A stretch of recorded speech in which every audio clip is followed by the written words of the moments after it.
My name is Dr. Alexander Rose, and as hard as it may be to believe, I am a vampire.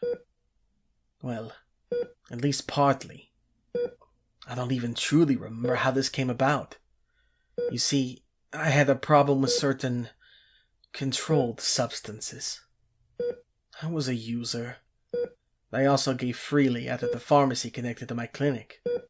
There were many that I shared with. All of this culminated with one night, one bite, and my life changed forever. I'm now hunting for my sire, the one who turned me into this, and for any knowledge on my unique condition while trying to fix the life that I found myself in. I fight the urges. I work to try and make the world now a safer place for those like I once was, and for those like I am now. To prove my humanity remains, and that I'm more than monstrous.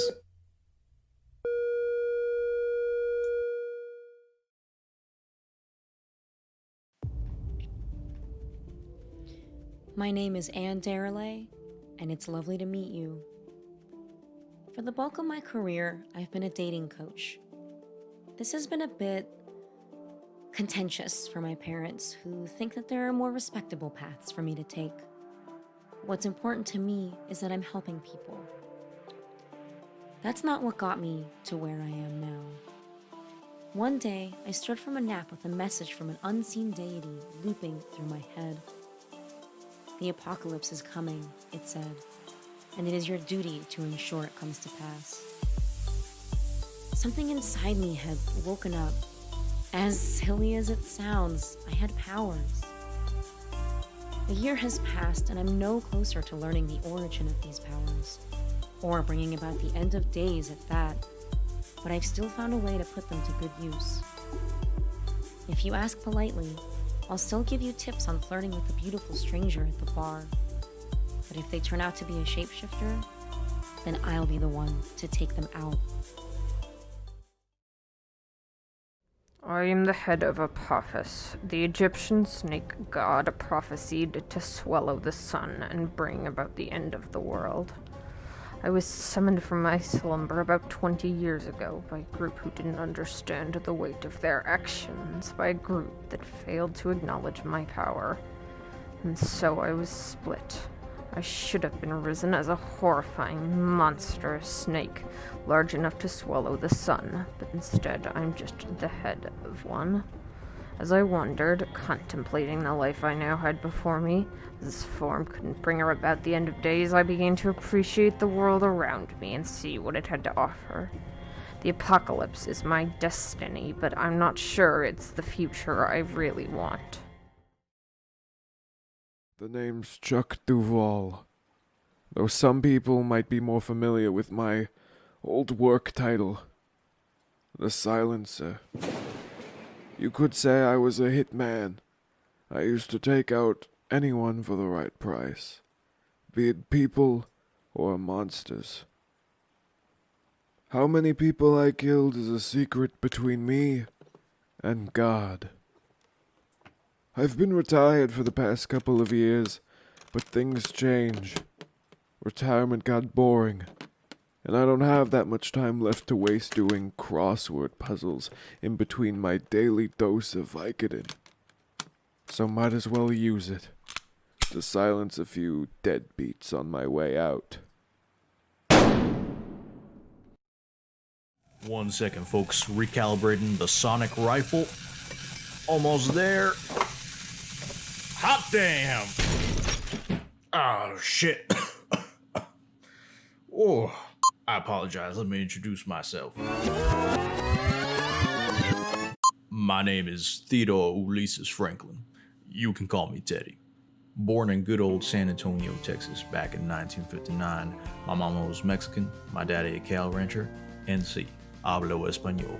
After graduating from MIT with various degrees, I delved into some of the fringe sciences. There, I discovered the existence of the supernatural, and I realized my purpose: researching the unexplained and protecting normal folks from the terrors in the dark. My savings went into building old techs, my mobile base of operations, out of the scraps of a 442 Atlantic steam locomotive.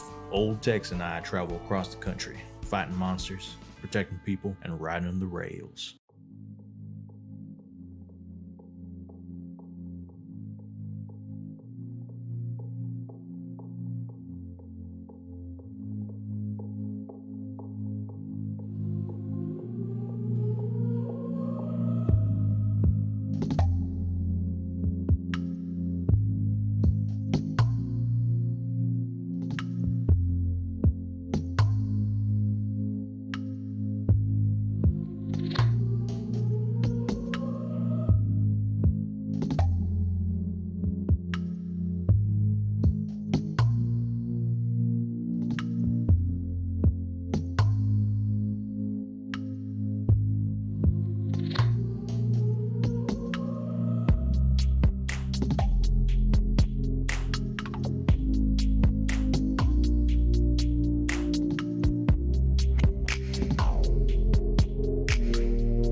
My name is Dr. Alexander Rose, and as hard as it may be to believe, I am a vampire. Well, at least partly. I don't even truly remember how this came about. You see, I had a problem with certain controlled substances. I was a user. I also gave freely out of the pharmacy connected to my clinic. There were many that I shared with. All of this culminated with one night, one bite, and my life changed forever.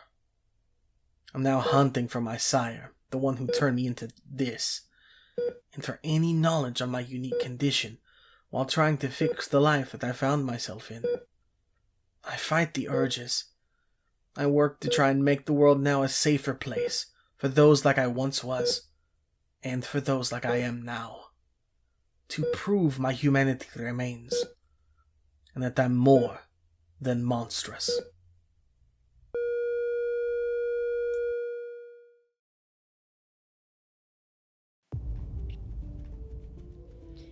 My name is Anne Darelay, and it's lovely to meet you. For the bulk of my career, I've been a dating coach. This has been a bit contentious for my parents, who think that there are more respectable paths for me to take. What's important to me is that I'm helping people. That's not what got me to where I am now. One day, I stirred from a nap with a message from an unseen deity looping through my head.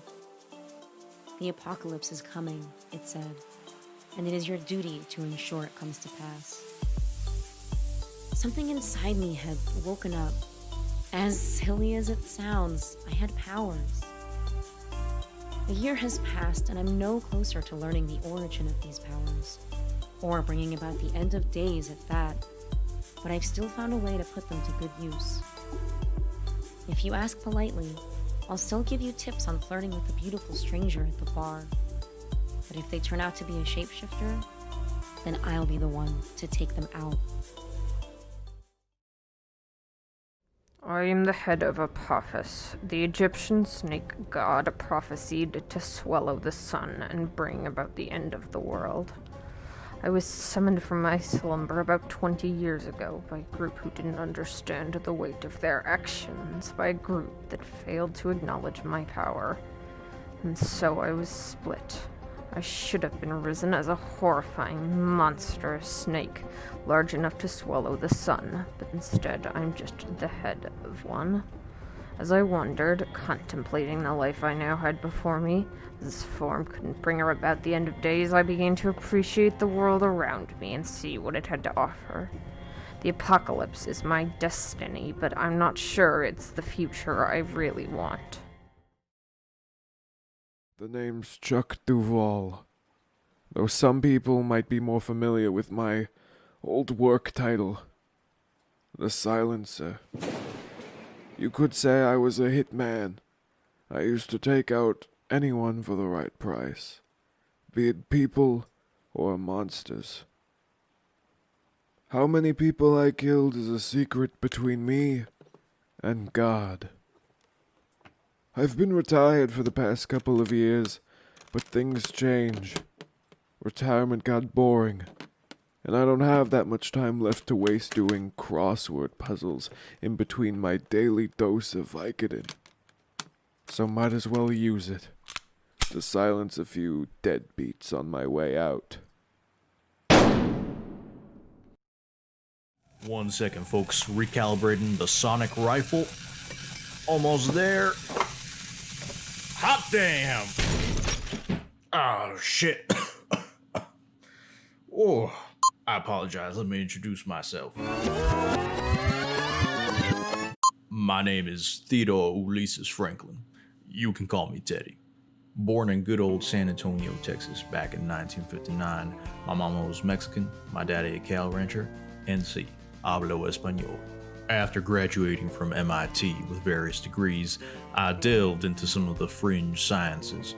There, I discovered the existence of the supernatural, and I realized my purpose: researching the unexplained and protecting normal folks from the terrors in the dark.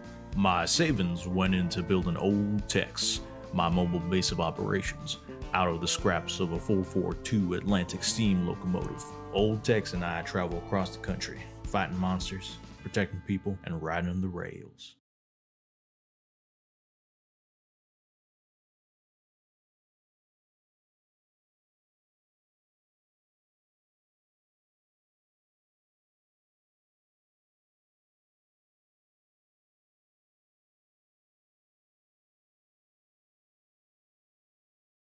A continuous narrative. I am your current keeper, and we're here to continue my mystery today. But first, Masha was pointing and I was confused. Pointing at you because you're the keeper this week. Oh, yeah, it's me. Hi. Hi, everybody. I was reading. I cannot see everybody. So welcome back to Monster of the Week. Happy to see you all back. And for those of you, if there's anyone here who wasn't here last week, welcome. I'm happy to see you here at all. Saul, do we have any announcements this week?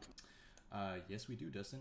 So for those who are joining us and who were watching last week, unfortunately, due to software issues, we did not have a recap this session, but it will be up as an individual video on our Instagram, and then also it will be uploaded with the VOD onto our YouTube on Thursday.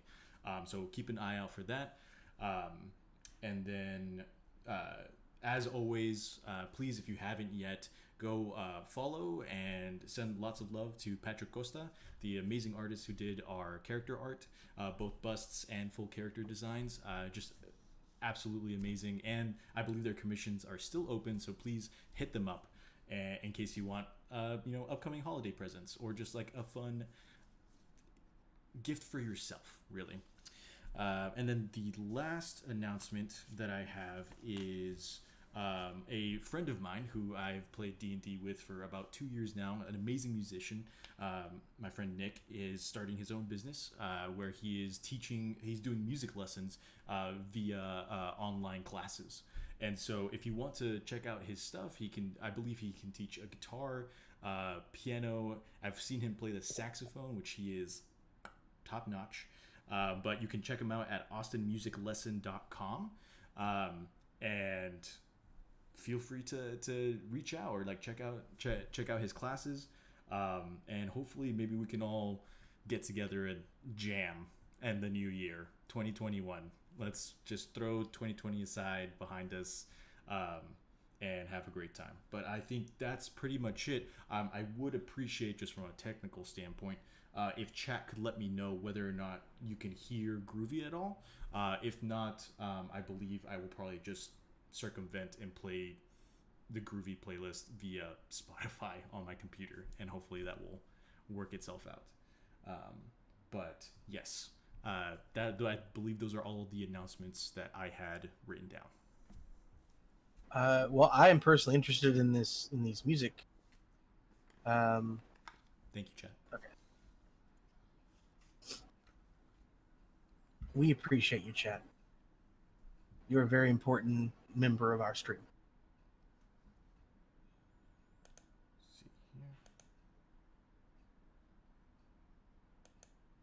So, welcome.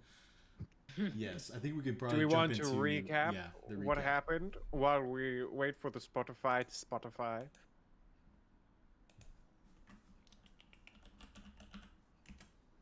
Dustin, Very cool. So that's what happened last time, guys. did you wanna popcorn us? Yes. What did happen last time? I asked you first. Hey, Masha, why don't you get us started? What happened last time? Sure thing. So You have the notes with the circles and the arrows. Yes, I have very detailed, organized notes, as you can see, with all of the lines and arrows and things. They say they can hear the music now, so. Sweet.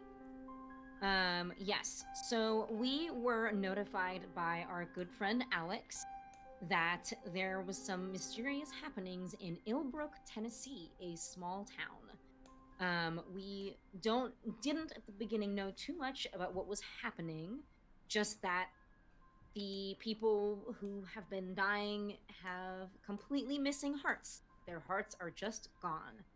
This is kind of strange. So we decide to trek on over there in Teddy's train Old Tex, which we now know the cars for which are 60 feet deep, 12 feet wide, and 13 feet tall. This is very important, okay? I take very detailed, organized notes. Hey Mars, so she said that the people were dying. How are they dying? Like, what's going on there? Let me check my notes. Jesus, this is like a test. Their hearts are disappearing, and they have no blood. So are they dying of no heart syndrome, or what's going on?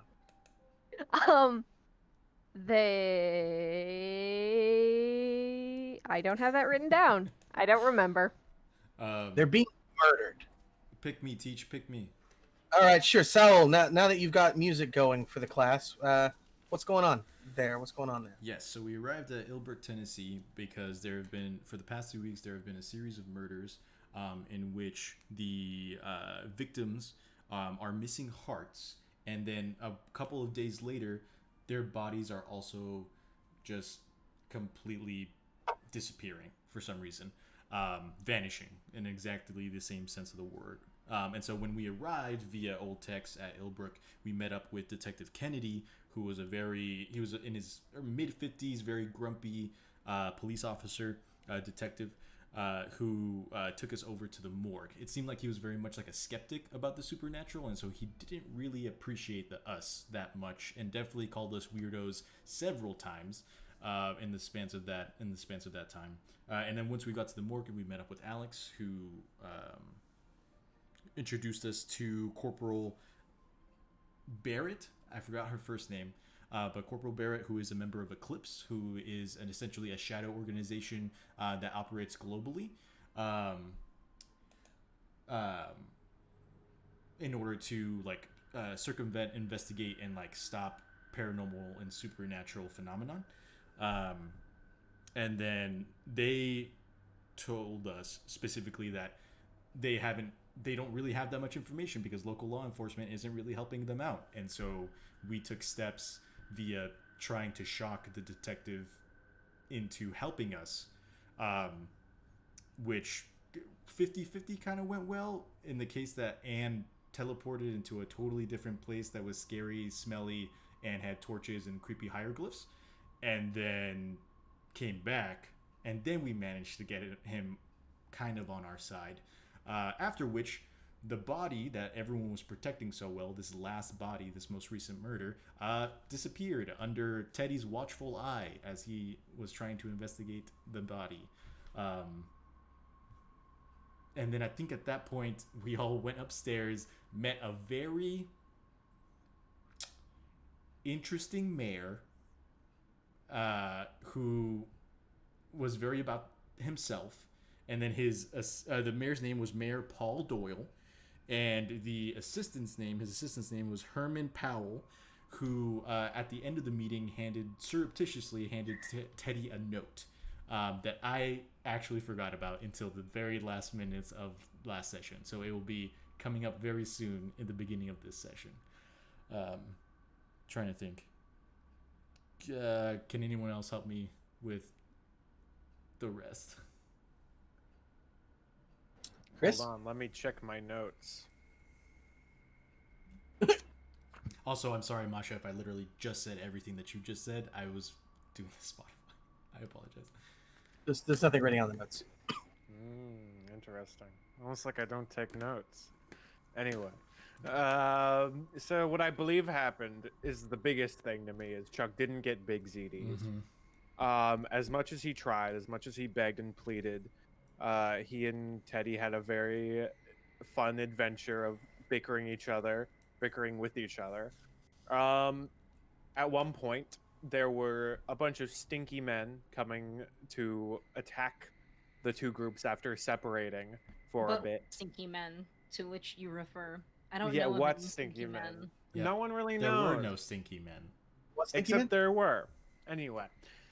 And then Anne, trying to get the gang back together to fight the stinky men, accidentally stole a police car and gave it to Apophis, who swung it around for a bit. Dropped it on Apophis.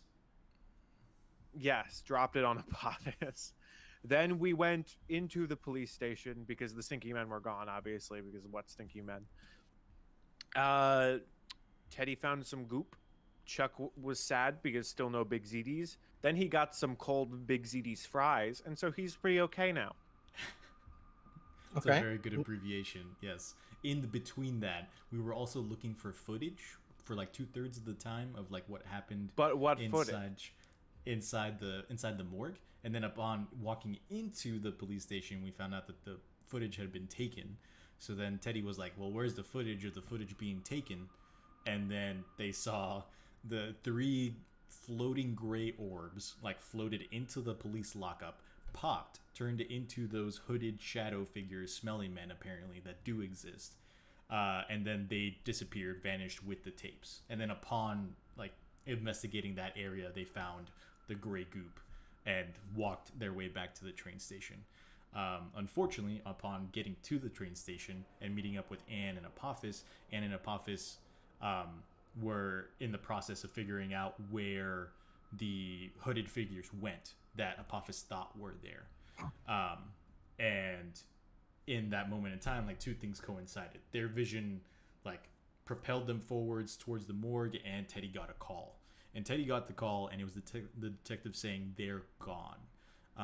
And Anne and Apophis's vision showed Alex and Corporal Barrett back to back in the basement of the morgue, surrounded by the 3 hooded stinky men figures. 6. That's right, 6. It's because the 3 met together, but the 6 of them surrounding Alex and Corporal Barrett, like closing in, saying she hungers, and then they disappeared. And that's where I think that's what we called it. Mm-hmm. It is indeed. So, Very exciting. yes, I think Anne is explaining this all to Chuck, and he's like, "That happened." Yes, that you were there for it. No, I wasn't. one just you just see Chuck, and like the little thought bubble comes up, and it just says like the Big ZD's possum in the middle, like all that's going on in his brain at all times. It's a possum and a hamster wheel. Yes, I think that what we have determined is that this has something to do, some correlation to the finishing of the courthouse, the Paul Doyle courthouse that will be named after the mayor, the current mayor, who is definitely not full of himself in any way, shape, or form. And also something about a stinky room with hieroglyphs. So. Yes, and I want everybody to know that I am using different dice today because They look like the same last dice. time- They were the same dice that I used at the end of the session when I started rolling better. So Oh, these okay. are the dice I Sure. will use. I will not use Sure. my horrible, awful fail dice. Thank you very much. Maybe it's not the dice that are the problem. That hurts, man. It's probably That the hurt. lean of the table. You probably need to like set Oh like, yeah, a you book down get a there just to level kinda, on like, there. lift it up a bit. But That's what it is. It's my fault. It is. Thank you. It's just waiting for you to admit it. so what do Yep. we? How? Yeah. So what's going on? You all have. So just to bring us back, you all have made it back to the train. And take it from there. What are you doing? Chuck leans over to Teddy. Or- Hey, Actually, do we want to run our opening, Saul? Yes, absolutely. Based on that. It's just odd because we didn't have a prologue or like a prologue Yeah. this time around. oh yeah. But hey, I'll- Dustin, do it. Say it. Welcome back to Monster of the Week. Oh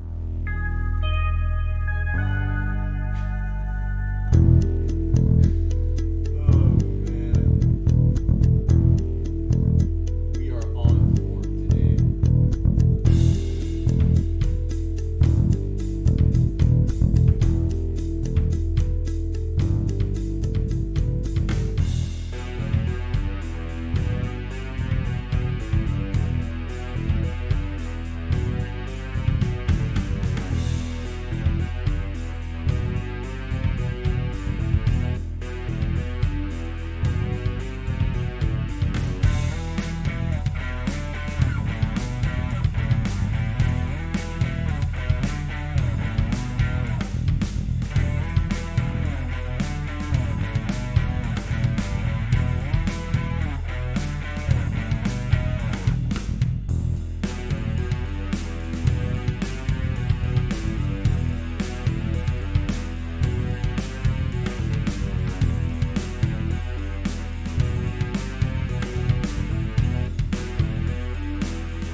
Hi, welcome back. Oh, we're back. Welcome Yes, we are back. back. I don't know who you're talking to. Yeah, sorry, chat. Y'all heard me at the very beginning because I'm slow on the draw.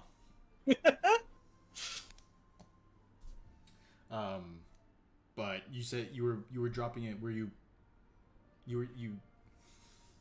before we left? You were tossing it to Chuck and myself, or just us in general at the train Just station? in general, I think. Yeah, you all in general. Yeah, because Chuck you're leans all into at the train Teddy station. now. I was gonna say, Chuck leans into Teddy and is like, "Hey, don't you have a note?" Teddy's gonna look over at the side and he's gonna pull it out of his pocket. And he's like, "Yeah, Chuck, I didn't forget about it. I just didn't want to open it up in front of the detective. Well, you seem very forgetful. I really it seems don't like know a very what you're talking about because it's been on my mind this entire walk over. You just brought it up right interesting now. how you never mentioned it or even It's like almost as checked if your pockets. the otherworldly person who's controlling me might have forgotten, but Teddy Interesting. definitely did not. Because time Crazy. is interesting in this game. What are you talking about? That's kind of weird that you would just say those weird things to me. And Teddy will walk, or can are Anne and Apophis like they're out in the open doing the vision, or are y'all back inside the train? I think we're back inside the train. Okay. Yeah. Then Teddy would probably make his way over to Old Tex. Yeah, I was picturing this as like a very brief jump forward in time. Like it ended and everybody was in the train yard, but as we begin this episode, everyone is now gathered in the train car. Okay. Now, Perfect. so this way they have a chance to tell you what they saw about Alex and Corporal Sophia. Gotcha. And Teddy will also relay the call that he got from Detective Kennedy about them being missing from the morgue.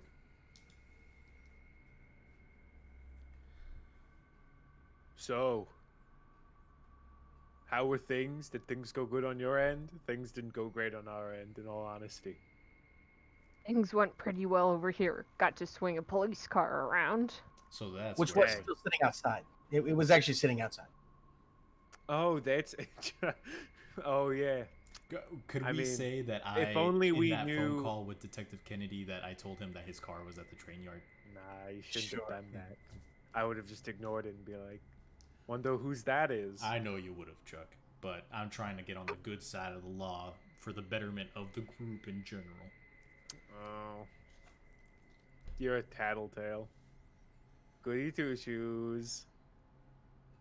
Guys, Anyhow, shouldn't we try to go save Alex? Who? Maybe. we don't know where he and- went. Right, but I think that we should figure that out, don't you? I agree, which is why I have this, and I pull out the test tube full of goop. And the note. And I take the note and I put it down on the table and I say, y'all read that while I go analyze this. As I'm walking towards the workshop, I'm going to there's like a old fashioned like telephone on the wall next to the door, kind of like a rotary phone, and I'm going to like spin like a specific code, and one of the bookshelves is just going to kind of like pop out, spin, and sink itself back inside, and on the back of the bookshelf there's just a shit ton of weapons, and I'm like, have at it, and I'm gonna go inside the workshop. I don't. Why? He's so into the theatrics. Like he never just does things. He always has to be like a. Oh, look at how cool I am. And it's honestly. Anne reads the note. The note is very hastily scrawled, and it has a name, Clifford Bevan. It has Illbrook Community College, and then it has a phone number with Herman's name next to the phone. Clifford Bevan? Clifford Bevan. Bevan. Interesting. None I of have no those idea what work, this right? means. Sorry. I mean, question to the keeper: our phones are all busted. Like, we have no way of calling people, right? Yours is definitely busted. Mine is down. Yes, that I know. I do not own a phone. Yours is 100% busted. Teddy has received texts intermittently. And I just got And call a from phone call. detective. Yeah. Yeah. I- Does not have. turns to a Poppy. Yo, Poppy, you got a phone? Apophis just shakes his head. He leans into Anne. I never get this. I never get him. I don't think that Apophis likes the nicknames that you've been giving them. It's not me. It's Teddy. I'm just doing what Teddy tells me. That's the first time, hope last time, that I ever hear you say that, Chuck. The biggest Yeah, I lie know. It's a on this bunch of show. BS. I don't listen to a thing he tells me. Oh, Speaking of Teddy, hey Teddy, you wanna investigate that mystery on the Goopy Goop?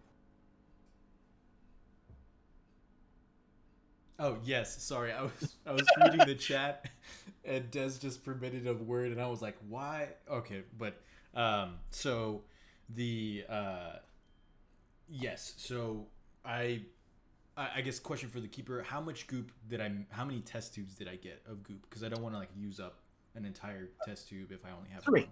Okay, You have cool. Then I will. you got 3. I do want to use one of those test tubes to just kind of like, let's put it like on a. What test tube? I'm kidding. God almighty, Dustin, I'm having so much whiplash. One of the test tubes underneath a microscope, kind of like slather a bit of it onto a dish and kind of like set it underneath to try and see if there's if there's organic matter, what kind of organic matter is it? Is it something like, essentially I'm trying to figure out if it's something that I need to break down using like different chemicals to figure out what's sitting inside so I can track it. It's like I'm going through the scientific process of like trying to figure out what these things are made out of in order to be able to track it, unless it's something that's blatantly obvious from the microscope. They're human cells, but they're dead. Ah, okay, fair. And then I will, and so it's just like, I'm like wafting the smell from the test tubes. Yes, it's burning my nose hairs away, but so it's just the smell of like decay from like human decay in and of itself. Correct. Sorry to interrupt, but question for the keeper. Do we know how many dead people there are? Like how many people have died? I don't think that you had asked. Okay. I got thoughts Alex- in my head. Yeah, Alex knew of, I think, 4. Okay. But that doesn't necessarily mean that there were all of them. You all know for sure Really? you've seen one body. Mm-hmm. 4 including the one? Yes. Okay, so okay. So not 5. Not that you are aware of. Because my mindset is the 6 people who are in the hoodies are the corpses, but that's just thoughts popping into my head. Anyway, continue. Yes. So trying to think. Okay. So I still have 2 vials left of the goop. I would like to try. This is where it gets kind of tricky because I'm not very good at, or I'm not sure what I want, like visualizing the gadget that I want to create. But okay, let's do this then. I will kind of like walk around my workshop table, calling out to Old Texas AI, and I'm gonna have him bring up 3 different animal olfactory systems: a dog's, a shark's, and a rat's, because all 3 of them have extremely strong senses of smell. I'm going to figure out which one of them has the largest amount of olfactory genomes or receptors, which I've done the research. It's a rodents, and I'm going to take that sequence, and I'm quickly going to 3D print the the shape of a rodent's like olfactory cavity. And I'm going to fill that crap with as many smoke detector receptors in there, as many as possible as I can. And I'm going to, let's say, the casing is going to be, ooh, how do I want to do this?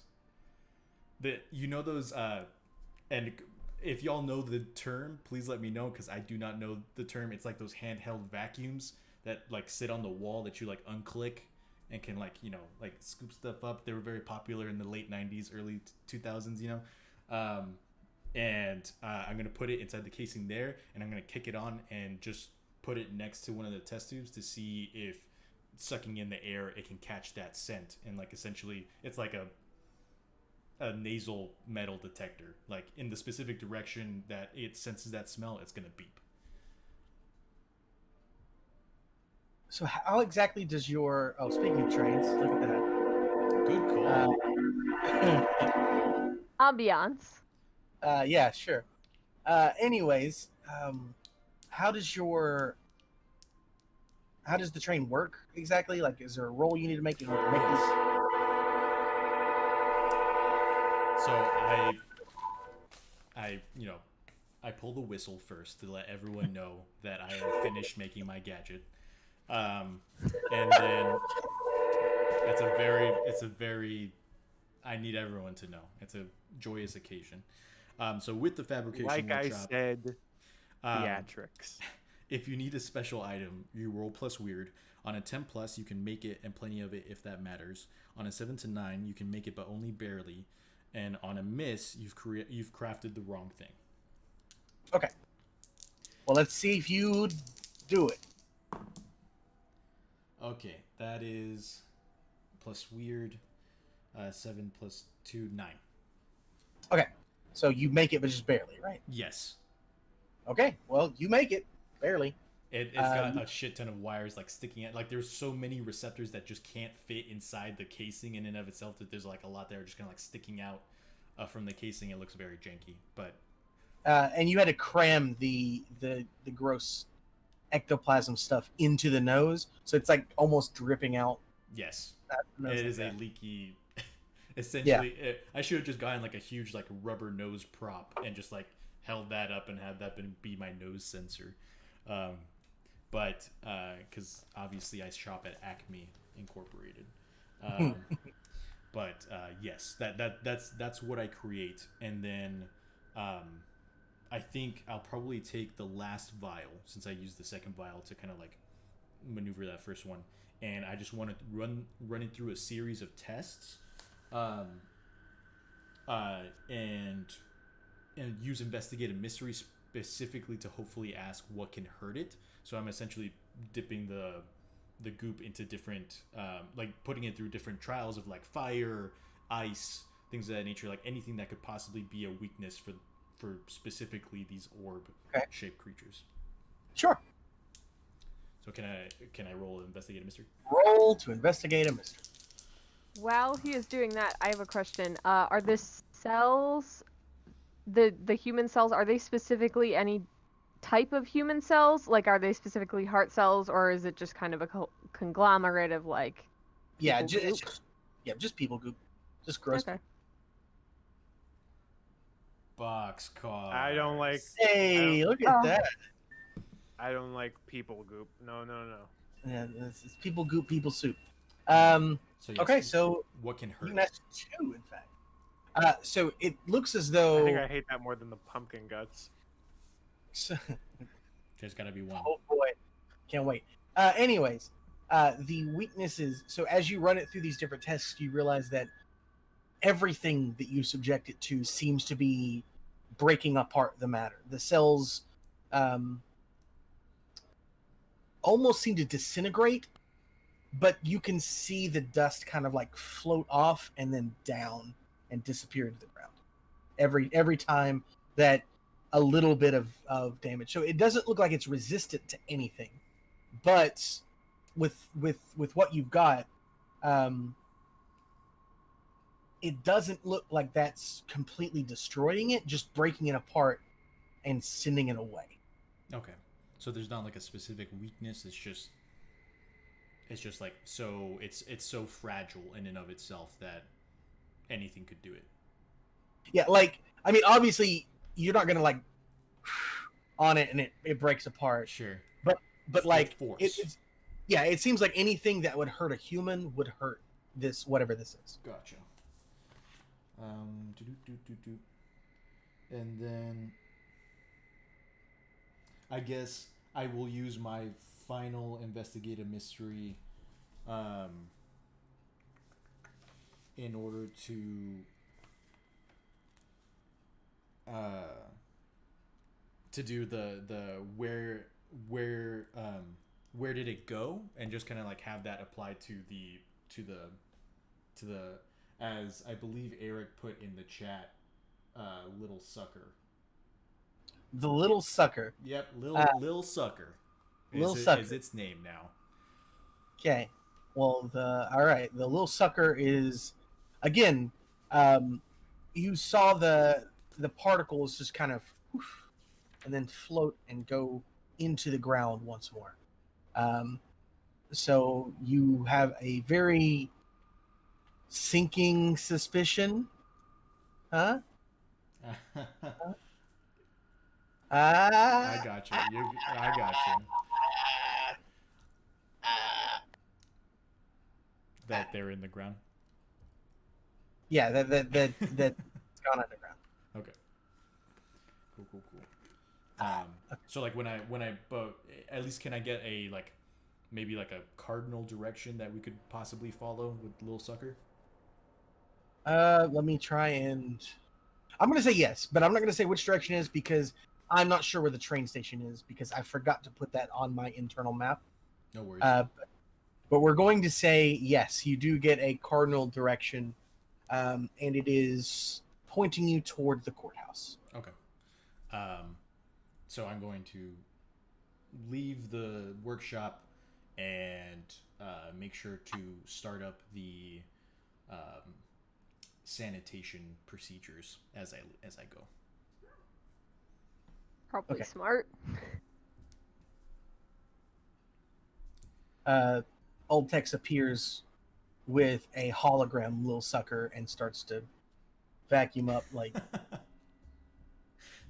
Yeah, yes, definitely. And then like at some point he kind of like lifts it up and he's like, "I'm just kidding, boss." And then he bursts into flames and just like incinerates any bacteria crap inside that room. yeah. I'd like to think we're all just in the lounging area, just like, so. Yeah, I wonder what he's up to. I'm gonna open the door and everyone's just gonna see like this gout of flame just like begin to burst, and then I close the door. Again, theatrics. I'm done. And I kind of hold up the little sucker. It looks gross. I can track it now. Do you ever feel like, are you ever conscious about how much you are sometimes? No, not really. I feel like it distracts a lot. It does distract a lot. I'm glad you're somewhat aware. So, what were y'all? What did the note say? College dude, phone numbers. If I had a nickel for every time. Right. It listed a name, Cliff Bevan and Illbrook Community College. Illbrook. I think There's it was only- Illbrook. There's only so much we College. can do with a college boy's phone number, and I'm not really feeling up to any like hazing parties right now. That's a little too much for my heart. Question to the keeper: were there any payphones in the kind of like town square area? Oh, absolutely. There were 3 on either side, so this is a good 6. Okay. I think that maybe while Teddy was investigating the goop, People goop. the people. I refuse to say it. Anne would angel wings over to a payphone and call Clifford Bevan? Or I guess it's Herman's phone number. In any case, I think Anne would go and try to make this call. Okay, then we'll cut over there for a little bit. Let me just. And I'm sorry I'm not taking anyone with me, but I really can't put anyone at risk okay. right now. It's all good. That'll be fun. Chuck and Apothos are talking about things. Well, just hanging out, just being buds. Yes, and speaking of, when I leveled up at the end of last session, I took a +1 to my weird, so in theory, my angel wings should work better. But We'll be the judge of that. yeah, we'll see. The We will dice see. giveth and the dice taketh away. I have a t-shirt that says that. True words. Should have worn it. Sorry, But- let me just yawn out, and I will. So you reach it with no problem. A couple of people who are walking kind of double take because you weren't there and now you are, and they're just kind of like shaking their head and pouring out the rest of their beer bottle before chucking it into a nearby trash receptacle. I nod at Did people someone as say they Chuck? by. Chuck peeks up out of the trash can. Oh god. Hello. Yeah, I think I would go to the nearest payphone, and plop a quarter in and call a phone number. Okay. So it rings a couple of times, and then a small voice picks up, one that sounds familiar to you by this point. And he says, in a very stuttery, Herman Powell. Hey, Herman. It's Anne. I think we were briefly introduced earlier. I'm with the two crotchety old men, and Yeah, the one with the whip. Yeah. yeah, that's me. Chuck sneezes while talking to Apothos. Sorry, allergies. You is there any information you could give me? We got your note, but don't really know what it means. Just look up. And he lowers into even quieter voice than he already had. Just look up the name. Look up the name. Fred Bevan. Okay. He was a lawyer. Okay. Thank You hear a louder voice in the background calling his name, and he goes, "Yes, Mayor. I'm taking care of it. Sorry, I've got to go." And then he click. Well, I look down at my cell phone. Is it still super duper busted? Absolutely. Great. I think that at this point I would angel wings back and hope that Teddy has some kind of computer system on which I can look up this man's name. There's a hologram. Yeah. Can old Texas AI and I be friends, please? Oh yeah. But yeah, I think realizing the gentle terror Anne put into the hearts of Illbrook's townfolk, she's going to kind of pop behind a bush before angel winging back to Old Tex. So Old Tex does have one of its attributes is the smart house, and so your entire lab is controlled by a sentient AI system that is very loyal and protective of you. It doesn't really affect the outside world, but anything inside the carriage, it tries to do everything it can to make it comfortable. Also, when you do an internet search, take a +1 forward to investigate the mystery, as long as info would be available online. Is that something that is open for like Anne to do herself, or would she essentially need like Teddy at the computer typing away to look it up? I think that's up to you on if you allow Otex, or maybe not necessarily allow, but if Otex is designed to only gotcha, only talk to me, Yeah. or take my commands. Yeah. So I guess if Anne is back in the carriage, Teddy will just kind of go up to her and say, so what did Mr. Powell say? He told us that we should look up the name that's on that note. Do you mind if we use your computer for that? Yeah, absolutely. Old Tex. And he kind of shows up and he's like, yes, sir. And Teddy's like, give Anne and only Anne permission to search on the World Wide Webs. I'd like and how then Old Tex is I like, wouldn't even no want one to." calls that. No one calls it that anymore, sir. And then like a little computer screen kind of like pops up in front of Anne, and it's like almost like touch screen. You can just kind of like type it in what you need to. Great. I think that Anne says, "Oh, Tex, pleased to meet your acquaintance," and then types Clifford Bevan with like one finger kind of tapping away. Chuck turns Enter. to Apophis and is like, "Oh gosh, it's spreading." But yeah, Anne is going to pop that name and maybe Illbrook, Tennessee as well into an internet search. What information does she discover? So, it's actually the first article that you pull up. Actually, why don't you roll investigate a mystery for me before I start giving you information for free? Come on. With a +1. But I love free information. Okay. For some reason, cannot find the show Bible holder, and I'm struggling. Chuck is just like, "Wow."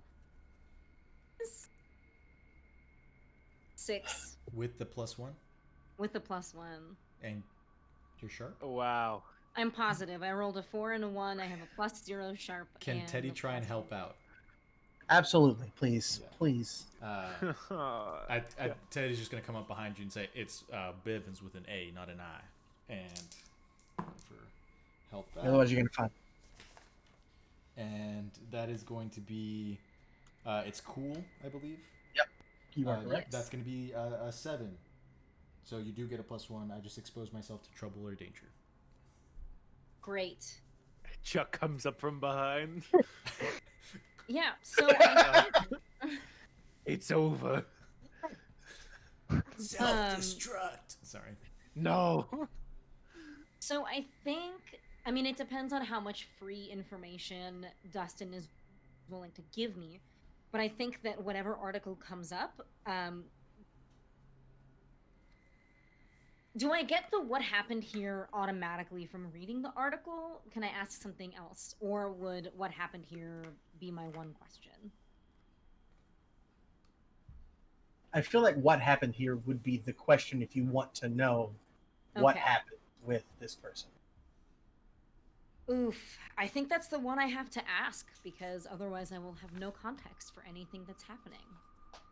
Okay, so you with Teddy's correction of this, you're able to search up really quick Clifford Bevan, and there are surprisingly few articles about Clifford Bevan, but you are able to find one when you click it open.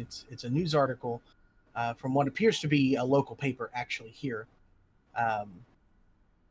published at Illbrook Community College, and it says Clifford Bevan missing, courthouse construction canceled for time being. And as you read about it, Clifford Bevan appears to have gone missing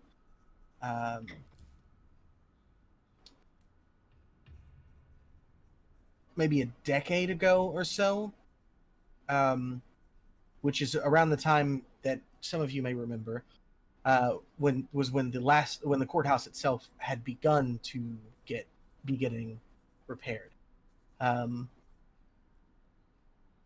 and there is you read through that and you find out that Clifford Bevan had gone missing. And then you read at the very bottom, and it's almost like a footnote. It said, with this on top of the recent mystery at the morgue, it's turning out to be a very spooky Halloween. And that is how that article ends. Is there a link to another article? Nope. It looks like there was one, but when you click it, it's gone. Speaking of, Teddy, remember how you exposed yourself to danger? Yeah. An alarm within your train starts to blare. Oh no. And then it stops. And then it starts again. And then it stops. Old Tex, what's going on? Can I investigate a mystery to figure out what's going on? Well, no, you don't have to, because you hear static, then you hear Old Tex scream, and then the entire train turns off. Okay, Teddy. No, Okay, Teddy. I could say something. Oh, and Teddy's just gonna start breathing calm. And he's gonna make his way over to the You workshop. know what? I think you've because- convinced me, Teddy. I don't think this is magic. Is that right, Chuck? Yeah. I think this is technology. Mm. Which wouldn't surprise me with how crappy it is. Mhm. You're gonna get sacrificed to the train gods in a minute there, Chuck. Uh, So you're gonna work something what? I was going to go back into the workshop, because if systems are off, that means the sanitation procedure's off as well. But the steam engine and things of that nature powers like the heat throughout the carriages and things of that nature, but the actual electricity and power that maintains Old Tex is in the back of the workshop. And so I wanted to go check to see if like I need to flip some breakers, or like try and jumpstart it in order to get it back online, or see if there's any visible, like, if this was just like a short that could be fixed later on, or if it's something that's actually like physically impeding it, I suppose. Sure. You check it out, and you get hit by a very bad smell. And does little suck? yes, absolutely. Sucker, whatever his name was again. Does he go Little, off? little sucky starts beeping, Cool. and as you look into the to where the breaker is, it is coated in ectoplasm. Oh God. Okay. But it looks like it's like oozing out of it. Oh, like God. This is gonna take forever to clean. yeah, that is one thing though. There doesn't appear to be any lasting damage, Mhm. but this is definitely gonna take some time to fix. My train is out of commission for the time Yes. being. Okay. Your train is out of commission for the time being, but not forever. Don't panic. Well, too I mean, the electricity's out of commission. I still have tools and things of that nature that I could Yes, make something just right. very primitive out of if need be. This just wouldn't Yeah. be as advanced as. Okay, cool. Yes, Um, yes, correct. Cool. I'm going to grab a flashlight from a nearby bin and click it on and pull out my revolver and just kind of like scan the workshop carriage just to make sure there's nothing inside.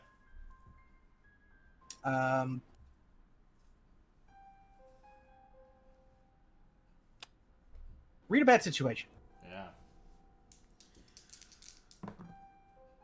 Okay, that's plus sharp, so that's a 9. Okay, hold one. Ask anyone the questions. What's my best way in? What's my best way out? Are there any dangers we haven't Are noticed? there any dangers we haven't noticed?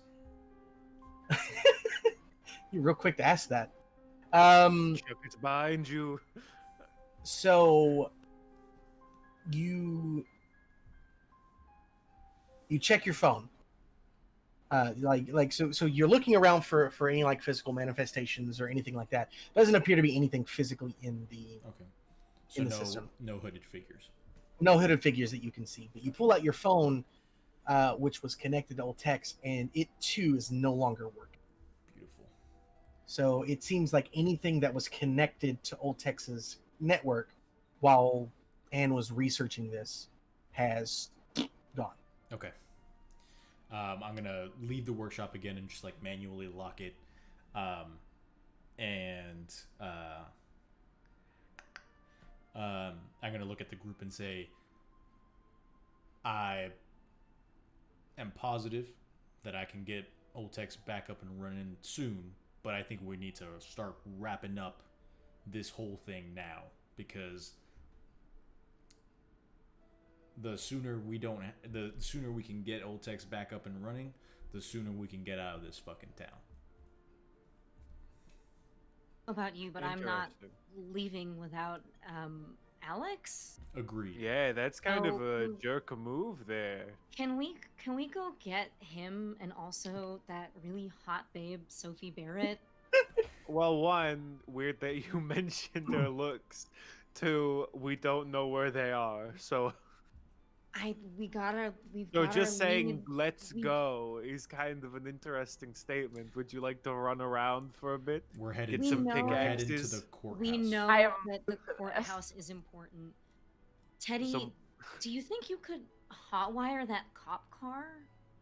That's Do we something think that I can cop car- definitely do. I thought the keys were in the car, right? No. The No, keys were we with the don't have the detective. keys. Ah, Yeah. dang it. But if we Well, can hotwire the car, then we can get there faster than don't worry, walking. boys. And I'm an faster than expert. me failing 4 angel wing rolls, because that's Before- what Stealing go- cars, specifically cop cars, is our game. Before we go to the courthouse, can I use my tune-in move where I attune my mind to a monster or a minion? Is that once per mystery or one like just whenever? Like I It don't j- remember. It doesn't give any time Sure. limitations, so Okay. I just assume it's whenever. Absolutely, go ahead and roll, and then remind me what happens when you get whatever you roll. All right. Oh, I've lost a dice. Yeah, I got my dice ready. Wow. But I'm not smart, so I don't need these. I'm not. I got a 4. Oh, good. Or sorry, a 5, and that means that on a miss, the monster becomes aware of us. Okay. So Ooh. I assumed the monster was already aware of us, but not the greatest outcome. Cool. So, we break it into this car. I mean, the doors are unlocked, Chuck. You can just go in and try. You're no fun. Do it. Or can't Break the you? window? No, the door's unlocked.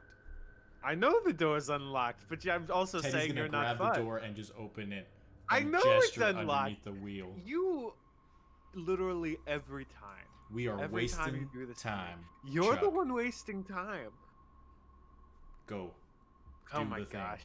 You want me to? Okay, you want me to hotwire the car, Yeah, Mr. you said Tech you Man? could. Act under pressure, there, Hotwire Man.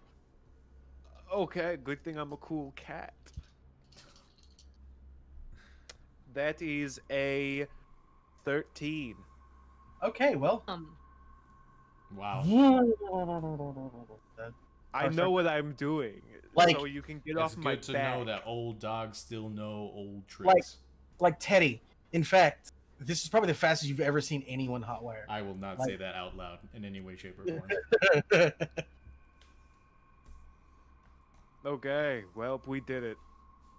I don't know how to. Do you want me to drive? Teddy looks at Annie and says, I don't have a driver's license. Well, neither do I, but I could drive. Anne will drive. No, Anne wait. will Chuck hop pulls out into- Chuck pulls out a thick wallet and like flips through a bunch of what looks to be IDs, and he's like, "I don't really look like any of these anymore." He just keeps Yeah, flipping through for a bit. Anne is hopping into the driver's side and just like, frantically like opens the passenger side door and just tells everybody to hop in. Here's my question though, which is the reason why I asked Apophis if they wanted to go with Anne at last session is because I don't know if a 7-foot tall, 300-pound snake man can fit inside of a car. Maybe you could get creative. I call shotgun. How dare you? cars can handle a lot. You can teleport. Why don't wait? Hold on. You can teleport. I right? know I can teleport, but apparently no one else can drive. I can drive. I don't. Can you check? Legally, no. Roll a deception check. What? How dare you? How dare you? A deception check versus the law. Yeah. Look, as long as no one pulls us over, which would be dumb because we're in a police car. 2. We're good. Yeah, I mean, it's not like the police know where this missing police vehicle went because somebody told them over the phone not that long ago, and they're probably on their way there to pick it up. Or Well, let's get moving. Let's Teddy. can we go? Okay, the car's cool. on. What happens when Apophis gets into the vehicle? Hey, Apophis, why don't you act under pressure? Yeah, dang it. Getting into a vehicle is very high pressure. Do we want to strap Teddy to the roof? I got a 6. Can I help? Can we like push them in? I mean, if Like, somebody wants to come help, on. they can certainly give it a shot. I think what I want to do is like realize that like make awkward eye contact with Apophis as they realize they remind me with their eyes that they are not like a 6 foot something man and they are actually, a very tall snake person.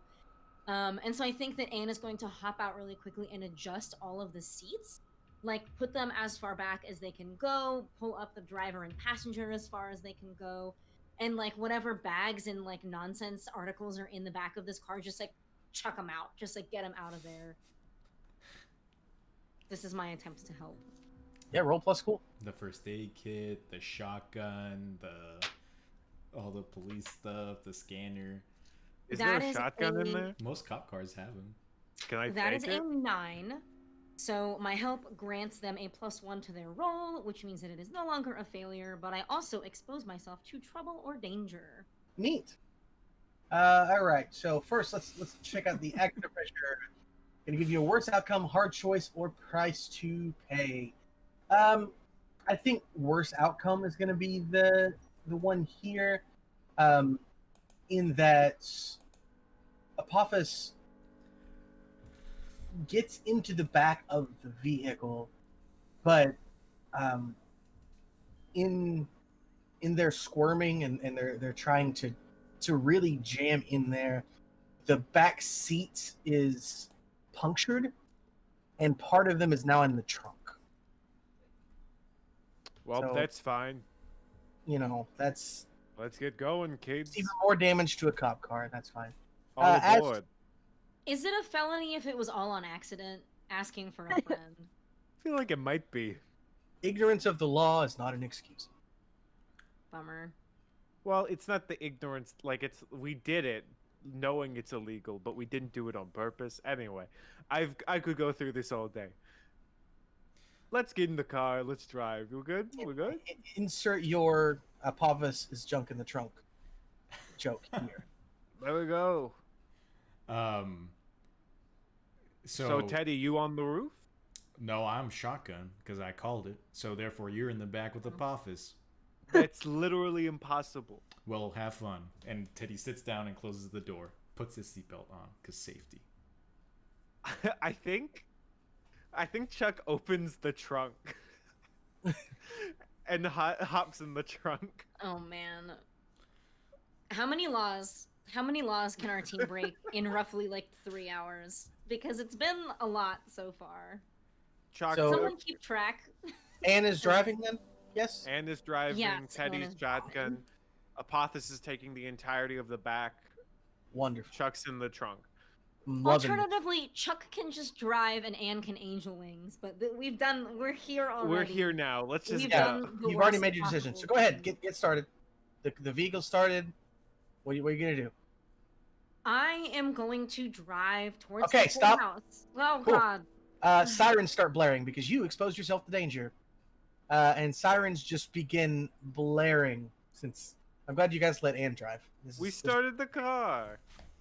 You Why started the why car, are you Anne glad that started you to let drive. me drive? Is Because This Is makes it my decision easy. Is this my sirens that are blaring, or are they in the distance? Like, is it our cop cars sirens For or other clarification. cop cars? No, it's not yours. You don't know how to turn them. Mm. They're in the distance, but they're getting a lot closer very quickly. You hear hit like punching from the back. Go, go, go, go! Oh god, yeah, I think Anne is just gonna gun it because she's never been arrested and she really doesn't want to get it. Yes. Wow. She's a good girl. Teddy's just gonna like kind of grab onto the sides of the vehicle as it just punches forward. This is so bad. And This is Go, so bad. go. So bad. And I need you to act under pressure for me. Yes, thank you. Who would have guessed?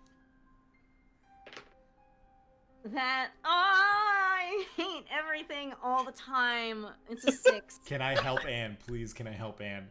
And you, let's find out. I'm in the trunk. I want to, as she's like gunning forward,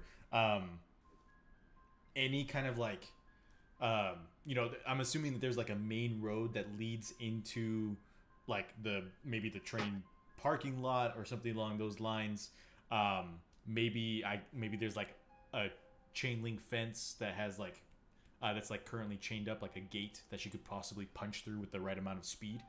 And so maybe Teddy would want to be like, the gate, 80 miles per hour, and just like have her punch through at that speed in order to break through. All right, roll to help out. Let's see how this does. That's cool, please. That's cool. Oh, bless. Okay, that is an 11. Okay. So yeah, Teddy points out that there is a gate, and it doesn't even appear to be latched. Like, it's closed, but whoever it was forgot to latch or lock it. So that will bump you up to a worse outcome, hard choice, or price to pay.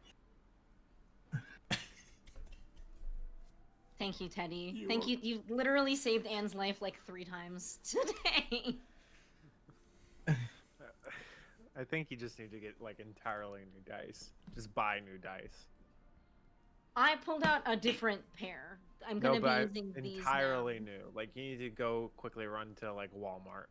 Well, so what I forgot, because it had been a while since I've rolled dice in an RPG, is that all of my dice are cursed. All of them. You can ask my boyfriend, maybe he can confirm in the chat, all of my dice completely cursed. Beyond belief. So... Oh, goodness. You know. Okay, I'm going to give you a hard choice. Okay? You can leave, and you can get out of here, and they probably won't even be able to track you because you're not going to be damaging the gate. You're just going to be opening it whenever you bump into it with the car. However, they're still going to get here where the car is supposed to be, and the car is no longer going to be here, but what is going to be here is a lovely-looking train that's very likely to be impounded if you leave without giving them some explanation as to where their car has gone. And none of our phones are working, correct? Especially not you two. Anybody who is connected to the network is not working. Gotcha. Fools, all of you. Just go, Ann. Just go. We'll figure it out later. You hear from the trunk. I think with If we can somehow get them to rear end us, that'd be great. Whoa. That's not nice. First of all, yikes. Second of all, with Teddy's blessing, I think Anne would just keep going. Okay. The choice has been made. At least for the foreseeable future in this mystery, until you can solve that problem, the train is no longer a resource that you can access. Right. They're not gonna, like, search it, are they? Who knows? Okay. It's locked. Oh, well, the workshop... Yes, the workshop is locked, but I mean, like, without the defense system up, like, it's essentially, like, one lockpick away from... Interesting. From, some Kinda chemicals that you stupid probably shouldn't design. have in there. Ah, Anyhow, dang. or that close And together. kids' toys. I'll tell you what. I'll give you this. As you're on your way to the courthouse, which are you still driving to the courthouse? Like, is that still the plan? I think so. I mean, unless, yeah, that's where we're going. Okay. As you do that, the radio is on, and you can hear them talk, and you hear them confirm that they've got the train under watch, and they say that they radio in to say we're going to enter the train now and begin the search. And as they say that, you hear another voice respond with negative, negative. Don't go in the train. Stay out of the train. Just watch it. It's a very familiar sounding voice, especially to Chuck and Teddy. I am in the trunk. I mean, you could still probably. Well, you might be able to hear it. I don't know. It depends on how loud everybody else is. But Whoa! yeah, the detective is for some reason watching your back for a change, maybe, or he just doesn't want his people to get exploded. Cool. Yes. Chuck does want to. I mean, I'm assuming Chuck, or not Chuck, Teddy. Sweet Christmas. Teddy has the detective's phone number. Boy. Yeah. And so as soon as he wants to get to a payphone as soon as possible, he knows that there's some near the courthouse, and so, if possible, 2 birds, 1 stone. Get to the courthouse. Call the detective. Also, real fast, with my failed rolls, I leveled up and I got +1 cool, so now my cool is +1 instead of +0. Nice. Very nice. Okay. I have not forgotten about your failed roll. Don't worry. Don't you worry, Mars. I know that you were worried about it for just a second. Yeah, I was really worried that. Yeah. No. Don't you worry. I remember about your failed roll. Don't you even worry about it. Great. Is Lil Sucky responding to anything as we're driving through the town? I mean, I'm assuming that you were using Lil Sucky to guide yourself. Like, technically, you didn't know that it was going directly to the courthouse. You just knew it was going in the direction of the courthouse. Gotcha. It's just that I didn't know where that was from where you were. So yes, you're using it, and it's beeping as you guide yourselves toward the courthouse. Gotcha. So then, I guess on the way there, Teddy's just kind of like left, right, stop sign. We're following Know how to road drive. laws.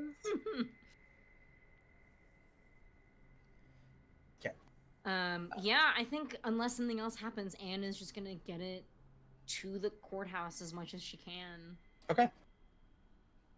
So as you pull up to the courthouse, it is a monument to what appears to be the law. It's very extravagant, especially compared to the rest of the town. It's all white marble. It's got giant pillars. Like, there's 4 pillars outside. There is the description. There is a just outside. There is a large golden scale set atop of a pedestal, and the pedestal reads, "May the scales of justice reveal the truth." And then above that is like an archway of sorts, and on the archway, of course, it says Paul Doyle Courthouse. There's still some debris lying around from the construction, but it looks very well taken care of. There's even a ribbon ready to be cut, just at the precipice of the building itself. We should probably park as surreptitiously as possible.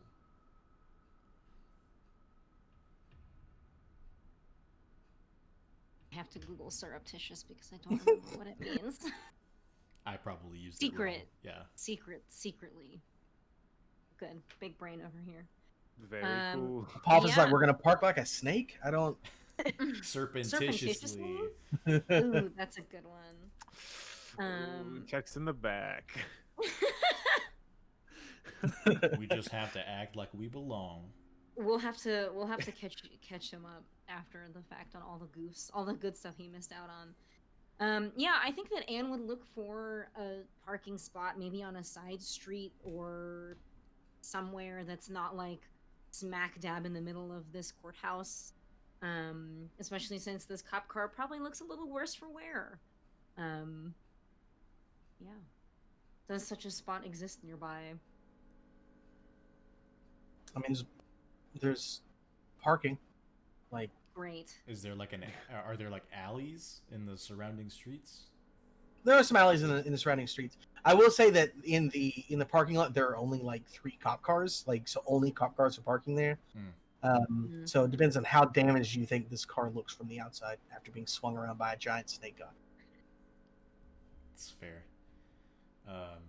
How damaged do I think it is? Looks fine from the outside. I don't trust you. I don't trust you. I'm sorry. But after I can't your trust you after your either. little what stinky man, I can't freaking. I mean, listen. I think I would just park in the lot, maybe like the furthest away from like passers-by, so that they'll see the car, they'll see that it's there, but they won't see the inside. And if also I could scribble a little note that I could put in the dashboard that just says "very sorry," that would be cool. And I'll tell you what. Why don't you roll act under pressure for me? Thanks for the cackle, Dustin. Really. Can we also like reverse park so that like we're not popping the trunk like in front of everybody in the parking lot? It's like a little bit more hidden. We're gonna find out.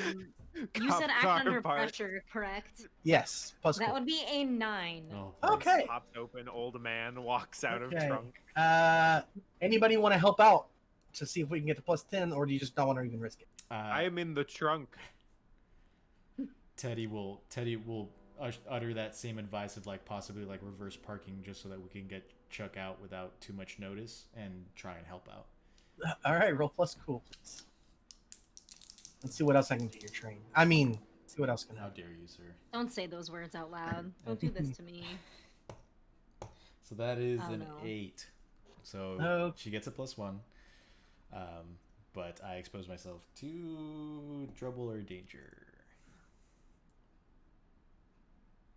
Ripperoni. I don't like your smile, Dustin. I mean, it's a lovely smile. I just don't like what it means. Okay, so yes, actually, so I lied. There is one other vehicle in the parking lot, and it's a dump truck that will hide the car completely from view from that side. So you can actually park on the other side of the dump truck. And I'm going to make a character decision here real quick. Teddy, you're going to be the one who's going to help Chuck out of the trunk. Yep. So you go back to pop the trunk, and as you do,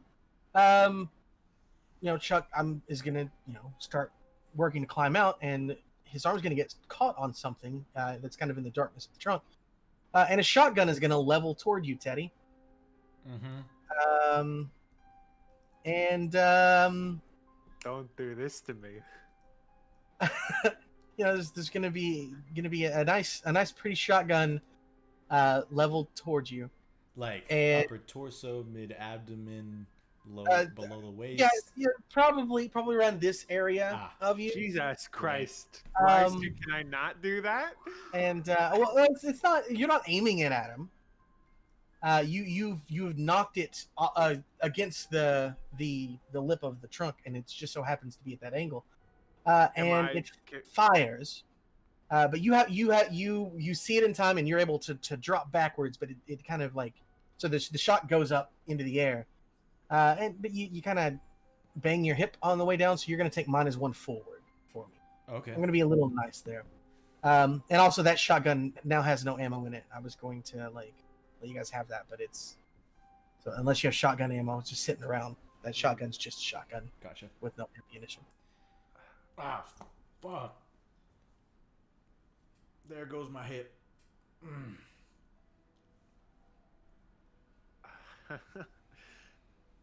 Chuck is just like he kind of wiggles his way out of the trunk and kind of stumbles out and is just like probably ringing in his ears from having a shotgun going off right near his ears. And it's just like, oh jeez, wow, that was a lot. And then he goes and like helps up Teddy. Yeah, Teddy's gonna kind of like limp a bit, and he's like, "I think I'm gonna need that cane now." No. You have to. It'll cost you like $50 at least. Fine, then fine. Then you'll have to be my cane, and I'm gonna drape my arm and like put You are almost so all my old, weight it's on sad. Chuck, and now the two of us are stuck together. Chuck doesn't push him. I think Chuck is just like he doesn't push him off, but he helps lead him in, but just doesn't say anything. It's just or besides just like you are so old. It's sad how old you are. Oh, how sweet! Look at him. Romance forming here. Wow, we're old. Okay, so now, all right. So you've made it to the courthouse. What are you gonna do? I need to call the detective, let him know what happened. Sounds like a good plan. I think I'm gonna look around, see what our best point of entry is here. Well, we will say that there is a payphone just outside of the courthouse, like on the sidewalk in front of it. In fact, Chuck, I need a it's quarter. it's got a picture of the mayor on it. As you're walking, Chuck is like, "I'm glad you parked surreptitiously."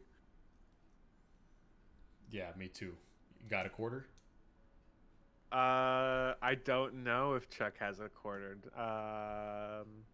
Is there? If you're worried about gunfire, this seems like a small enough southern town that people are probably used to just random gunshots going off in the middle of the day. Okay, that's sure. Yeah. Listen, some of you know how that is. I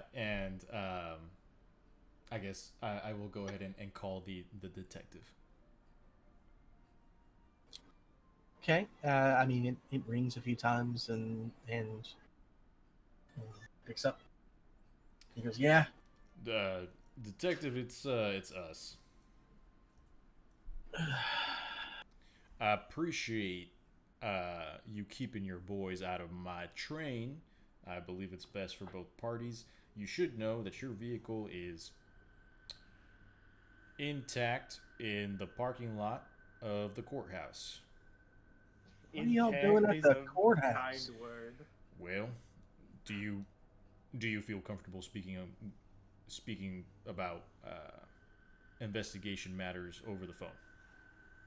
No, the police might be listening. Fair. Or like, Chuck isn't obviously Chuck Chuck's doesn't right hear next this. to me, I sorry. They're both like pressed up, like the phone's on Teddy's ear, and Chuck is also listening on the other side. Like, look. I found a way to track that goo we found at the police station, and it led us here to the courthouse. Except we don't really have wheels, and we just happen to have yours because of that vanishing act that happened before Yeah, we went I to the police know station. what happened. I was there, and I figured that's what happened in my car. We'll talk about that later when we can trade my car for your train. How much do you? Oh, okay. I mean, the train isn't really worth it. Could we like trade for like money worth a better car? Teddy's gonna like just grab Chuck's face and kind of like start pushing him away from the phone. What are you? No. And he says, "Fair enough, detective. I just wanted to let you know there was no malicious intent. We just really needed to get here. Time is of the essence, you know, with the corporal and the doctor gone." Yeah. Speaking of, we've got some people down at the morgue looking into that, but there ain't nothing but goo there now. Right. If any of your forensics team check out that goo, it's people goo. It's decomposing people goo. Sure, it might as well be.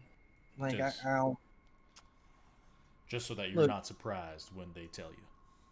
please don't destroy the courthouse. Please don't destroy the courthouse. A Please symbol of law and order. don't destroy the courthouse. Please don't destroy the courthouse. Please don't destroy the courthouse. Why would we ever? We'll talk soon, detective. Click. Yeah, that's my buddy. Let's go. Let's go wreck some shit up. I hate making promises I can't keep. Yeah, you do. All right, so there we go. All right, so while that was going on, so we'll cut over to Apophis and Anne. So you all are while they're having the phone conversation. What do you all do? I think Struggling just to get out of the looking- car. I think I would help Apophis out of the car first. How about That's that? fine. No, I'm just kidding. I'm not, Please no. Yeah, No more rolling for me. no promises on that. I think that I would like take a lap around the courthouse and try to determine like points of entry. If it's open. Apophis is going to specifically look at the big golden scale statue. What are you looking at that to do?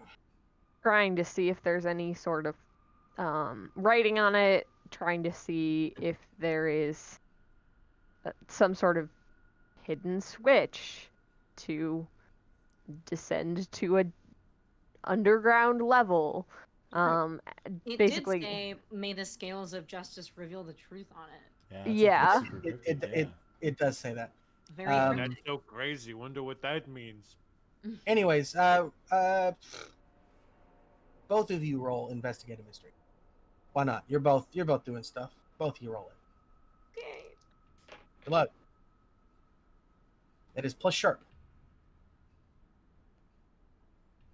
No, I got- Marsha. a 7. I switched my dice and got an 8, but I have a -1 to sharp. Okay. And Anne? Do I have to tell you, or do you already know based on how I'm feeling? Please tell me. It's a 6. It's a Why is it failure. always a 6 now? I know. Like, Again, I don't repeat know. back. I don't think the dice are the problem.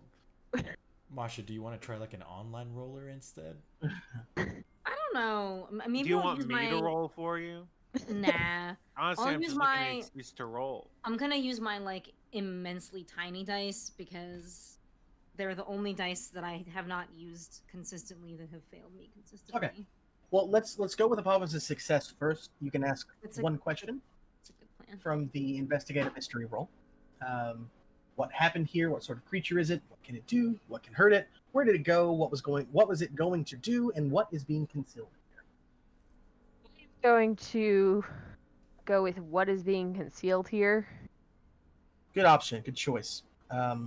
So, you are looking at this giant golden statue. And it does say, may the scales of justice. Whatever I said. I forgot the exact. Truth. May the scales May of the scales of justice reveal- reveal the truth, right? Mhm. Ominous. It's almost like the person who wrote this mystery is cheesy sometimes.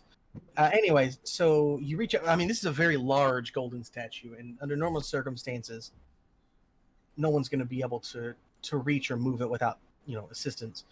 But you aren't a normal circumstance. And so you reach up and you pull on the scale. It was a little off centered, and you reach up and you pull it to even the scale out. And as you do, you hear an audible click, and then a small little rumble as Hell yeah. a hidden door in the back of the pedestal itself opens up. And it's right about this time that you hear an alarm sounding. Because Anne, you were checking the doors to see if they were open, and they were mostly locked. But there was a door in the back that was unlocked, and you open it and you kind of lean inside to check for things. And as you do, the alarm begins to sound as someone has broken into the courthouse. So there you go.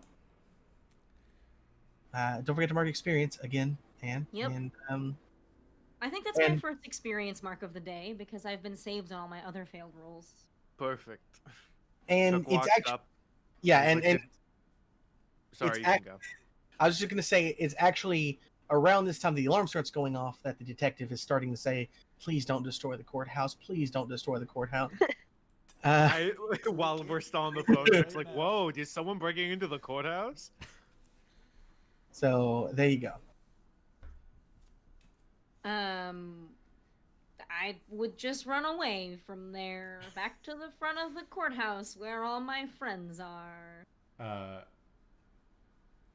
Do Teddy and Chuck notice Apophis's discovery?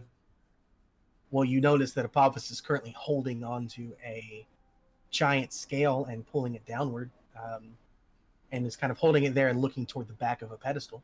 Is this parkour thing I hear the kids are into? No, it's free running. That's the thing now. Is it? I mean, just call it gymnastics. Either way, youth. And Yeah. I'm gonna walk over to Apophis and just kind of look up and, how's it hanging?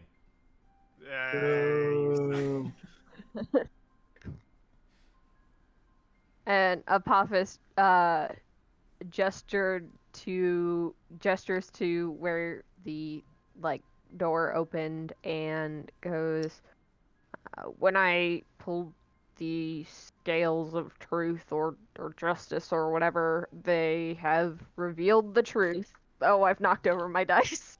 There is one thing that I failed to mention. In the other one, the thing that's causing it to be uneven is in the other one is a gold-plated feather.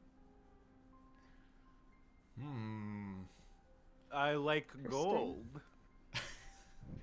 Teddy would like to look at has Teddy now, because Apophis has kind of gestured to it, has he noticed the opening? Sure. Is there like a ladder going down, or is it a set of stairs, or Set of stairs. okay? It's like spiral stairs. Gotcha. Is Anne running back, or is she angel winging back? Thing's a verb, isn't it? Yeah. I think that Anne would first close the door back all the way, and then probably just angel wings back for the sake of not being seen, fleeing the scene of a crime. Unsurprisingly, closing the door did not turn the alarm off. Sometimes never it does. You know, it does sometimes, but Like, oh, good, you're not breaking in anymore. See you later. You've learned your lesson. We'll shut up. now. Anne has never been arrested, and she doesn't want it. She doesn't Well, want the arresting of herself. It sounds like a bad time.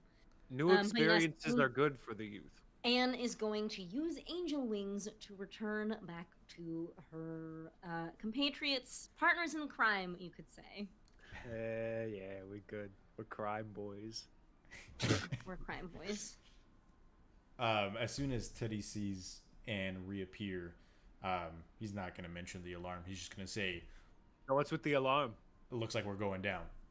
And he starts going down the staircase. Anne is going to lean into Chuck, and she's just going to say, wouldn't you like to know? Ooh, wow. And then follow Teddy down Maybe the stairs. Maybe I am rubbing off on these kids these days. Anyway, we're going down into the hole. Is there any way for me to grab the golden feather, or is that too high up for my little old man arms? Yeah, you probably can't get up there. Papa's good. Apophis, buddy, throw me the feather. Don't throw it at me though. My bones are very brittle. More calmly pass it down to me. I reached to grab the feather. Yes.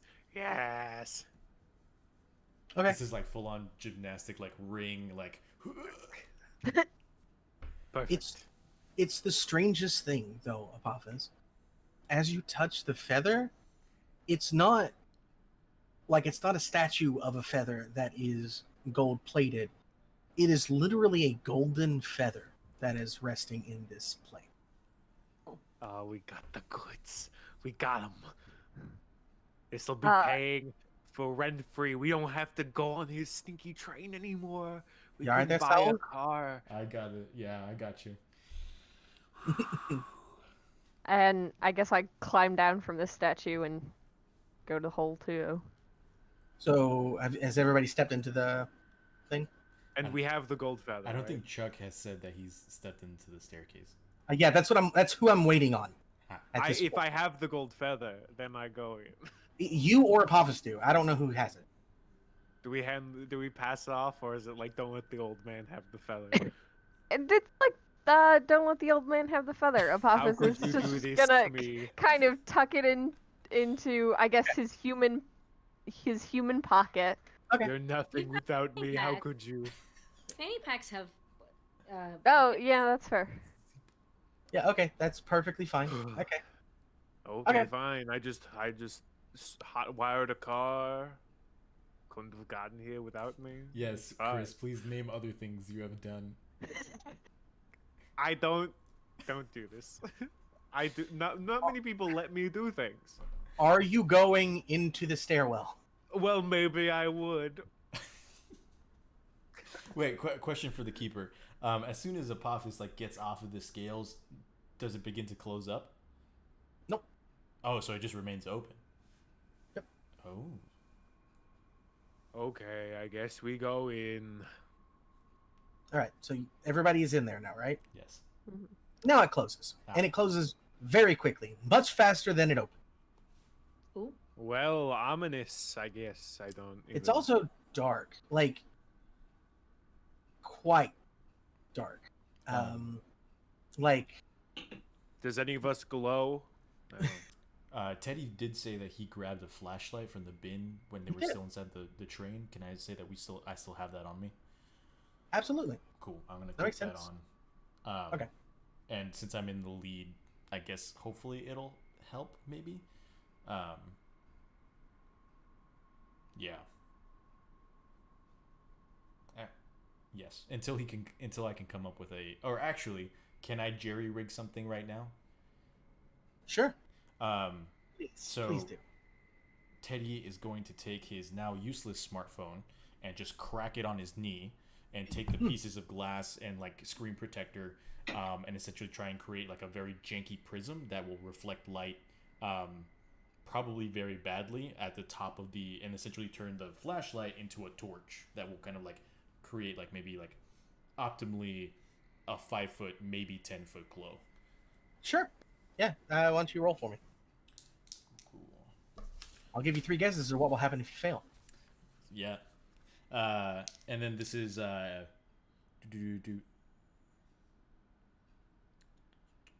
would this just be weird science or engineering? I would say engineering. Okay, cool.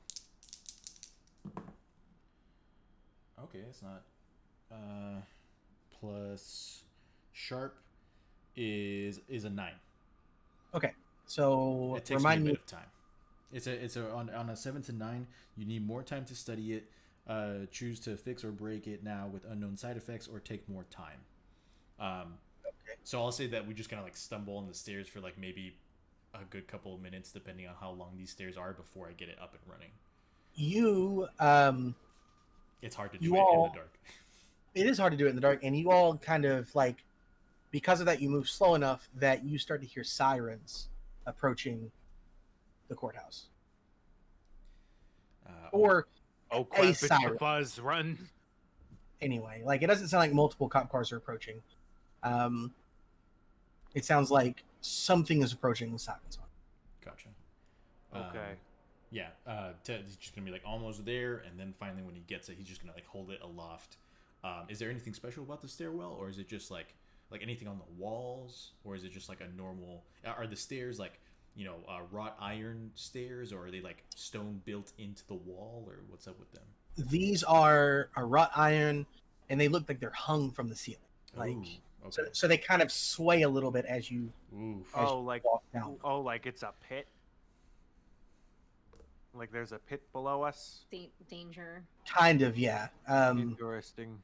What's It's holding spiraling iron chain. Okay. Iron chain is like holding up each, like in intervals, holding up.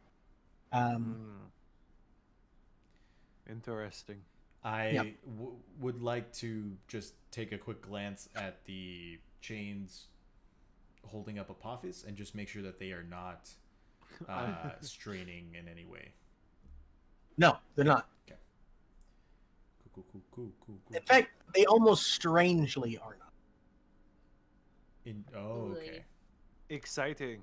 Cool. Then yes. Very cool. Via torchlight, we will head back down or continue to go down the stairs. Okay. So, So- you continue down the stairs and you eventually reach a landing that is made of stone, and then more stairs leading down, but these stairs are stone. Hmm.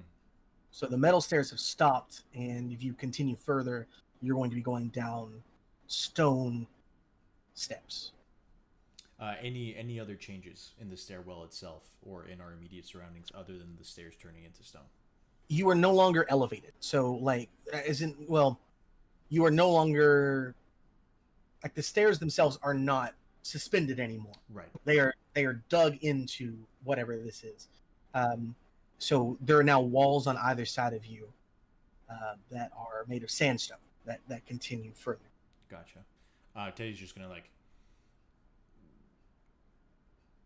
he's gonna take his hat and just kind of drop it on the stairs just to see if anything happens. Oh.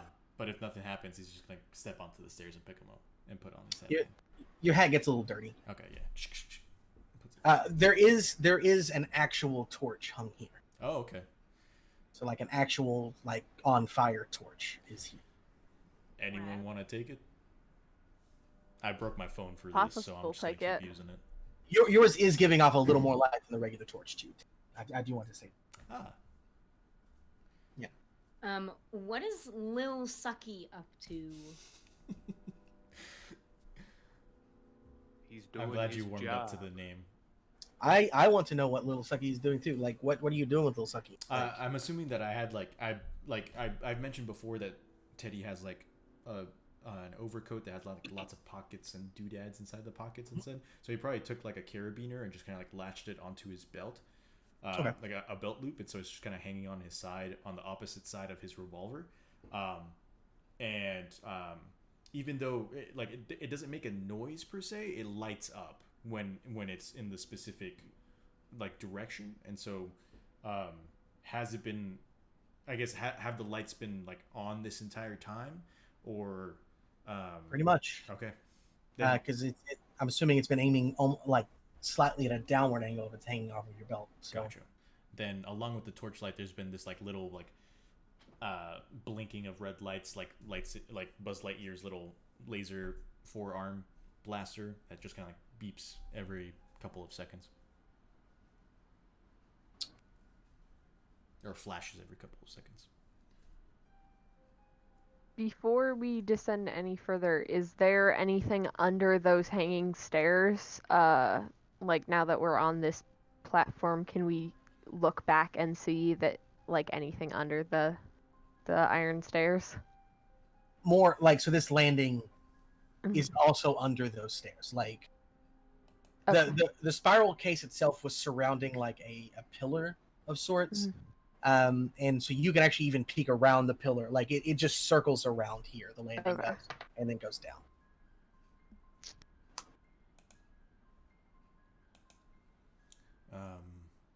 Can we see the bottom at all at this point, or is it still pretty dark down there? You can no longer see downward. The stairs are now with the wall, so it's just a regular staircase. Gotcha. It's still a spiral one, but it's connected to the wall on either side, so you can no longer lean over down. Gotcha. Understood. Yeah. Is the rock the same material as the courthouse, or is it the sandstone on the sides? It's the sandstone on the sides. Okay. It is not. I'm trying to think if I want to give this to you or make you. If I need to roll something, Teddy would be somewhat interested in the age of the sandstone. Is this something that's been here for a long time, recently man-made? If I need to roll something, I can. I'm just trying to think.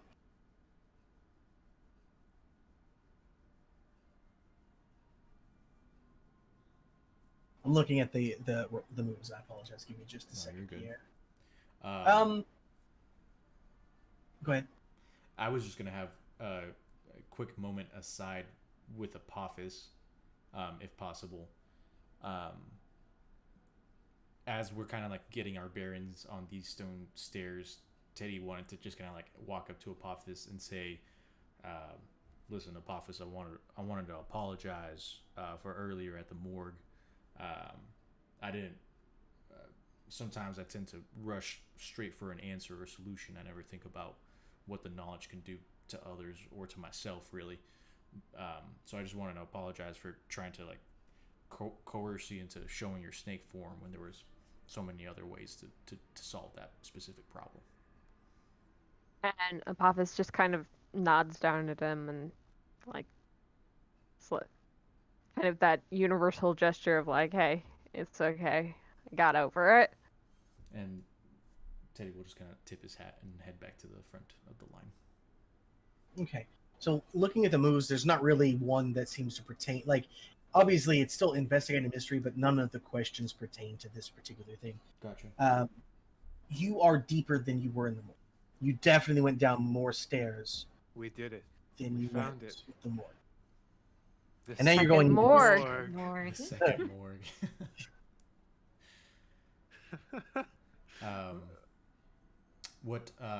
Okay, so then Teddy's just gonna look back at the group and say, "We're gonna keep going? Everyone good to go?" Apophis nods and gives a thumbs up. You know. Alright, Teddy looks at Anne. As ready as I'll ever be to smell that awful smell again. Worst case scenario, are you feeling up to be in the escape route? Yeah. Oh, like we can. Oh, I don't really, Daddy. I don't really trust. It's the not a ability. question. It's not a question of whether or not we trust her. It's whether or not she trusts herself. And then Teddy's gonna turn around and walk. Listen, if there's nothing else, I might be the only way we can get out of here. So I got to. I mean, I guess. You can stay, Chuck, if you'd like. That's fine. No. Okay. We're No, heading That's no, yes. and downstairs. Yes. Okay. And you're great. You're a great person, Thanks, and Chuck. I trust you Thanks, to an Chuck. extent. You're Thanks. just a very good person, Thanks, Chuck. Thank you. That's really reassuring. and you try your best. Thanks, Chuck. Can we go? We're gonna have Continue a down the stairs. a Yeah. counter for thanks, Chuck. Because that's Thanks, what Chuck. we're all saying. So you continue down the stairs for a while. You go down at least 5 more flights of stairs.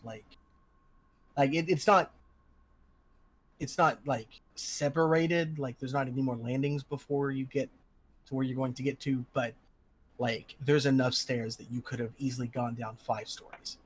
Like you are deep underground at this point. And as you step onto a landing once more, this time in front of you is a large iron gate with some hieroglyphs on it, and there's a torch on either side. And yeah, so you're in a small room now with nothing but the stairs behind you and the iron gate in front. What do you do? Does it seem like the gate is locked at all? Does it have like an area for where a key would go, or is it just kind of like pushed to open? It's not. There are large metal handle, like rings. There are large metal rings on it. Gotcha. So it looks like you would probably. But there's not like a padlock or anything like that. Does it seem like these doors are made for larger than human people? They're very large. So, arguably, would Apophis be able to open these normally? Yes. Our resident strongman. A resident Yeah. tall person. Okay. Where all the Chuck short is people be like, please get the cookies from the tall. shelf. Chuck is like, step back. I got this. I think that as Teddy is kind of scrutinizing this door, I'm going to point to the hieroglyphics and turn to Apophis and just say, I know this sounds stereotypical, but can you read these? Do you know what they say? to attempt to read them. I don't know if I have to investigate a mystery or not for that. No, you don't. Okay. You can't read them. But not because they're foreign to you, but because they don't make sense. Like they, because this is just a language that you could read, I'm assuming. Like this is just Yeah. like, so like I would not make someone roll to read a road sign. But you can't, this doesn't make sense. Like this is just random words just littering the door. Like it looks like a child has recently learned how to write, and like so there's writing words, like so it makes literally no sense at all to you. Like noticeably doesn't make sense. Not just that it's some mysterious meaning or something like that. It's just gibberish. It's nothing. It's just words in no order and words without purpose. It's like someone has just chosen what pictures they like.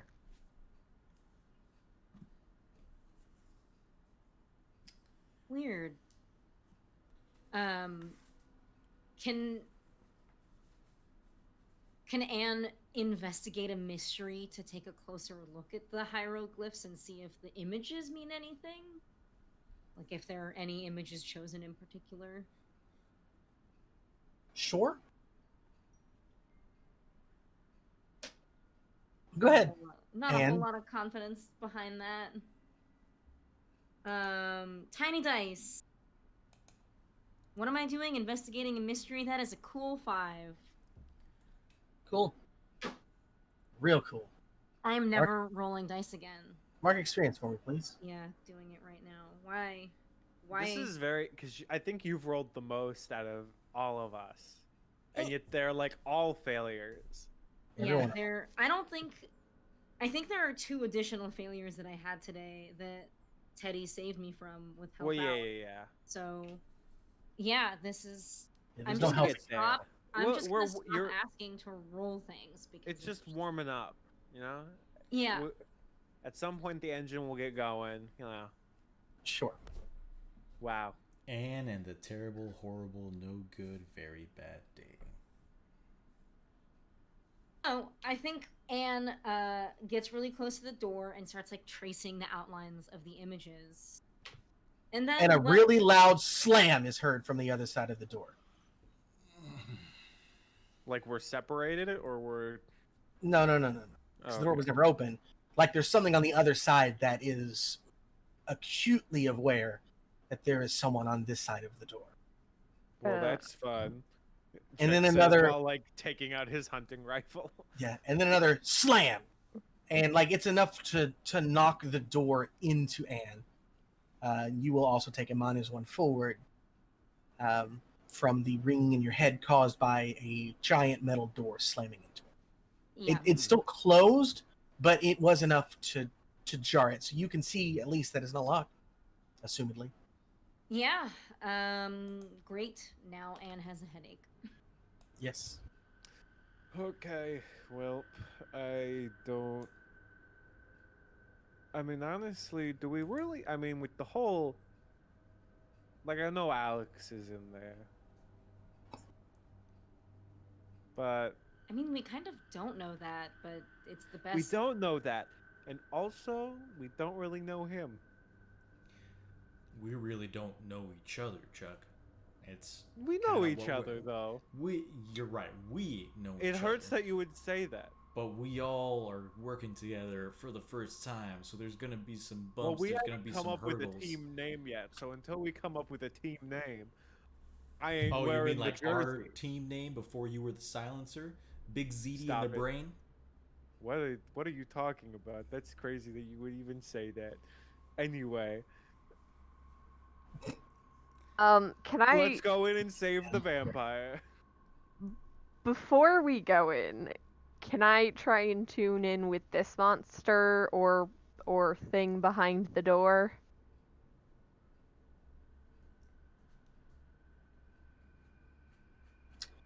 This is such an overpowered ability. I mean, Not when you have the opportunity to fail it. it also Well, yeah. works from like a very cool flavor standpoint too. So it's like Yeah. so. Yeah.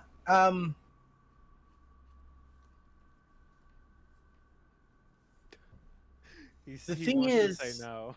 well, no, it's. I want to say why without. This is the same monster as before. Like this is Okay. the same one. So I feel like you've already technically tuned into this monster. And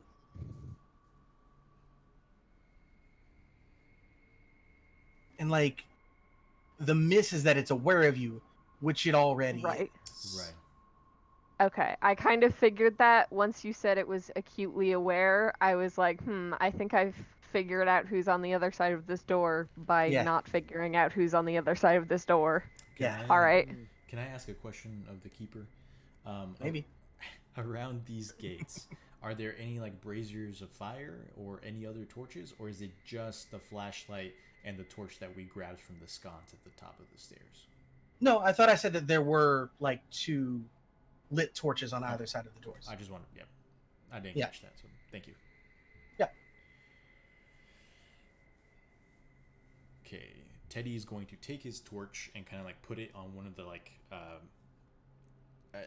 you know how like some overcoats have like straps, and not straps, but like, you know, to tighten and things of that nature, like similar to some trench coats. Like a robe. Yeah, kind of.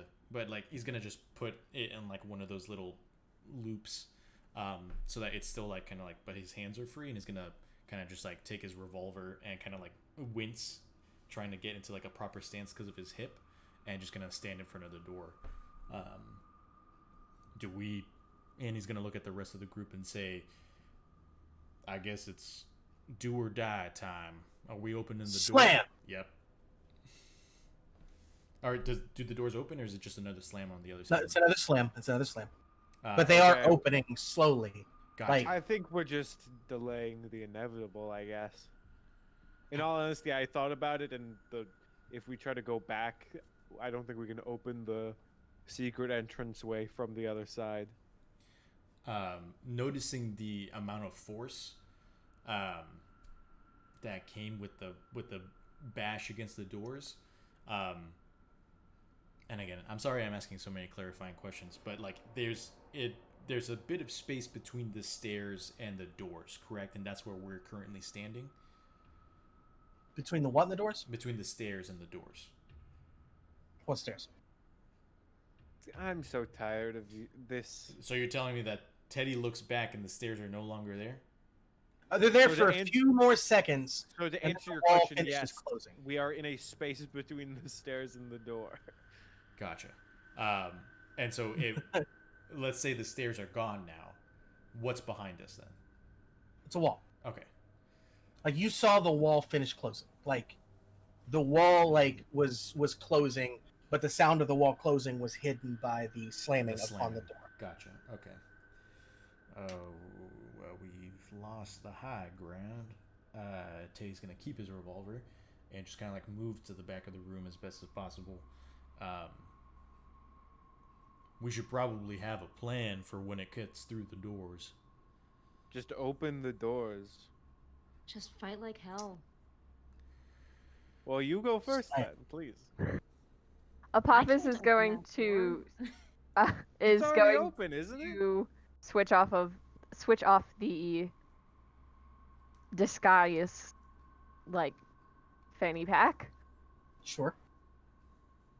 and I guess go up to the doors.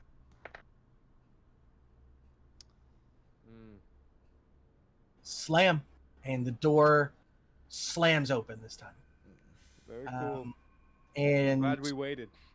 every one of you, except one, is assaulted by just one of the worst smells. Anna and Apophis seem to be particularly hit by it. Teddy a little bit less, but Chuck, while you can tell there's a foul smell, it's not that bad. Like it's Yeah. I mean, yeah, it stinks, I but go like around dead bodies. It's not that bad. Well, it's not even like as bad as a dead body. Like it's Yeah. it's more like trash in the air, like to you. Yeah. Red is I lived in New York. But yeah, to you, it's just like to Teddy, it does smell, but it smells the worst to Anne and Apophis right now. Like to you two, it's almost crippling. Like it's not enough to give you a negative, but like it is almost crippling with how bad this smell is when it hits you. Is it because we're old and they're arguably young? Apophis it's the is smell of definitely death, not right? young. Do you want to read a bad situation and maybe find out? Sure. Can I? Yeah. Alright, go ahead, absolutely. Chuck. Yeah. I want to do things. Have Yeah, you rolled it? absolutely. Or yeah, you rolled for the I rolled to hotwire the car. Yeah. Oh, good. That is going to be a 4. Oh, good. Our Good. entire party is But banned from buddy- rolling. Oh my gosh, guys, I did it. I leveled up. Congrats. Did you? Yay! I don't even know what to do.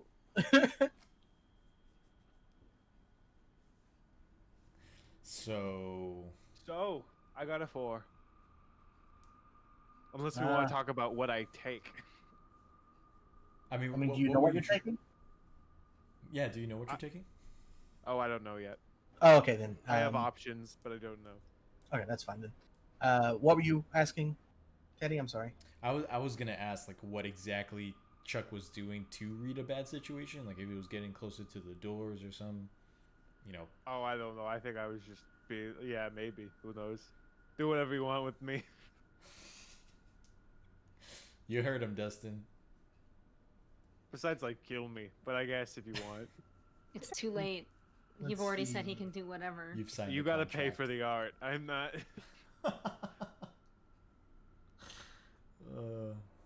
Huh. This is great. Teddy's just gonna yell out, "Chuck, don't get too close to the doors." I'm getting close to the doors. And it's about this time that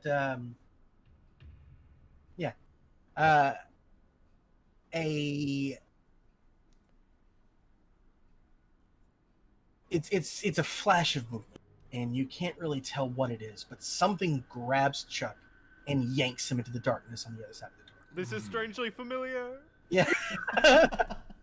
Yeah. Chuck likes getting yanked through doors. I don't even... He does. Into the darkness. I'm gone. What do the rest of you do? Teddy's gonna immediately begin limping towards the darkness. Apophis is gonna rush towards the darkness as well. Well, it's getting a little less dark as Teddy rushes toward it, unless Teddy dropped his torch. No, Teddy still has it on him. I also have the torch from up Okay.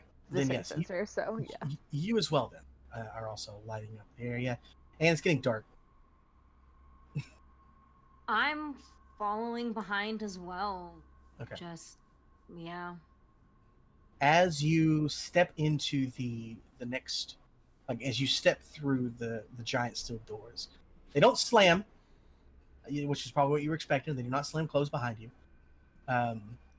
There is Chuck with a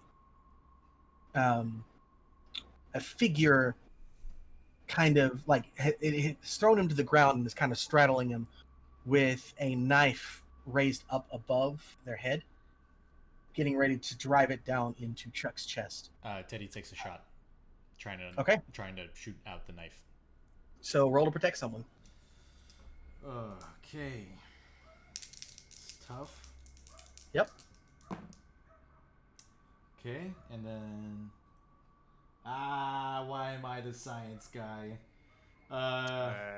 I've got... So that minus. I got a 9. Just A 9? flat, because I have a +0 to tough. Okay. Okay. You take the shot, and it does, in fact, knock the dagger from their hand, and it just kind of slides across the floor. There's a it's like a pocket knife almost. Mm-hmm. And this creature turns, and so it has a very humanoid figure to it. It's wearing a dark gray hoodie, jeans, and boots or shoes. Like it's inconsequential what it's wearing there. But as it turns to face you, you can see what looks like it used to be a human face, but it is pierced with glass. Like it looks like shattered glass is just punctured through this thing's face all over.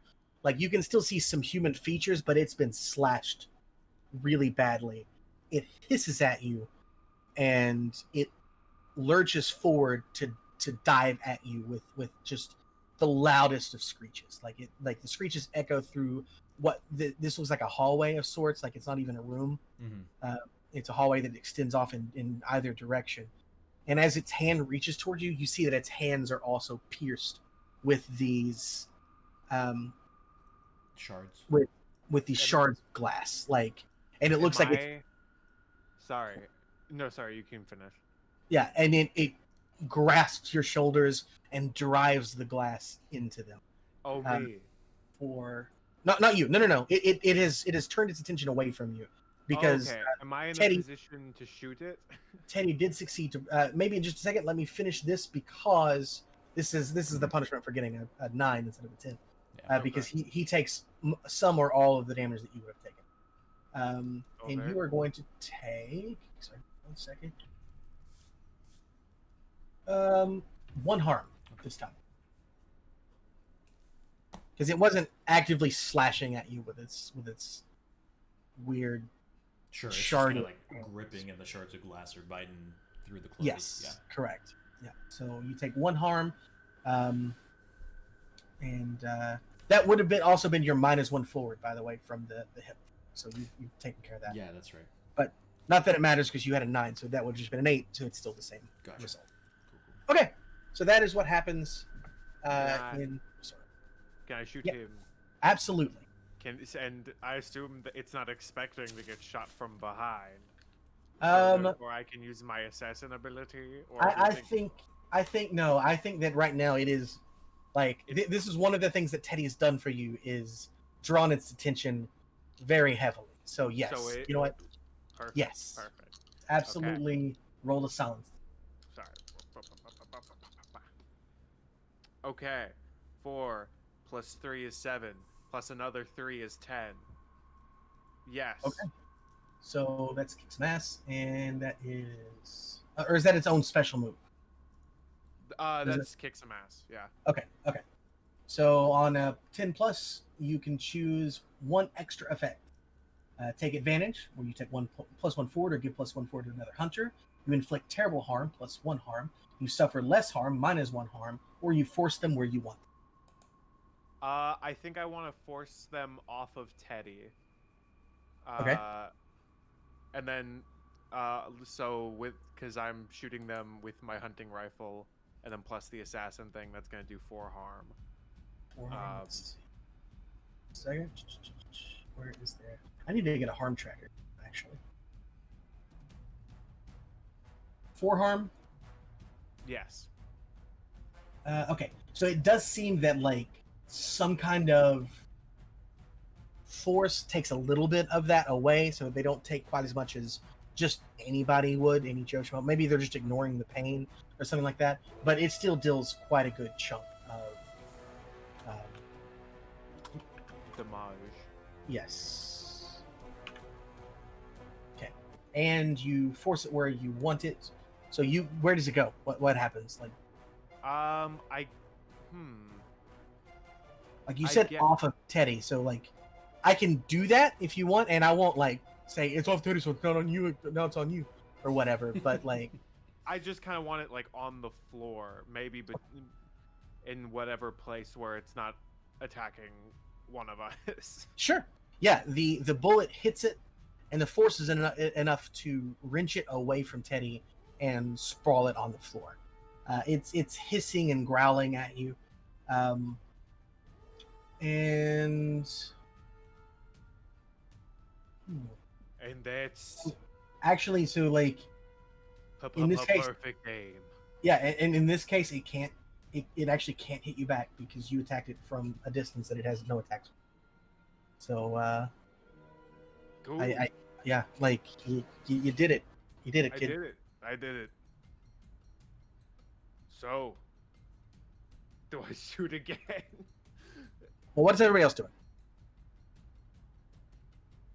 I am. Apophis is going to try and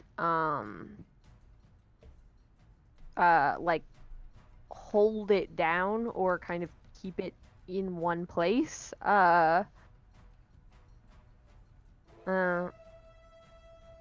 Actually, I take that back. That wouldn't make much sense right now. I guess Apophis is just gonna look around the room to see if, while the two old guys are distracted, if there is anything glaring to him that he notices. Sure. Roll plus sharp. Read a bad situation. Should have gone with the other one. I had +2 to that. That is a 9, -1, so 8. Okay, so you hold one. You can ask one question from the read a bad situation. What's my best way in? What's my best way out? Are there any dangers we haven't noticed? What's the biggest threat? What's most vulnerable to me? And what's the best way to protect the victims? If you act on the answers, you get a +1 ongoing while the information is relevant. All right. Are there any dangers we haven't noticed?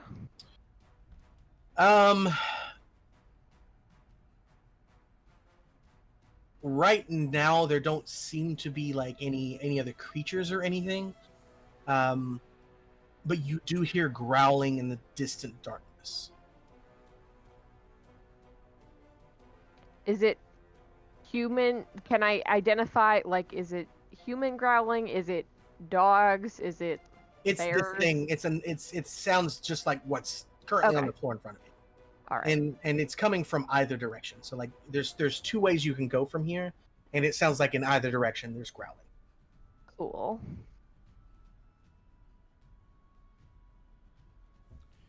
Cool. And All right, so this thing is on the ground, it is. but it is still active, correct? It is still moving, yes. Okay, I think Anne would just try to smack this thing with her razor whip. Sounds she's painful. going to get up close enough to it to attack it. Okay. I'm running out of dice that are not cursed. But I imagine this is a kick some ass roll, correct? Absolutely. Unless you have something special over there on that end.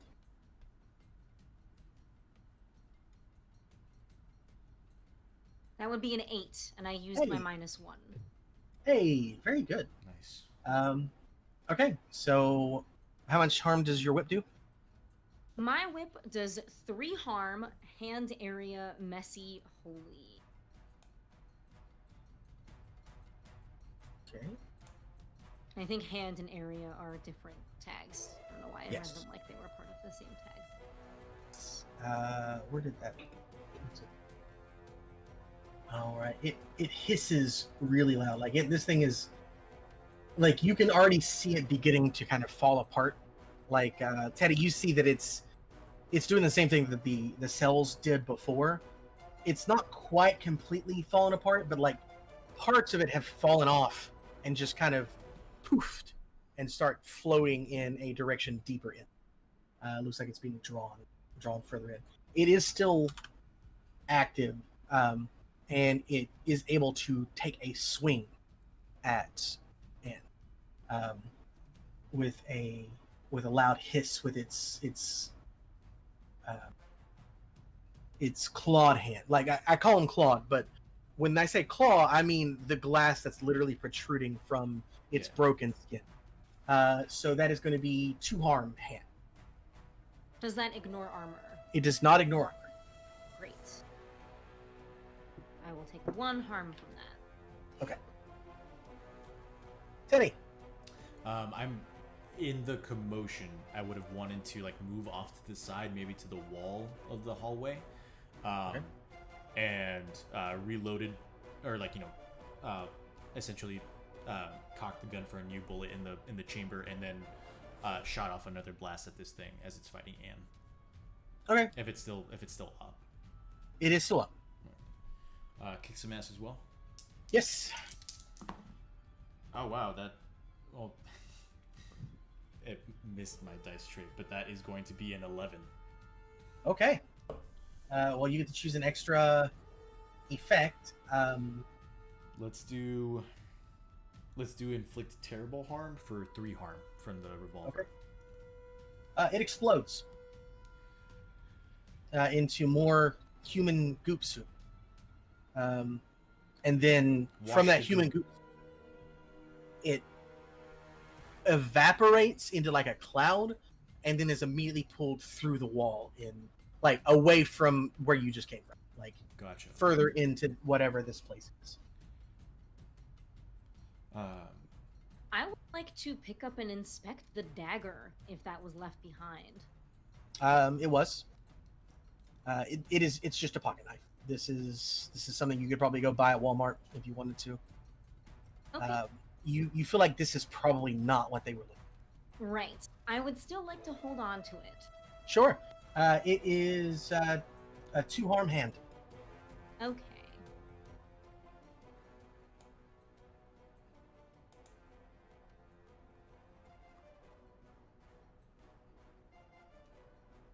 All right, what's everybody else up to? Chuck gets up. Good plan. He's just been on the floor with his rifle. Yep. Yeah, what's the like room we're in right now? You're in a hallway. So it's just a hallway. Okay. Yeah, it's a Well, Chuck like, kind of wide hallway, but did yeah. Chuck get hurt from that, like being dragged in? No, Teddy stopped you from getting hurt. Okay, we're all good. There's actually no harm Thank done to you. I guess there's only one way in. Are we all good? Yeah, we're good, Chuck. And he's gonna put his revolver back inside its holster. Chuck, I think Chuck is like, okay, thank you for saving me. I also saved you. We're all good. Teddy. Apophis turns back around and says, "Don't put that revolver away just yet." Fair point, and he's gonna take it back out. I guess there's really only one way we can go. No, there's 2 ways because the hallway goes left and right. Gotcha. So you were stepping out into the hallway like you were coming out of a room. Gotcha. That was attached to it. Understood. Yeah.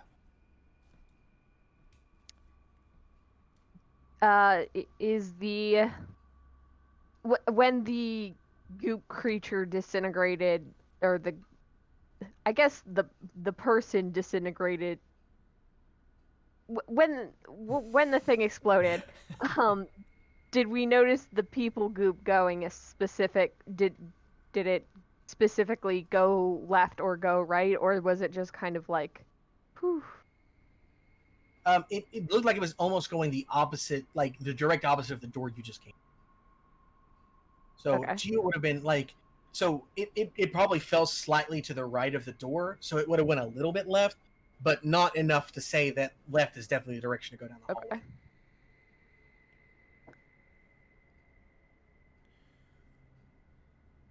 And on the walls, and from what we can see from our torchlight, are there like also hieroglyphics on these walls as well?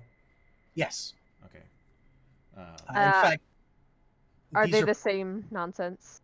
They are, yes, they are the same nonsense. Also, you hear a bang come from the room behind you. Were we followed? Can go check it out if. By bang, I mean a slam. Like there's a slam against the wall. Ah. Like, Gotcha. Oh, yeah, sorry, I realized that bang could in fact mean anything. gunshot, but you hear like a slam, Gotcha. like something is hitting against the wall. Yeah, kind of like that. Sorry. Faulty word. Well, I guess it's either left or right. Apophis. I like to be right. Shall we take a vote? I vote right.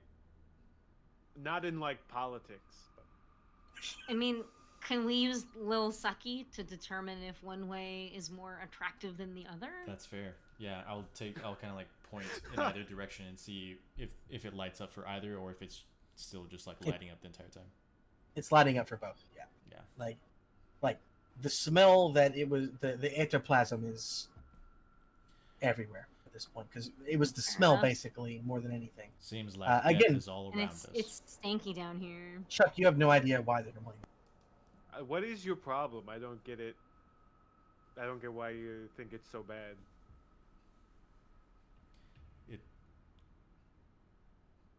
Well, if we're gonna vote and Chuck's voting right, I'm gonna vote left, just because that's what the democracy is supposed to be.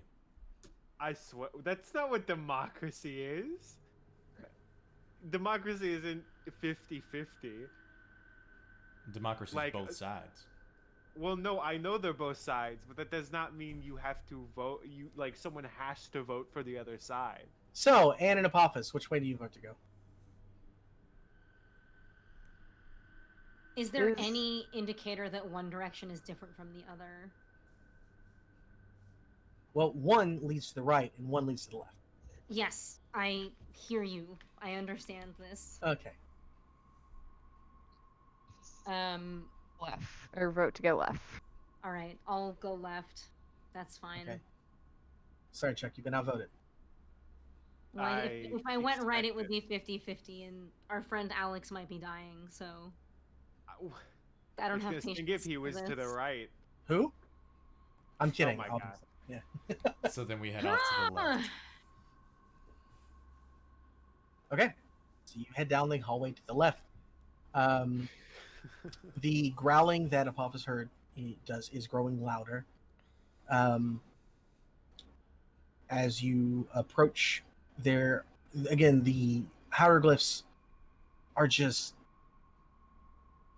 gibberish. Just it almost hurts your head, Apophis, anytime you try to read them, like just to see if they've changed, maybe. Like, is this like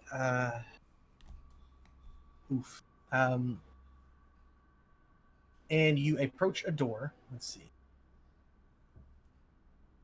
That's actually probably a good idea. Voice in my DMs. Let's take a break really quick, because we've been going for 2.5 hours already. So let's take a quick break, and we will return very shortly. How long do you think that we should take a break for? So how long is that? We went a little bit longer this time, so let's say 15 minutes. So we'll be back at the end of these advertisements. That aren't really for advertisements. Us. Yeah. It's advertisement for us. For us. Please follow us on social media. Yeah. Yeah. I get it now. I'm with it. My name is Dr. Alexander Rose, and as hard as it may be to believe, I am a vampire. Well, at least partly. I don't even truly remember how this came about. You see, I had a problem with certain controlled substances. I was a user. I also gave freely out of the pharmacy connected to my clinic. There were many that I shared with. All of this culminated with one night, one bite, and my life changed forever. I'm now hunting for my sire, the one who turned me into this, and for any knowledge on my unique condition, while trying to fix the life that I found myself in. I fight the urges. I work to try and make the world now a safer place for those like I once was, and for those like I am now. To prove my humanity remains, and that I'm more than monstrous.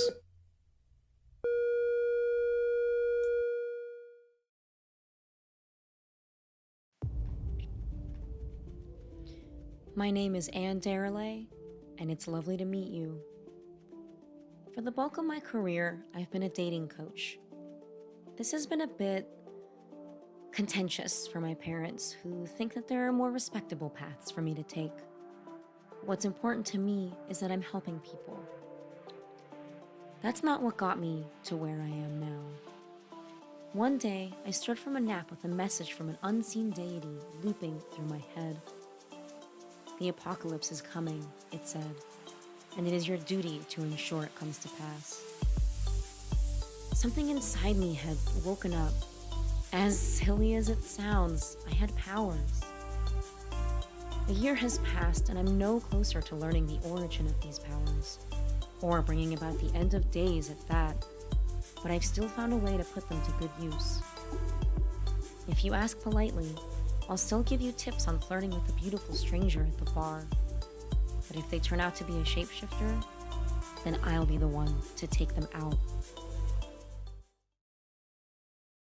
I am the head of Apophis. The Egyptian snake god prophesied to swallow the sun and bring about the end of the world.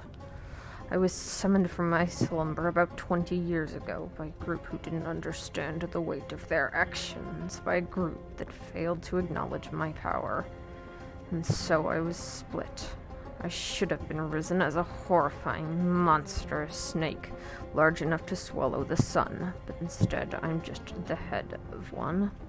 As I wondered, contemplating the life I now had before me, this form couldn't bring about the end of days, I began to appreciate the world around me and see what it had to offer.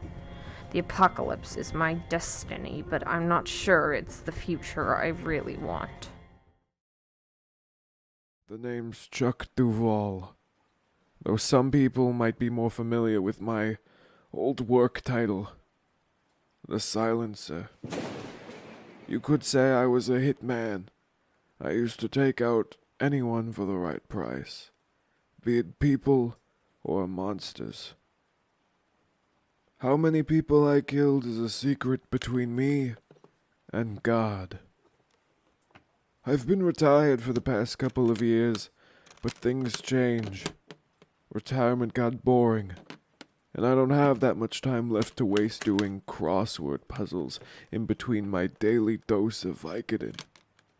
So might as well use it to silence a few deadbeats on my way out. 1 second, folks. Recalibrating the sonic rifle. Almost there. Hot damn! Oh, shit. Oh, I apologize. Let me introduce myself. My name is Theodore Ulysses Franklin. You can call me Teddy. Born in good old San Antonio, Texas, back in 1959. My mama was Mexican, my daddy a cow rancher, and sí, hablo español. After graduating from MIT with various degrees, I delved into some of the fringe sciences. There, I discovered the existence of the supernatural, and I realized my purpose: researching the unexplained and protecting normal folks from the terrors in the dark. My savings went into building Old Tex, my mobile base of operations, out of the scraps of a 442 Atlantic steam locomotive. Old Tex and I travel across the country, fighting monsters, protecting people, and riding the rails.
My name is Dr. Alexander Rose, and as hard as it may be to believe, I am a vampire.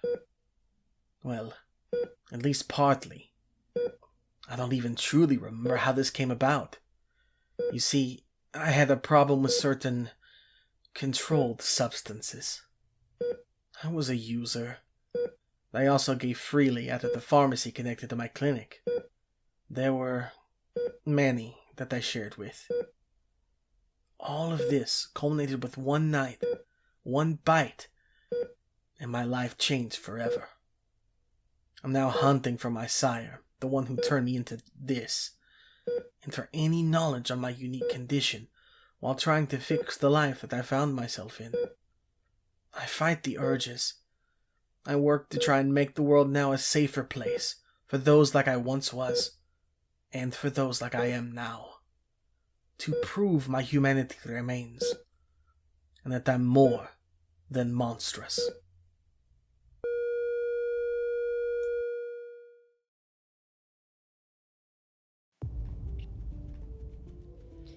My name is Anne Darelay, and it's lovely to meet you. For the bulk of my career, I've been a dating coach. This has been a bit contentious for my parents, who think that there are more respectable paths for me to take. What's important to me is that I'm helping people. That's not what got me to where I am now. One day, I stirred from a nap with a message from an unseen deity looping through my head. The apocalypse is coming, it said, and it is your duty to ensure it comes to pass. Something inside me had woken up. As silly as it sounds, I had powers. A year has passed, and I'm no closer to learning the origin of these powers, or bringing about the end of days at that, but I've still found a way to put them to good use. If you ask politely, I'll still give you tips on flirting with the beautiful stranger at the bar. But if they turn out to be a shapeshifter, then I'll be the one to take them out. I am the head of Apophis, the Egyptian snake god prophesied to swallow the sun and bring about the end of the world. I was summoned from my slumber about 20 years ago by a group who didn't understand the weight of their actions, by a group that failed to acknowledge my power. And so I was split. I should have been risen as a horrifying, monstrous snake, large enough to swallow the sun, but instead I'm just the head of one. As I wondered, contemplating the life I now had before me, this form couldn't bring about the end of days, I began to appreciate the world around me and see what it had to offer. The apocalypse is my destiny, but I'm not sure it's the future I really want. The name's Chuck Duval, though some people might be more familiar with my old work title, the Silencer.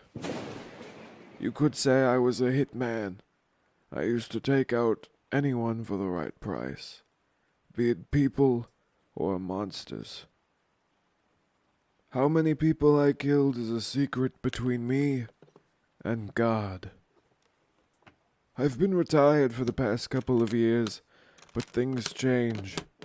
Retirement got boring, and I don't have that much time left to waste doing crossword puzzles in between my daily dose of Vicodin.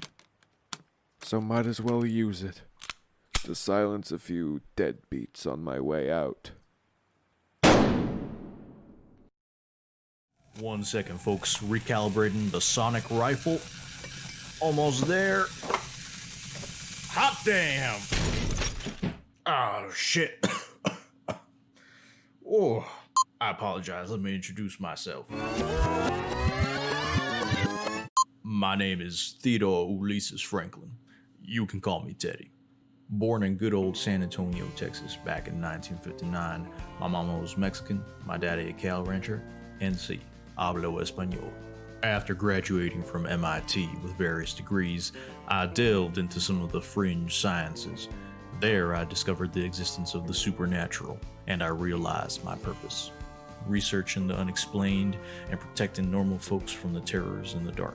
My savings went into building old techs, my mobile base of operations, out of the scraps of a 442 Atlantic steam locomotive. Old Tex and I travel across the country, fighting monsters, protecting people, and riding the rails. Hi. And Did we're you back. miss us? There we go. Did you miss me? We are back. I sure did. We all went and screamed into our pillows for 15 minutes. Just straight. Yep. And we're back. I'll Yep. be able to do a much better Apophis voice now that my voice is all hoarse. We didn't even breathe in the entire time. Yeah. Very cathartic in these times. So we took the left path, if I remember correctly. Yes, you did. Doki. As we're pushing forward down the hallway with the flashlight torch and the torch that Apophis has, are there any changes in the hieroglyphs at all?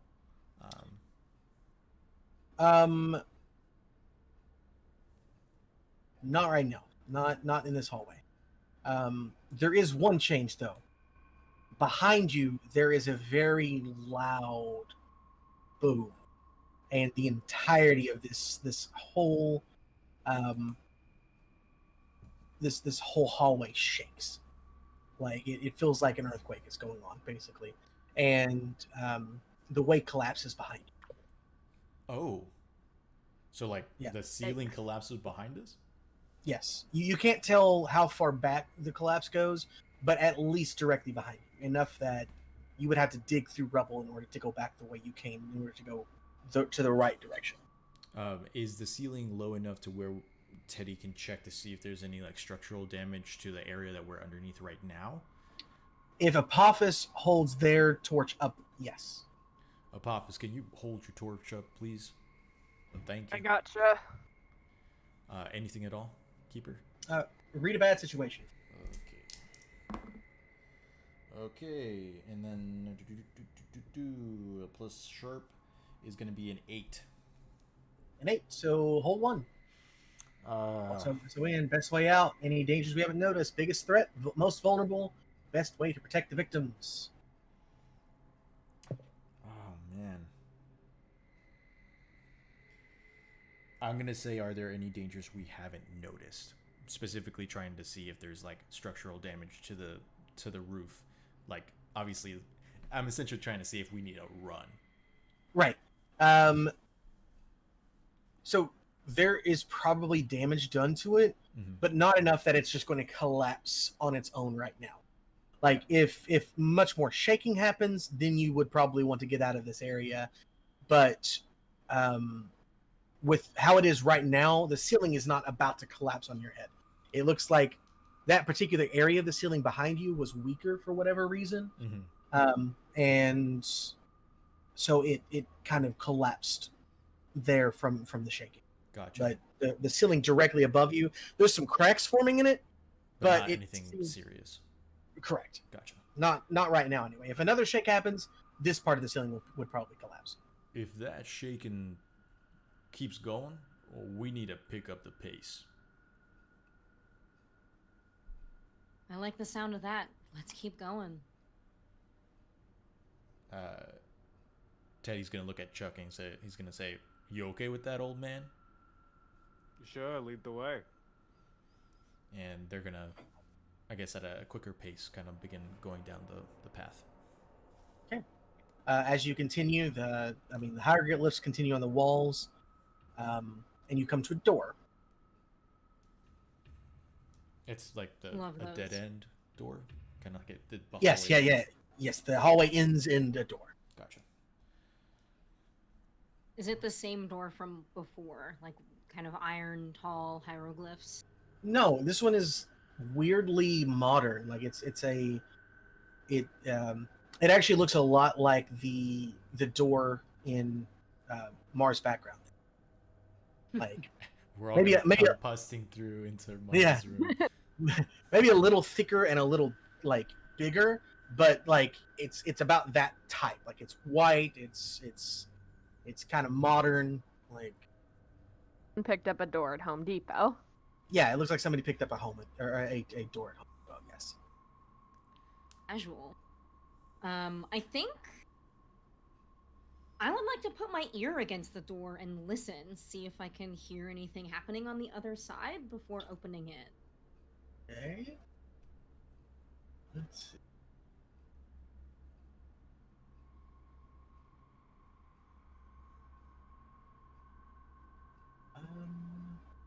Read about situation. Roll your dice, he says. It'll Listen, go you're the well one this that you're the time. one that did it.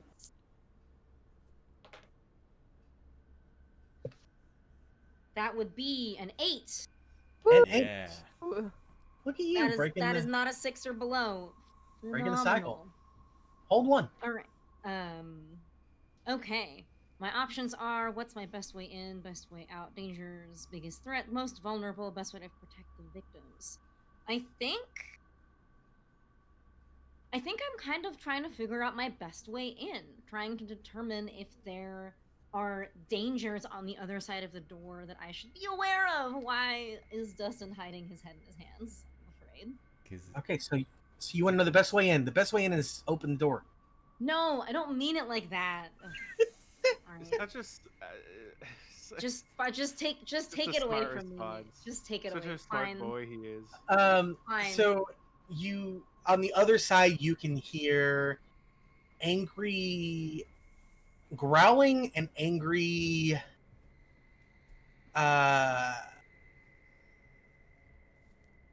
groaning, like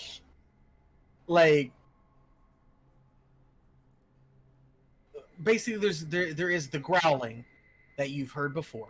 Like, this sounds familiar, and it's relatively close to the door actually. And then further in, you hear a more feminine, like agitated grunting aimed in your direction. Do I get the sense that we are not exactly unknown to these creatures? Since those noises are aimed at us. Well, so not necessarily. It sounds like they're facing each other. Okay. I think I look back to my party and I whisper to them and hold up 2 fingers that there are 2 creatures in that room. One of them sounds to maybe be female, and they're just groaning at each other. Well, What should we do? do you think maybe I'd hate to run into a room and possibly face a shit ton of more of those glass zombie things? Maybe I can prop myself up with my rifle, couple feet away, maybe 20 feet away. You open the door, I take a shot at anything that comes through the door. Everyone's got weapons out, and then we just storm in. Like, bottleneck them a little bit, you're saying? Shoot For the first, most ask part. questions later. Exactly. Well, It's as you're good a speaking my plan language. as any other thoughts, guys? These things are bad, but I don't think we actually killed that other one. We gotta get to the bottom. I mean, of all this. I mean, glass in your face. You could argue. I'd rather bottleneck them than us get bottlenecked. Fair enough. So I'm going to back myself up at the door. I'm gonna kind of usher everybody to kind of take steps back. And I'm going to, in one quick motion, try to is the door gonna open towards me or away from me? It opens away from you. It opens into the room. Okay. I think that I would just turn the knob, throw the door open, and then back against the wall of the hallway right away. Okay. Let's see. You're gonna make me roll, aren't you? And then, if I can describe what Teddy does as this figures out, takes out his rifle, and he begins pacing back about 20 feet, and then he kind of takes a very shoddy stand and kind of places it on the ground and sets his rifle down, and he begins to kind of pump the rifle, and the water kind of like pushes through the copper convection tubes, which begin to kind of like glow slightly with heat from the card battery.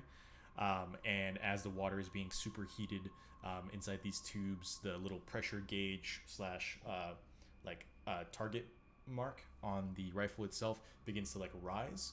And when it starts to dip too far, he twists a pressure gauge that releases a bit of steam out into the darkness of the hallway. And essentially he's just doing that until Anne gets ready. And then when she props open the door, he's gonna hit the trigger, and that's gonna ignite or flare out his little directional sonic disc at the front of the rifle, which reveals a train whistle, a nice brass train whistle at the end of the rifle. And the second tap is gonna shoot anything, like a huge sonic blast into anything that's on the other side of the door. Hey, anybody else setting up? I guess Chuck's just ready with his rifle. Okay. Pappas has got his big ol' beetle arms out. He's just Alright. flexing at the door. One of them beefy arms back on there. All right, then, Masha, please roll act under pressure. That's going to be plus cool.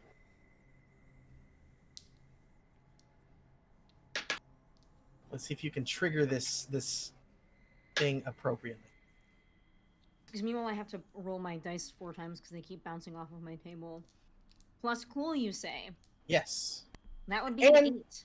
And take another, well, okay. I was going to say take Yeah. your +1 ongoing because you're acting and, Well, that in would have been relation a to plus this. 9 then.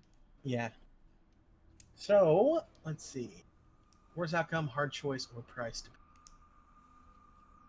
Could it be argued that Teddy helped by making the plan?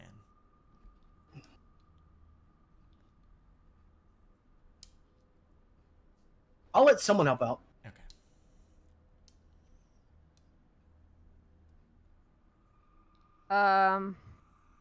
I guess Apophis can try and help out by kind of standing behind Anne, and I don't know if that actually helps.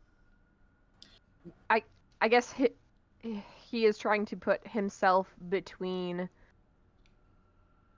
between, like, the door and then him and then everyone else, just to kind of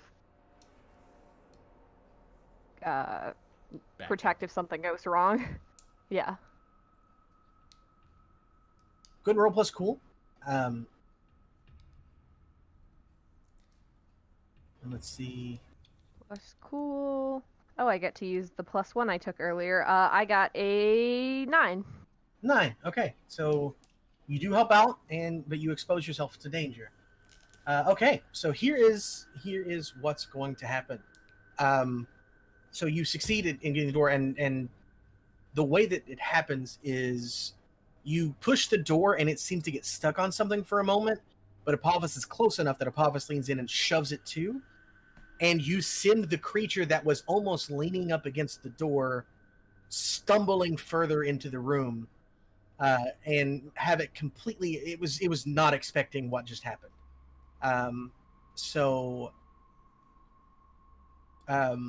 Apophis was not expecting the door to move quite as easily since it seemed to be stuck on something. So Apophis stumbles into the room too and falls flat on their face. But go ahead and let the gunshots ring, please. Is anything coming through the door? I think that was Nope. the idea, was that, like, if there were, like, essentially the idea was that if there were many of those, like, zombie guys on the other side that were going to run through the door once it was opened, that at least Teddy would be able to kind of, like, punch a hole there that we could run through. No. In fact, there appears to only still be one in that room. It's a little dark, so you can't see what else is in there. Gotcha. But only the one creature seems to be visible right now. And what happened to Apophis's torch once they fell into the room? Oh, Apophis did have a torch. Never mind. You can see what else is in there, and that is a bound and gagged, tall woman with brown hair, and it's Sophia. It's Sophia, everybody. It's Sophia. Sophia is the one who was Oh, found no. and gagged in the room. Oh no! What a Oh, good wow. reason to not shoot. I'm gonna shoot. Teddy's gonna pick up his stand and kind of like tuck it into one of his pockets, still holding the rifle and kind of like releasing steam, and like once in a while like pumping more water through. Well, but he's gonna begin moving before towards you the say door. before you say that you don't fire, Gotcha. because of the way that the actor under pressure went, if you fire, the creature is completely blocking her right now. Like you would have to try to aim around the creature to hit her, because it was facing her, and they were like kind of like growling back and forth at each other. Gotcha. And when they slammed the door open, it caused the creature to stumble toward her right now. So it is in the way. So if you fire, you're probably not going to be hitting her. If Then I fire. within the torchlight, can we Okay. see what the creature looks like?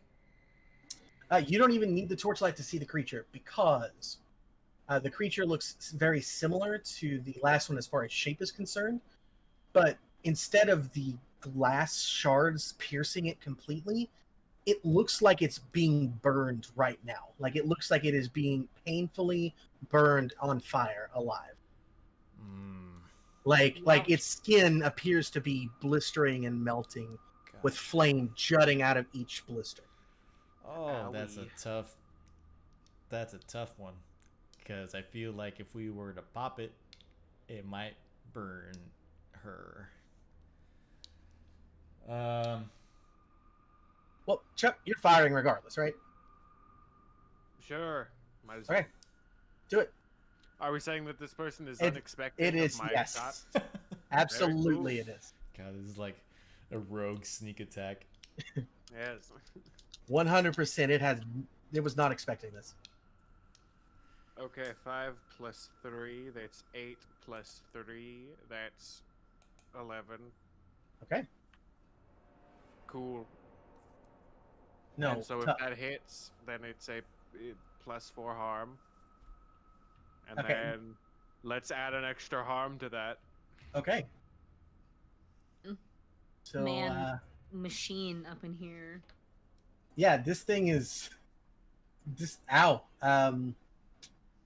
Again, a little bit of that damage is cushioned from some unseen force, but this thing is not. This does not feel very good. However, this one is able to, in an angry hiss, turn, point, and flame shoots from its hand. So you are going to be taking.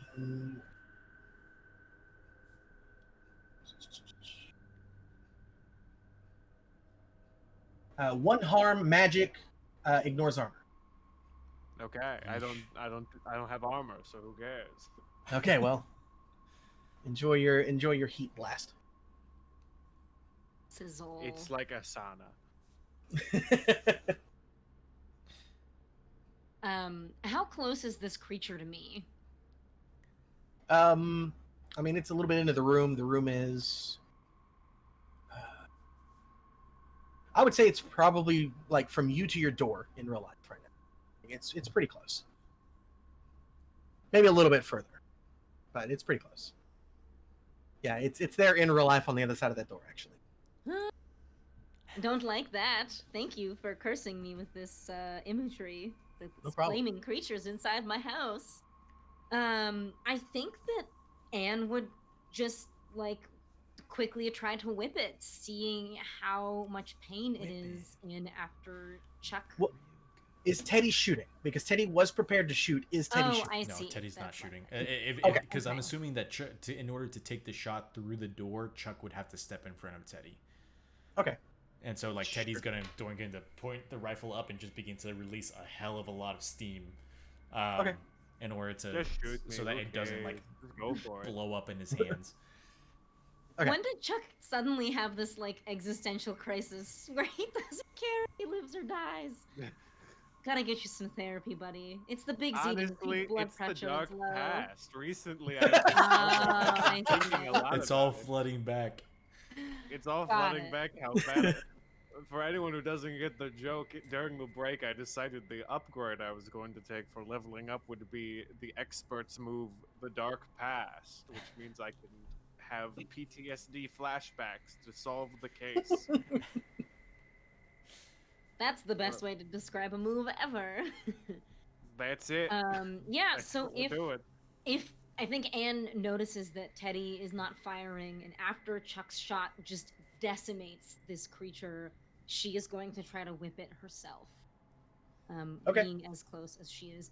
And of course, with the knowledge that Apophis is very much like under her feet, right? Like, Yes. just I am aware of this. I would not like to hurt my compatriot. Thank you.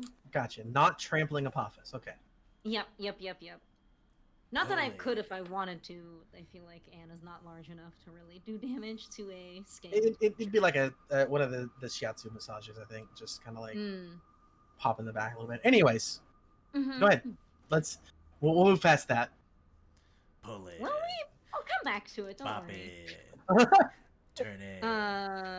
That would be a 9. Okay. Which, anyway, sometimes when you're too quiet, Discord doesn't pick up the sound, and so I didn't want to make a whip noise, and everybody in the audience just sees me do this, but with no sound. I'm over-explaining here. I think, Wow. yes, I hit with my 9. As a reminder, that is 3 harm, messy, and holy. Yeah, it's definitely gonna be messy. Good. Great. It pops. And the heat that it expels, it does not pop into like lava or fire, but it does expel heat. And the heat does hit you for the 1 harm magic ignore damage, or ignore armor. Don't ignore that damage, please. That's what I heard first, so that's what I'm gonna do. All right, sounds good. Yeah, so but now that this is- creature is gone. Yeah, it does the same thing, and it splatters into ectoplasm, which quickly evaporates and is drawn from the room in the same direction as the previous one was. We did it. We did Which it. is We like did it, away yeah. from where we came, right? Like it's going Yes. further. Okay. But it's being drawn through a wall, so like it's Right. being drawn now diagonally to the right a bit. Okay. Okay. I would like to help Apophis to their feet. Okay. Thanks. How are you doing, buddy? This is how's the floor? You all right? Sandy. Okay. All right. Papa's got a concussion. Oh no. Oh. All right. Yeah, well, I mean, if no one else is immediately doing anything, I think Anne would go over to Sophie Barrett and, free her from her mortal coil. I think- that would be a bad thing. Free her from the what's happening on Dustin's face. I'm so afraid. Anytime. You just said And you were gonna just murder goes up- Sophia. I don't. No, it was And an just goes up in- accident. Pops her. It was an accident. That It was not what they accident. asked you to do. I Teddy- was double agent the whole time. Sorry. Listen, I've seen Secretly- Matcha just murder an NPC Wow. in one of these No. games before. Green No, is actually the imposter. I've never done that. I would never. I've seen it happen. No, I don't I've know seen what you you're- leave someone to drown and or be eaten by a sea monster. I don't know what you're before. talking about. Teddy's I would going- not murder this woman. Just clarifying. Releasing the steam, Teddy's gonna move into the room and attempt to try and like help Sarah, or at least like take a glance around the room to see if there's any other dangers that we may not have noticed yet. I guess Teddy would like to read a bad situation if possible. Sure, go ahead. Why not? While Anne is assumedly freeing her from the literal coil of rope that is around her, not her mortal coil. Thank you. Yeah, that's gonna be an Everyone 8. in chat is saying I'm sus. Okay. Well, made an enemy of our fan base. I think Anne is the imposter, guys. I'm voting her off. Anne is like, I'm the only one allowed to be a tall, attractive woman here. Yes. Yes. Are there any dangers we haven't noticed yet inside this room? Inside this room, no. There's not. You can see another door. Okay. That leads further in now, like straight ahead, like not continues to the left, but like I guess turns right and starts heading basically in a similar direction as these things are being. Gotcha. I guess Teddy would, after that, he'll just kind of like to the group say, "We're clear," and then move over to Corporal Barrett and Anne and try and see if she's maybe wounded in any terrible way, since we don't have our resident doctor.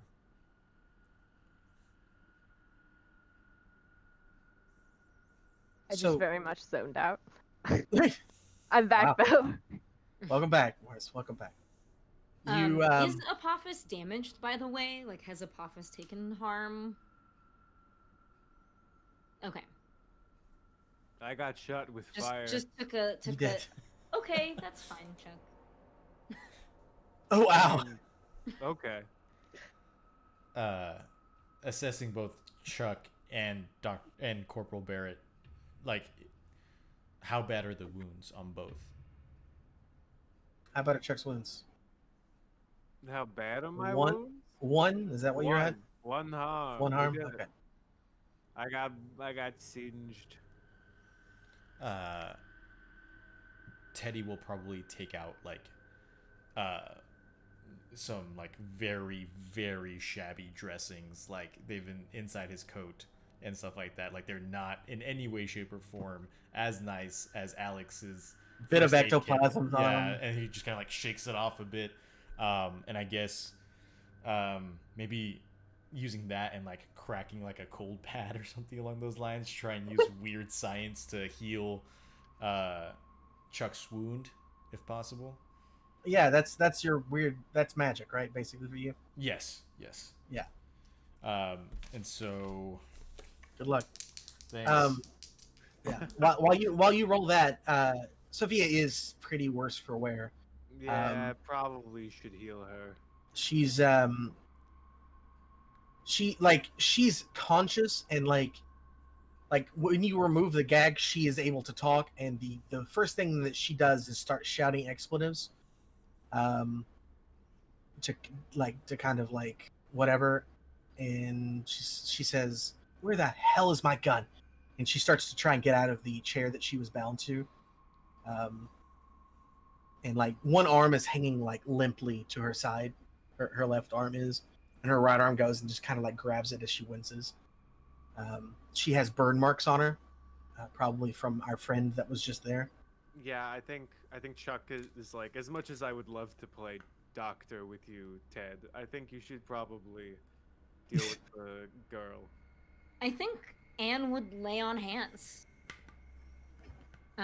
Which is the divine's healing Friggin' move. D&D. No, it's your touch can heal injury and disease. When you lay your hands on someone hurt, roll plus cool. So I think Anne still being over there by Corporal Barrett, she would like, hey, it's okay. We're gonna help you get out of here.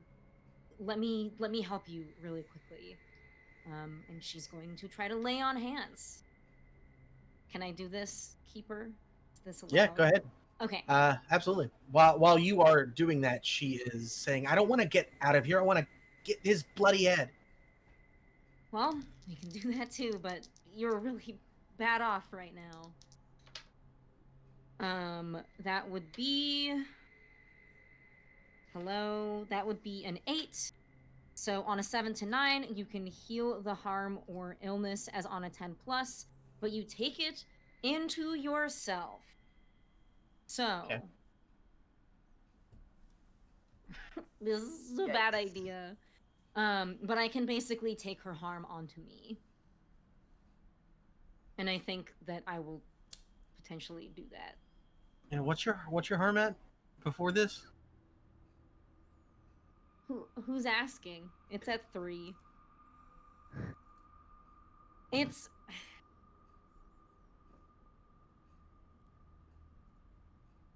Well, it's gonna be at 5 now. I think. Because I can do one of two things. I can just not do it, and then, oops, or I could take the extra harm and potentially die. I think that Anne would realize that this would hurt her to very near dying, and she would just not do it. Okay. And kind Yeah, I of play feel it like- off as like, God, my magic has just been failing me, and then like sit down, and then instead maybe just soothe Corporal Barrett to try to get information out of her. Yeah, maybe we should find the doctor for like Yeah. just a random idea to It's- throw out there. Listen, feel like one our of biggest these days, problems I'll get it as you complete. say that, I don't know if anyone remembered, but Teddy rolled weird science to heal. Oh Chuck. no. Oh, Why no. would you do this? I told Uh, you to stop. I rolled snake eyes. So Oh, shit. instead Hey. of breaking Friggin' like a shoots me. cold pad, I guess I reached into the wrong pocket and grabbed what's the term? An IED, an improvised explosive device that's in Why the would you do shape of this? like a Jesus mine or something. Christ. Don't do this. Because This I sounds very rolled a bad. fail, and when I roll a fail on weird science, it means that things go horribly wrong. You literally So- just kill me? Okay. No, like he was getting it ready to put on you, so like you are close to him, but he is like kind of like off to the side trying to get this ready. I think the secret to this game is rolling as few dice as possible at It all worked times. great for Just me. never roll dice. Only role play. No dice. I know what's going to happen here to you, so and I'm not going to make you blow yourself up. Thank you. It's still going to blow up, but you're not going to blow yourself up. You realize, like, a second no. too late what you've done, Oh, no. Oh, and shit. you're able to chuck this thing into the hallway you came from. Yeah, Chuck. Oh. Just out of instinct, and boom. And for the briefest of moments, you clear the rubble in that hallway, and then the shaking starts again. Oh, yikes! Wow, my hero. And it continues. Out of all as- the times you've messed up, this is the worst. The ceiling collapses in the hallway, We should And then- go. continues into the room you're in. Yeah, Is let's there go a find the path doctor. out of this room, or There's another door. Yeah, there is another door. I am running over there and just slamming it open. Can I Okay. explore my dark past quickly to find a way out of here? Can we meditate you've- for 20 minutes real you, quick? you've been here before. Like you I've been in this room, in this exact same situation before. Wait a second. Apophis is going to also run out of the room, but before he does, he is going to pick up the corporal because I imagine she is not going to be in a great state for running around. She's also not going to be in a great state for picking up because she hits you, like to try and get you to put her down because she doesn't want to be coddled. But you can still do it. Like you can. Still... All You're right. gonna die if you don't. What are you? Pride is a terrible thing. At least one of 7 terrible. You call it things. pride. I call it stupidity. Yes, and Teddy's just gonna say, "Let's go find the doctor for real," and then run towards the door as well. Okay. The doctor's the other way, she shouts as you make it out the door. Are you serious? Wait, no, I'm talking about the door that Anne opened. I know. Oh, fuck! So wait, Here's Alice was on the right. You had Here's one. what's Yeah, you had two direct. You had crazy. two choices. Here's what's gonna happen. Crazy, huh? If only Here's what's someone gonna would have happen. said something. Anne hears this, right? Anne Wait, is going. Yeah, wait. Sorry, no. Keep Anne going. is going to angel wings to Alex I'm Yeah. wondering why you didn't do this like a while ago. because I don't want to just get donged. Okay. Get dong. I feel like your dice have been doing that for you. I don't. Yeah, right? Is that a thing? Is that a? It's there's a spell in D&D, the ringing bell one. What's that spell? You're not talking about Toll the Dead, right? It's like the one that I actually am talking about okay. Toll the Dead. And so it's my friends and I, when we play, it's always like ringing a bell, and so whenever they use Toll the Dead, such they a good say spell. get donged. So that's where that comes from, and I forget that that's probably not in everybody's vernacular, but anyway. If Well, it's gonna be mine now. If chat can get hashtag turntables RPG and hashtag donged just like going on social media, that would be awesome. Look. In whatever way you want to put it in. Hashtag donged. No, God. Make sure you at the social media so we can retweet you. This seems a little questionable in the terms of service. That's fine. Okay. So like ding dong, like a bell, okay? Yes. Oh, Well, okay, sure. Spoiler alert, it wouldn't have worked before anyway. So if you had tried earlier, it would not have worked due to some wards. But you're down here now. Okay. So like I had planned for that. I'm not that like mentally gone. You can't just show up and save the doctor for like nothing. So the whole place is like this whole room is still shaking and everything is collapsing, and Angel Wings, just as a piece of debris, slams down where you once were. And you appear on the other side. What was I gonna I'll say? be right back. Yeah, no problem. Good. I can focus in on you, and so the rest of you are escaping this collapsing room, which is going to collapse. While we're behind running, you. Chuck's just talking, like, annoying Teddy about how, oh, if only someone said to go right. Yeah, this is going to ruin a bit of a surprise that I had, but it's okay. You appear next to Alex in a very similar looking place, like not the room, but the hallway. Like so you had just stepped out of the hallway and maybe even turned around and looked at the door to the room you just came in and saw the debris piling up within it. You are now facing a door with debris piling up within it. But when you turn around this time, instead of these three being there, you instead see a very familiar looking doctor and a very familiar looking detective.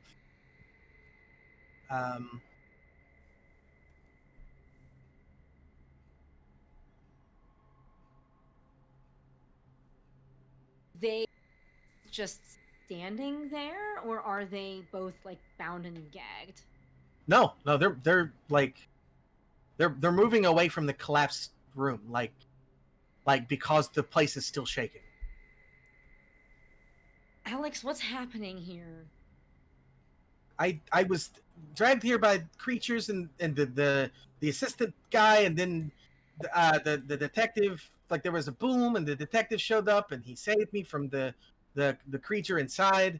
And now we need to probably go because we're how. But the corporal, she's on the other side. She was brought in the other direction. I know the other three have her, but detective, what are you doing here? You set off the alarm in the courthouse, and I mean the things, the scales, they were off. Good. And so I thought, maybe y'all had hid something up there for me, and so I climbed on up, and anyways, I came down and there was a wall and I blew it up, and then some collapsing happened, and then I the hallway to the left was collapsed, so I had to go right, and there was this doctor and look, I don't know what's going on right now, okay? I'm a little bit shaken because a dead man who had bones sticking out of his hands came at me and I had to put him down. So I'm not exactly feeling quite excited right now. Yeah, I think as he starts explaining that he just kind of like stumbled upon us being down here, I'm going to grab both of them and try to angel wings them out of here. Time. Is this allowed? I'm Time scared. keeps on slipping. Yeah. Can I do this? I'm trying to think how. So I said, or I gave away earlier that there were rewards set up to keep Right. you from angel winging in. I'm trying to Right. wonder if it's going to keep you from going out. Actually, be aware that if you do go out, well, I guess you wouldn't know this, would you? You don't know about the wards yet.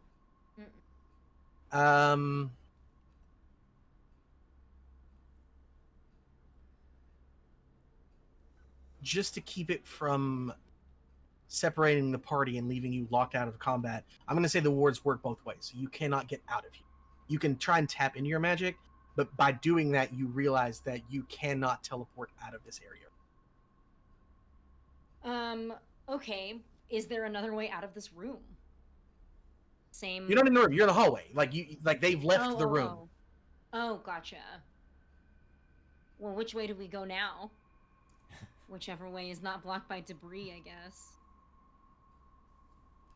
Which is actually going in the same direction that the other group would be going. Yeah, let's do that, I guess. You know, I think Anne realizing that she can't teleport them out, she would still teleport them probably to the rest of the party, because that would give everybody the best chance of survival. Yeah, okay. And maybe is a terrible idea, but we're doing it anyway because, yeah. Can I do that? Yes. What? Can I angel wings? Yes. I'm sorry. Okay. Mars, what were you saying? What happened to the what? Oh, what happened to the best option being not to roll? Well. Oh, that's a good one. Life imitates art. Art We imitates life. are going to use a point of luck because I really don't want to be buried alive right now. Is this the first luck of Yes. the Yep. stream? Yeah. It is. What does a luck point do, Masha? So, luck is something, it is a finite resource. If you would like to change any roll you make to a 12, so an immediate complete success, or avoid all harm from an injury, you can spend a point of luck. If you spend all 7 of your points of luck, you become doomed, at which point your keeper can just mess with you to their heart's content, more so than they would already. Each playbook has a special thing that happens when they use a point of luck. For me, when I spend a point of luck, I get word that my mission requires something difficult that must be done by me urgently. I forget. Find the dagger, remember? I forget, because this is a new thing, I think, with Tome of Mysteries, that all of the playbooks now have this special thing that happens with the point of luck being spent. But I'm happy to use it because I am very tired of failing all of my rolls and other people getting hurt because of it. That is luck. And now I have 1 less. Okay.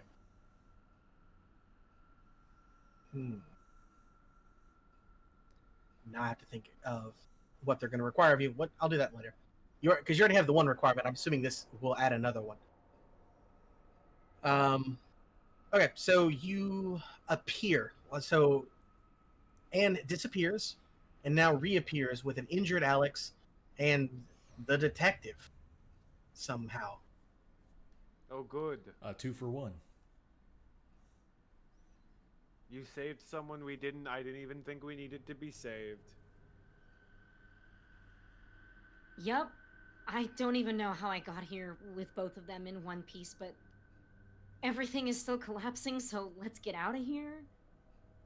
Yeah, I mean, we were moving out of the room because I'm assuming that in real time, the chamber that we were in with the corporal is now collapsing or is currently collapsing, and therefore we were moving out. Correct? When they reappeared to us. You were moving out when she disappeared. You were already on your way out of the. Gotcha. So then we're in the next area. Yeah, you're in a new hallway. Gotcha. When she returns. There are now some intermittent shakes going on. The collapsing appears to have stopped for now, but every now and then you'll hear a rumble, and the ceiling will crack a little bit more. Hey, detective, you remember when you asked me not to destroy the courthouse? What are your feelings on structural damage? Just out of curiosity. Sinkholes. He just looks at you, and he says literally nothing. He just... Excuse me, Groovy messed up, and so now the overlay is messed up. Ah, thank you. And now, I'm gone. Bye. Hi. Over here. I'll do this on my If Dustin doesn't return in 15 minutes, then we legally get to leave. I'm still here. Hi. Don't worry. Still here. Hey, how's it going, everybody? He's going now. I think the whole stream should just be us, but like only a sliver of our webcams, you know? Just like all the way in the... Oh, my microphone is doing something bad. Okay. Okay. So, we're running out, you know, or we're running in a direction away from crumbling things. yeah, listen, I don't... Here, put the corporal down, I'll help her. You need your arms free. Whatever the heck you're supposed to be. Put the corporal down. He kind of like shoulders the corporal. Alex is also hurt, but he seems to be taking it a little bit better than the corporal is right now, or he's just injured in different ways. So he can walk fine. He actually may be doing some first aid on her as the walk continues, since, you know, there might be a ceiling collapse that seems imminent at the moment. So let's get going then. Let's stop the chit chatter. Okay, so you continue down the hallway, and it does continue. It's a long hallway, it feels like. It would be heading back toward the courthouse at this point. Like into the courthouse if you had been outside, for example. Perfect. And you come to a right-hand turn. You turn right and continue that way. And, you know, again, there's still rumblings happening. The Foundation does appear to be in trouble. And you come to a very large door. As you turn down that hallway, by the way, Apophis, the hieroglyphs that you can see are understandable now, but all they repeat over and over are "she hungers, she hungers, she hungers, she hungers," over and over and over again. I relay that information to the group. What lovely decor. Yeah, Really answers a lot of things. and it's less chiseled and more carved. So it just begins to look nicer, technically. It really looks worse. Like, before, it looked like someone had taken a chisel and was like lovingly creating these hieroglyphs. Gotcha. Right now, it looks like someone has stabbed a knife into the wall and just started carving it. Oh, Gotcha, yeah. because when I heard carved, I was like, sculpture? Yeah. Yeah. Okay. But Yeah, sorry, yeah. No, I guess. Yeah. So they're actually getting worse. As Some much of the as ones I for love more to were read, painted. the place Yeah, is collapsing. You do like to read, but none of this is teen romance, so you should. None of this is Team Ronan, you know, so let's get out. Yeah. Okay. So as you continue down, again, it hooks off to the right, and it meets another hallway that continues on forward. There's a giant metal door with an image on it. Just one hieroglyph is shown on this door. Saul, if you would. yes. Bear with me, everyone. This is the first time we're using this screen. Let's see here. Oh, cool. I'm in a different place. Let's bring this. I am up. zoomed in slightly more than I was before. That does tend to happen. Masha, but closer. See here, and then Oh, we'll there it is. put It's this on. over here. Yep. Very exciting. Oh. Fit in. Ooh. And Very this exciting. is what you see carved and painted into the door. How delightful. I love the decor. She looks beautiful. What's her secret? Maybe it's natural, maybe it's Maybelline. Exactly.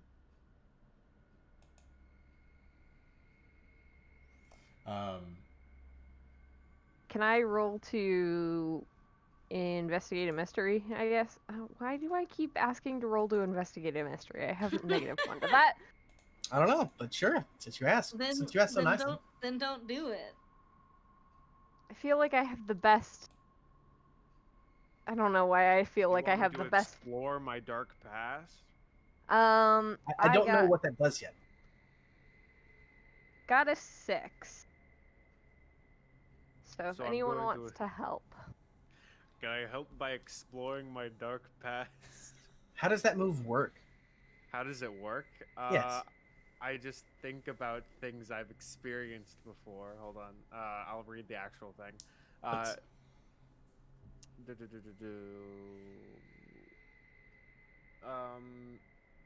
If you trawl through your memories for something relevant to the case at hand, roll plus weird on a 10 plus. Ask the keeper 2 questions from the list below. On a 7 to 9, ask 1. On a miss, you can ask a question anyway, but that will mean you were personally complicit in creating the situation you are now dealing with.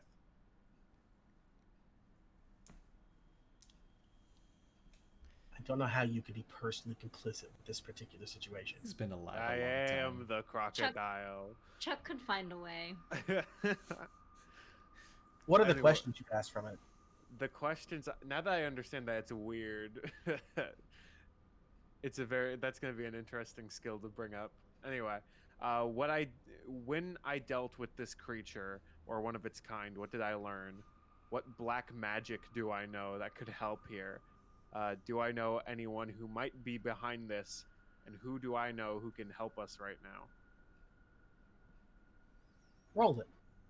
Roll it. We're doing it. Okay, cool. I'll explore my dark. I see the image, and Chuck is like, he enters his mind palace. Like, Yeah.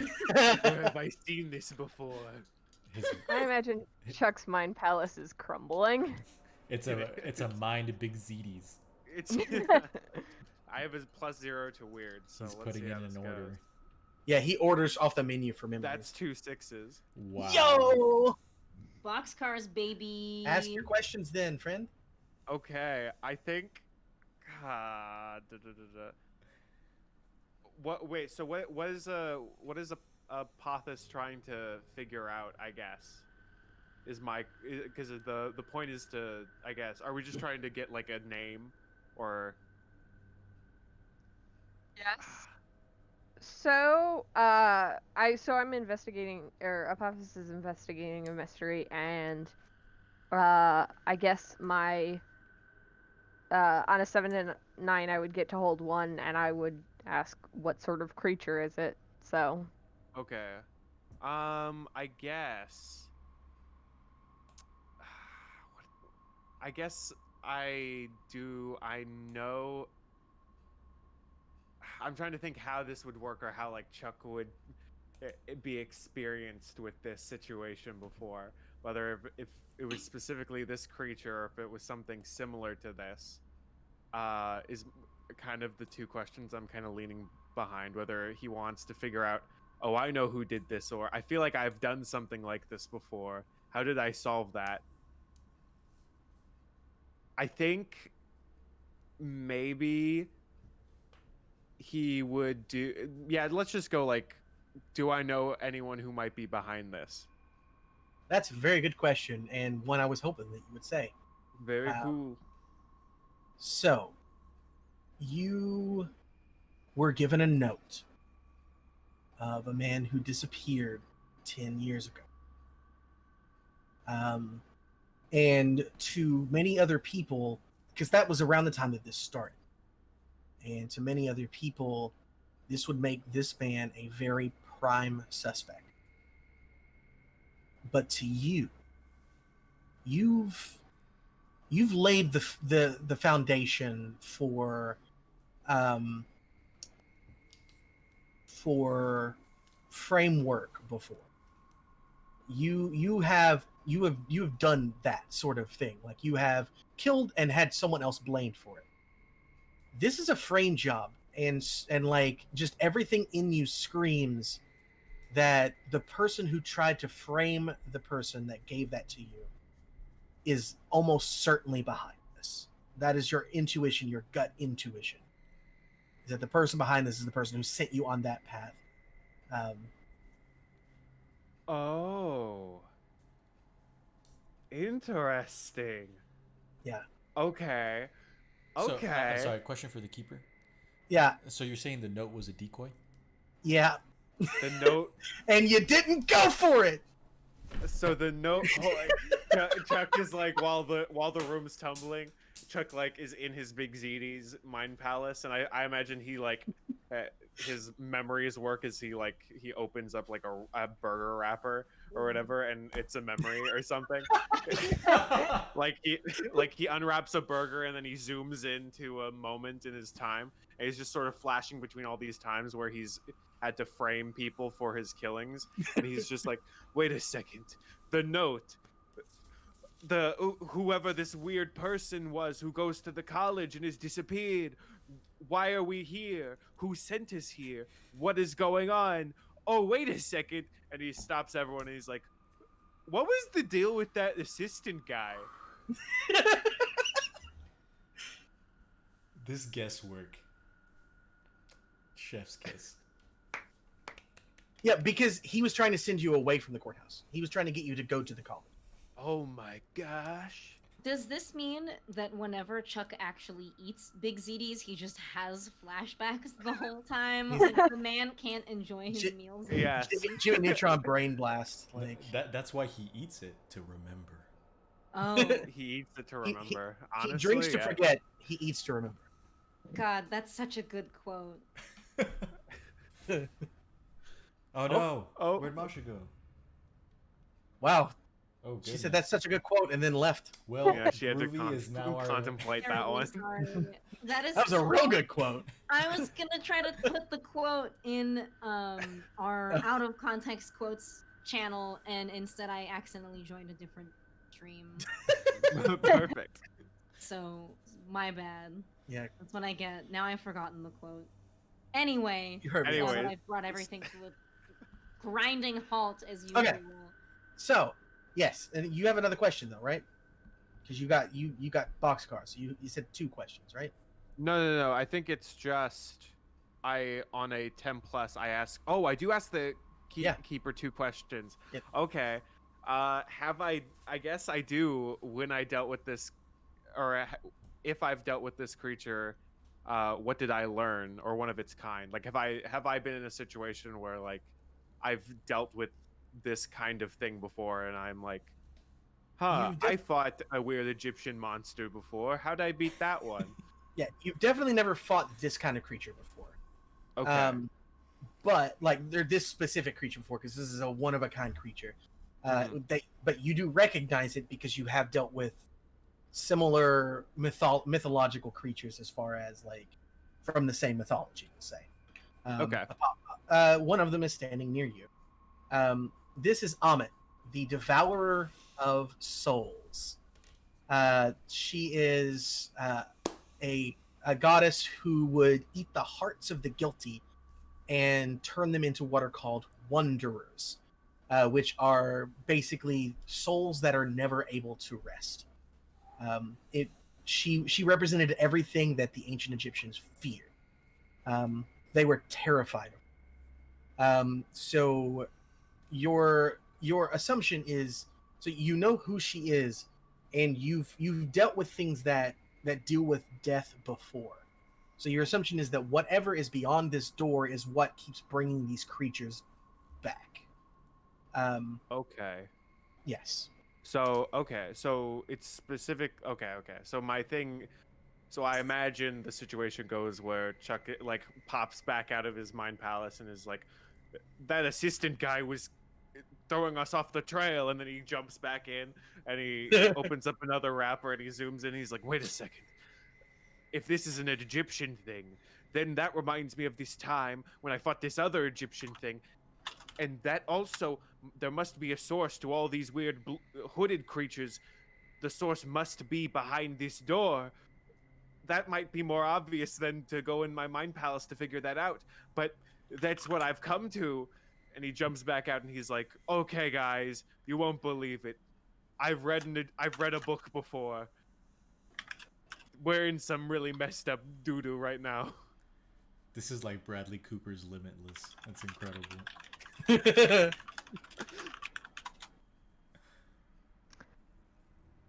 So I think he kind of like explains like, oh, I think obviously I'm not an expert of this. Apothis could probably say more to this than I could, but I believe if I'm understanding this right, if I'm putting all the pieces together in my mind, that this is probably... You're building all the burgers correctly. This is probably Amut the Heart Eater. I don't know. That probably has more stock to other people than me, but you know. Groovy is gone again. There we go. Of course it is. Let's see here. But this is supposed to help Apophis, correct? What are you talking about? You were inactive for too long. No, it honestly just answers Apophis's question, I think. Because Apophis just wanted to know what this creature was. There we go. It was just a very convoluted way to get to what Apophis wanted to know, which was, what is this? So should I mark experience for my failed roll, or? Yeah, oh yeah, definitely mark experience for Okay. the failed roll. Don't worry, we'll get somewhere with you. Don't you worry about that. Lovely. Can't wait. Yeah, I already know what I'm gonna do. Like it's already in my head. I already know. Great. Cool. Do bad things happen if you fail and investigate a mystery? Yes. No matter what you fail, unless there's something specific that happens, the keeper gets to take a hard move against you. Okay. Yeah. Which means that the keeper can just do something. Very fun. Yeah. So We are looking at this door still. Yep. And Apophis, did you get that +1, or is it still just a fail? Because no, it's still a fail. That wasn't help. Oh, okay. That was him literally just doing it. Because I thought that's what Chuck was attempting to do, was he wanted to use his experience in order to give Apophis help on their roll. I was investigating a mystery, not reading a bad situation. Right. Oh no, sorry, I forgot. Investigate a mystery also gets +1 ongoing. Never mind. Did you? Yes, no, failed. Yes, maybe. Yeah, I failed. Okay. That's fine. All right, so Yeah. What Chuck did was not help out. Chuck did move Just and distracted. got the answer. Yeah. Mm-hmm. So Apophis is a little embarrassed. The old man got it before he did. Yeah. Okay. So But do we have a name? Like, did Chuck give us a name, or? Amit, yeah. Okay. Yes. I answered the question. Interesting. Right. Shall we go in? I guess I do. Okay. The Alex kind of looks at the corporal and then back to you guys, and he says, "I think that we would just get in the way at this point. Head in, make sure it's safe, and then call for us once that's done. I'll make sure that she stabilizes." She doesn't like that very much. She's now screaming at Alex with very angry words. I'm not angry, so I'm not going to do that shouting, but she is. There are many expletives that are leaving her mouth right now. Very fun. Teddy's gonna start priming his sonic rifle and kind of heading towards the door. Are the doors big enough to where Apophis would need to open them, or can we open them? Yeah. No, they're as big as the ones from Before. when you entered. Gotcha. Yep. Apophis is gonna just walk over and start flexing until everyone's ready, I guess. Do the doors swing inward or outward? Outward. Outward. Always a good sign. Right. Actually, you know what? No, inward. Okay, Still. cool. Well, now that changes the strategy. Let's go. Yeah, definitely inward for a reason that I have yet to reveal to you. Here we go. Alright. Okay, so is anyone gonna go in first, or should we just commit to? Like it when Dustin says cryptic things and then does the hands, the evil hands. Every time I go in the door first, I get yanked in. So do we want to keep up the? Do you want to keep up the strategy? Apophis will go first. Okay, cool. I got your back. He'll swing those giant doors in and walk through them, like jump through them.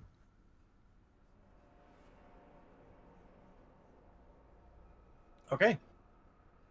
So, here we go.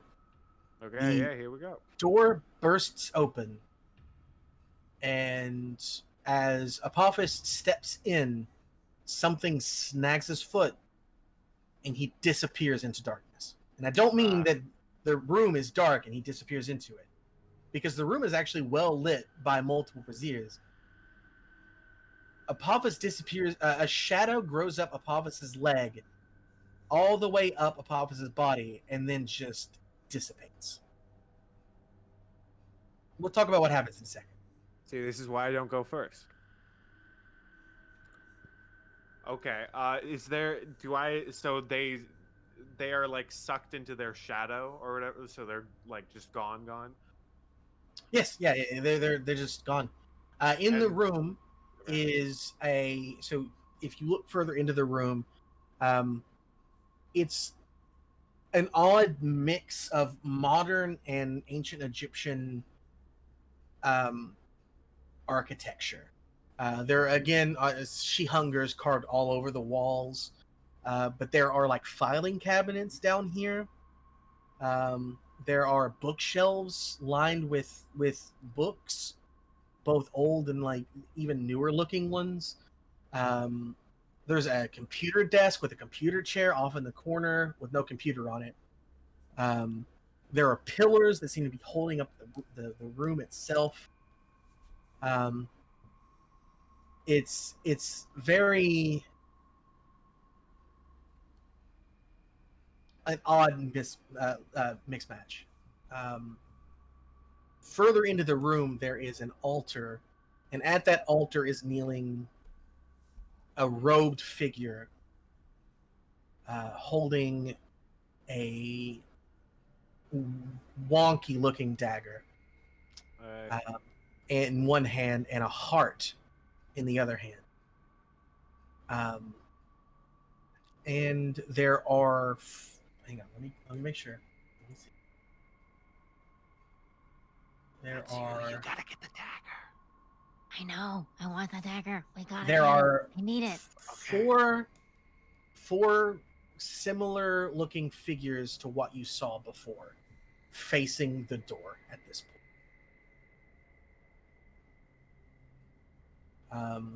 Each of them appears to be slightly different. Or no, I'm sorry, there are three. There are three left. Right. One of them, it looks like their skin has been peeled away from them. Like it's flayed. Like it looks like it has been whipped so badly that the skin has torn and ripped away. One of them is blue, just completely blue, and water drips from its clothes and soaks the floor below it. And one of them, its hands are they honestly look like snakes' heads. Like they have been joined together with venom dripping from fang-like claws. Yeah, what do you do? Chuck just looks around at the party. Is just like, I don't. In all honesty, I had a whole moment where I'm like, wow, this is very much like something I've experienced before. I have not experienced this before. Teddy had primed his rifle coming in, so he's definitely gonna take a shot. Okay, take a shot. I'm gonna go for the one with the snake hands. Snake hands. Snake Okay. hands. Snake hands. Okay. Kick some I ass. want him. Yes, absolutely. Oh, also for the audience to know, since the team already knows this, when Teddy releases that directional disc, there is the first tone in a train whistle, and then the final blast is the second tone. So it's like a choo choo, but like a lot more magnified with the second blast. And that's gonna be a 10. Okay, so Nice. choose your extra effect.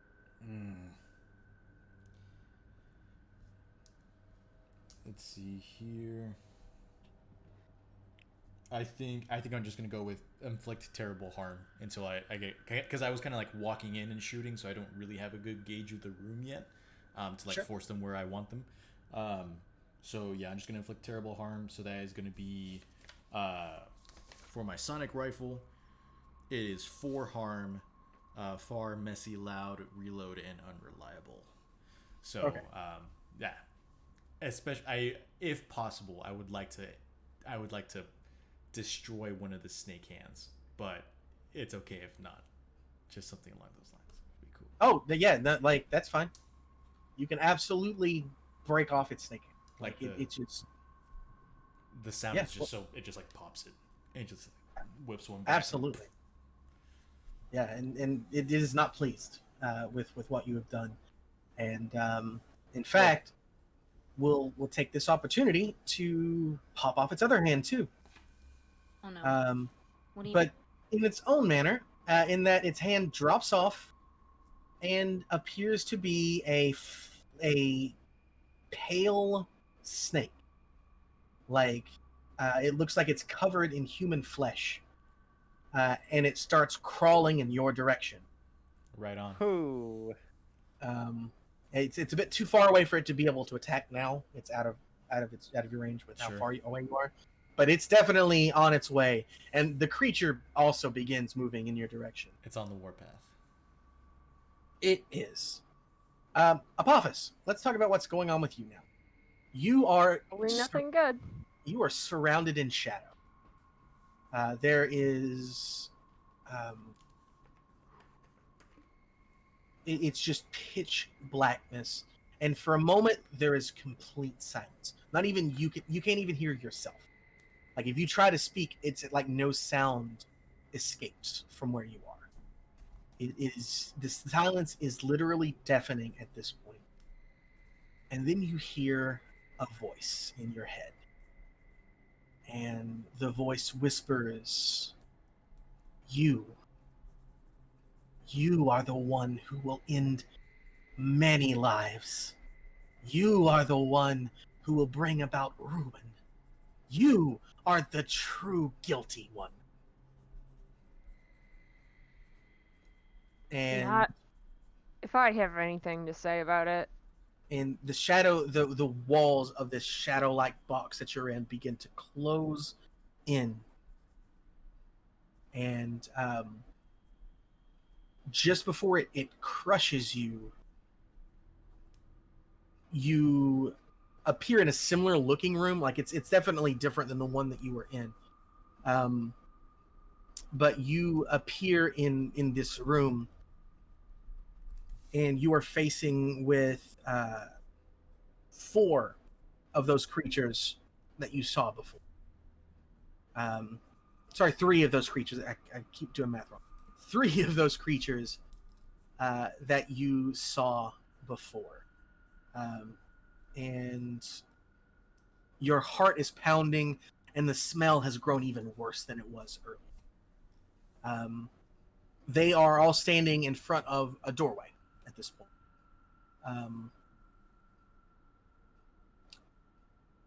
What are you going to do? Well, hang on. Before that, let me cut back to them just real quick. Okay. Because I do want to point out that it's been long enough that from that altar, some of that stuff, Teddy, that you had seen before kind of flows up out of it, lands on the ground, and morphs. Like in just one of it's so disturbing. It looks like a creature is forming out of this thing. One of the hooded figures, the hooded figures, has grown out of this, and so another one now stands before you as well. So people goop came out of the thing and morphed into this thing. That is correct. Gotcha. Classic. I think when Apophis disappears, Anne panics because Anne needs Apophis. Can I angel wings to them? You can try. I try to angel wings to Apophis. You disappear and reappear in the same room. Shit. I think, realizing that it's fruitless, Anne is going to try to bum rush the guy trying to sink the dagger into the heart at the altar. And by bum rush, I mean just like attack that one guy in particular, if she can get to him. There are now 4 creatures in your way. Okay. But you're approaching, right? Yeah.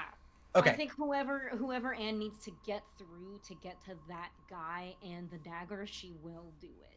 Okay. The new creature is probably the one that like it filled in a gap that you probably could have gone in.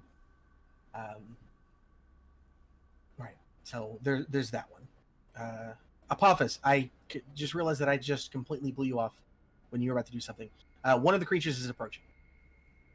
So is it the same 3, like snake hands guy, drowned guy, and skin guy that is in the other room, or is it a different set of these? This is definitely a different set than the ones you saw briefly before being encased in shadow. Okay. Yeah. Let's see. One. So not in the same way as the last one, but one looks it looks singed, it looks burned. But not, it's not on fire like the previous one, so you think that this is probably a different one. One has like just these, its arms are jagged, like covered in spines. It looks incredibly just disgusting. As these spines look like they are ripping from the flesh of this creature. And the other one is... let's see, how do I describe this one?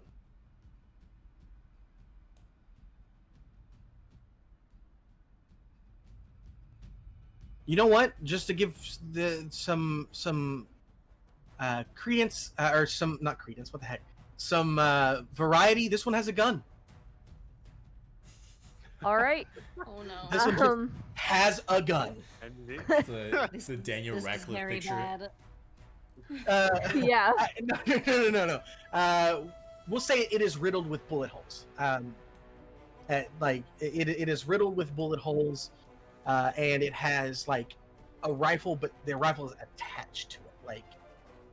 Like its arms are connected together. Like it would not be able to swing at you with one arm like this. Like its hands are attached to a gun. Apophis is going to approach, or just run up to the one that is coming at them, and the one with spines is the one that's approaching you. All right. They are just going to try and kick some ass with those big old beetle hands. Okay. Get him. Go ahead. Oh! I rolled snake eyes. Oh, lovely. And even my +2 is not enough to save that one. You are correct. Unfortunately, that would still be way too low. So let's see. So I just get to take a hard move on this one.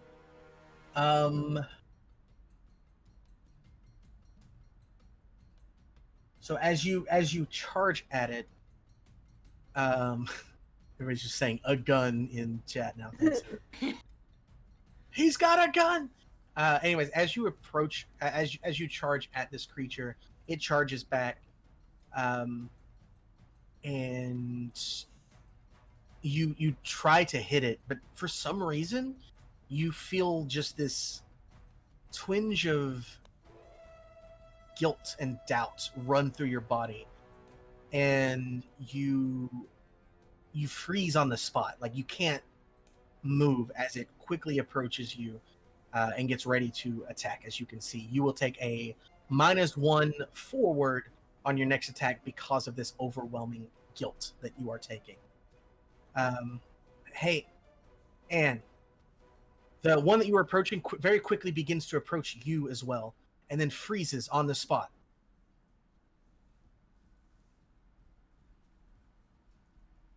Okay. And is this the one that just materialized? It is. What does it look like? It I don't know appears if to you've be. described. It appears to be larger than the other ones. And it's got bug bites all over. Like there are bite marks just like festering all over its body. I've got to say, I regret asking. You're welcome. Because everything has just been very gross. You're welcome. In a good way. No, That's what I was really hoping for. I was hoping to make these creatures gross. Disgusting. Thank you very much. I'm gonna still attack it, even though it's stopped in its tracks. Okay. So I'm going to pull out my razor whip and slash in its direction. Okay. That would be a 12.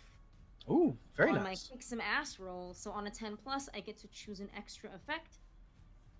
I think I'm going to force them where I want them, which is going to be to the side, so that I once again have.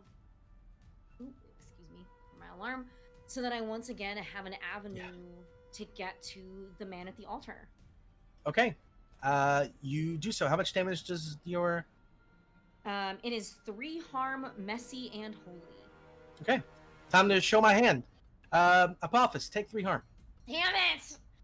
Yeah. Ignoring armor or with armor? With armor, right? I guessed you would pull something like this, but I didn't want to metagame, and now I'm mad at you. Oh, I know you didn't. I know you figured it out pretty quickly there. Whenever it charged you and stopped. I don't know if you knew it before then, but Mad at you. Good. All right. I love some good PvP. And you are pushed to the side. But Anne doesn't realize what's happening, correct? Correct. Yeah, neither of you realize what's happening at the moment. Oh, very cool. Yeah, I will say though that the damage is jarring enough to Apophis that make a act under pressure for me. I don't like to act under pressure. I'm not good at that. Well, Oh, I'm good at it this time. okay. I got a 10. Okay. The shadow peels from your head. The hood falls back, and you all see Apophis's snake head pop out from the hood as it slams onto the ground. And the shadow itself completely peels away. Wait, and is it like a normal human body with the snake head, or is it No, like not all anymore. 7 foot tall? Yeah, Okay. just like it was a normal human-looking body whenever it was falling to the left or wherever Anne shoved. But as soon as it hit the ground, it was fully Apophis, and the heart in the guy's hand is gone. Interesting. I get it now. When Yeah, I do you? angel wings and I ended up in the same place, I get it now. Yeah, you devious- succeeded. You devious It's a trap. bastard. It's not really them. Just kill him. Good job. Did you all enjoy my description to all of for all of you in these shadow forms? Very Yeah, who was just the gun? The gun is the one riddled with bullet holes and the gun attached to their entire hand is going to be the silencer over there. Yeah, very Yes, cool. of course. I like And, guns. I get shot. It's a whole thing. Yeah, and Teddy Kind was of the what I one do. who I didn't want to say is burned with steam because I didn't want to like Sure. completely give it away, but Mm-hmm. No, I liked it.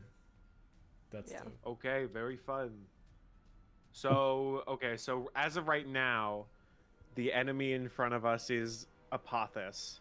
And then there's the flesh snake, correct?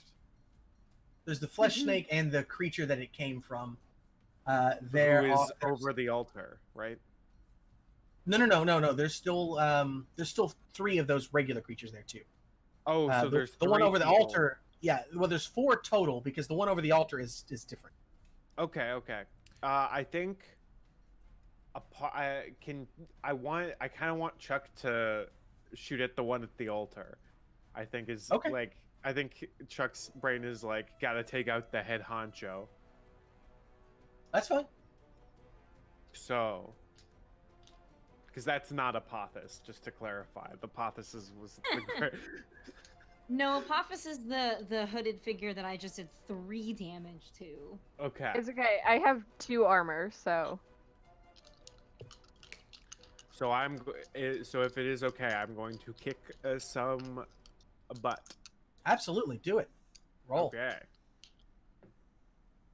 4, 3, 7, plus 3, 10. And then I assume they're expecting it. They are unless expecting they're- it this time. They're not that dense. Yeah, and so it'll just be 2 harm, and I guess for an extra thing, because I get a 10. I guess I want them to. You know what? I'll just inflict an extra 1 harm to them, so 3 harm. Okay. Oh, hang on. So I think Chuck like goes and is just like going for the leader, bang, and then let's do this. It hits them in the back. You hear a solid thud. The sound of a bullet hitting a bulletproof vest. Dang. It still hurts. It's Yeah. still like it did. You still did damage to it. It did not completely negate it. In fact, you still did a good amount of damage. It's just. So is that like the sound? I guess I don't know how much you want to give this to me, but like I know for a fact that it is a bulletproof vest that sound is coming from.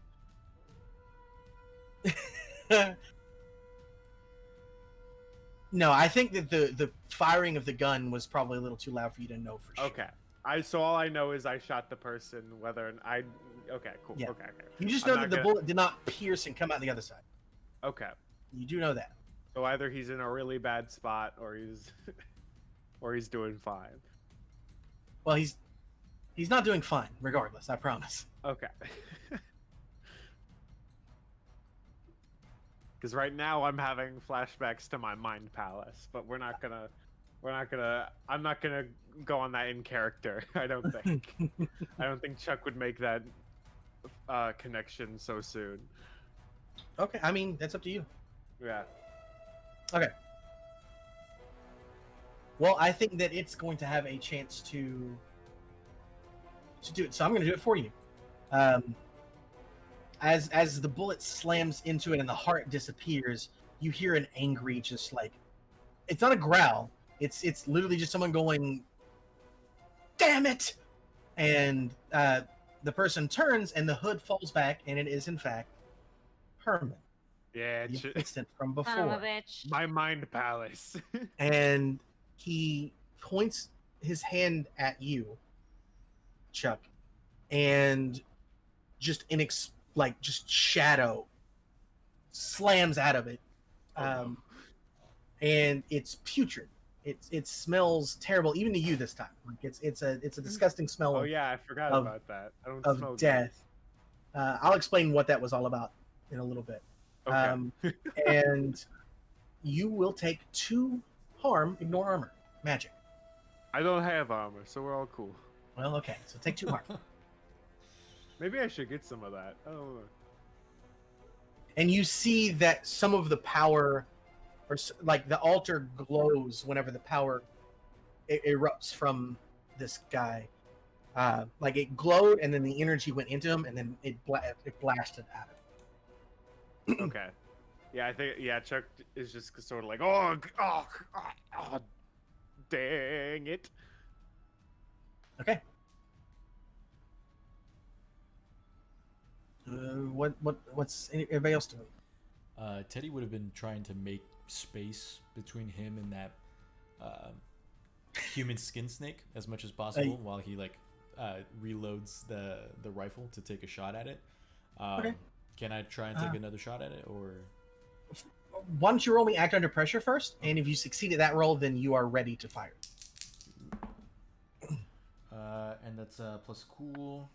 Hmm? So that's going to be a 7 for me. Worst outcome, hard choice, or price to pay. Okay, so you can either let it get close enough to bite you, or but be ready to shoot, Mm-hmm. or not be ready to shoot, but it not be close enough to bite. Basically, you would need to have stood still to focus on getting the reload going. If you moved away at any point, then... Gotcha. Teddy's going to take the second choice. Like, it's just taking him a hell of a long time to get the rifle back up and running, since he just continues to keep moving. Okay. Yeah. So you're not quite ready then to fire. You'll need to wait. But the snake is like, you are kiting it at this point. Like, Gotcha. it's still coming for you, but it's still not close enough to take a bite. Gotcha.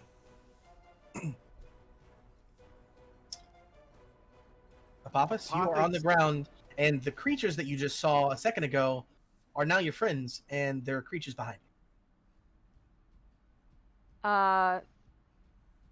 Stand up, turn around, and start swinging, I guess. Okay.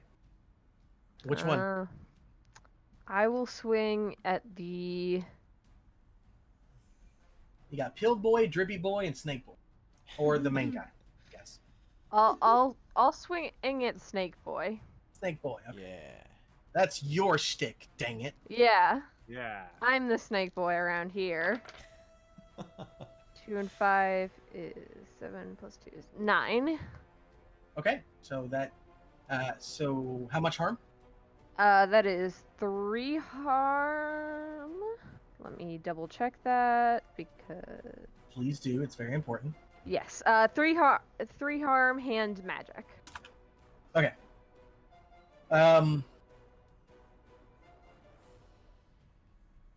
Then you smash into it, and it hisses as it its chest begins to cave in, and some particles of it kind of just flitter off of its body, but it does remain standing, and as such, it swings its nub at you, I guess, because it doesn't Have. Oh wait, no. It doesn't have one snake hand because you blew one of them off, right? Mm-hmm. And I thought the other one turned into the snake that's currently following me. It did, but it did that, and so it holds up its like loose sleeve for a moment, and the loose sleeve hangs there, and then you see flesh regrowing up the arm into another snake hand. The one that Teddy blew off is gone. It's not there anymore. But it slowly regrows this snake-like appendage and swipes at you with it. I don't think these things can hurt you though, because they can't ignore armor. Well, I don't know what your armor is. 2 armor. Okay, then this one is going to deal 3 harm, hand with its snake. Okay. So then just 1 harm to you. For some reason, I thought you had 3 armor. Nah. But you've messed this boy up quite a good. Guys, I think we need to invest in full chainmail. And kind of like points to herself and her gambeson and says, "This is lighter." It's close. And you just knocked your friend off to the side. Oh God, Apophis, I'm so sorry. I didn't know that was you. And I think as I'm saying that, I witness Apophis get up, turn around, and just like whack the hell out of Snake Boy. And so Anne just shrugs and continues making her way over to the figure at the altar. And I think, and this can be a discussion.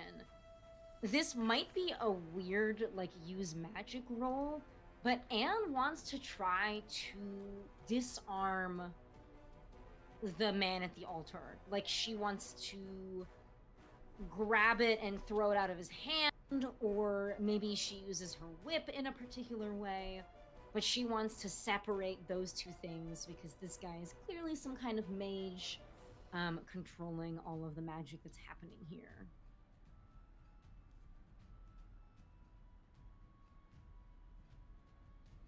I'm looking to see. I feel like it would kind of be do one thing that is beyond human limitation, like to be quick enough to wrangle it out of his hand and like chuck it away or Sure. hold it myself. Yep. Yeah. We'll say you're going to try and use the whip Indiana Jones style. And Okay. we all know that Ooh. Indiana Jones does many things beyond human capabilities. Fair enough. I'll take it. Okay. Don't fail me now. That is plus weird 10 plus 2 is 12. On a 10 Okay. plus, the magic works without issues. Choose your effect. My effect is I would like to do one thing that is beyond human limitations, which is to live my lifelong dream of being like Indiana Jones. Well, you do. Your whip sings through the air and wraps around the dagger, because that's what you wanted to do, right? You wanted to disarm the dagger. Yes. Okay. If It I could wraps- have it, that would be dope, but I understand that it might just yeet across the room. It wraps cleanly around the dagger and flies up into the air. If you want to try and catch it, you're going to have to roll act under pressure, otherwise it'll land somewhere else. I will leave that choice. If you want to roll the die again, up to you. We're gonna do it, even though. As it's if a you want to be terrible safe or cool, because these are your two idea. options. I want to be cool. Okay, well, Everyone good wants luck. to be cool. Do it. What's the worst that could happen trying to catch a dagger flying through the air?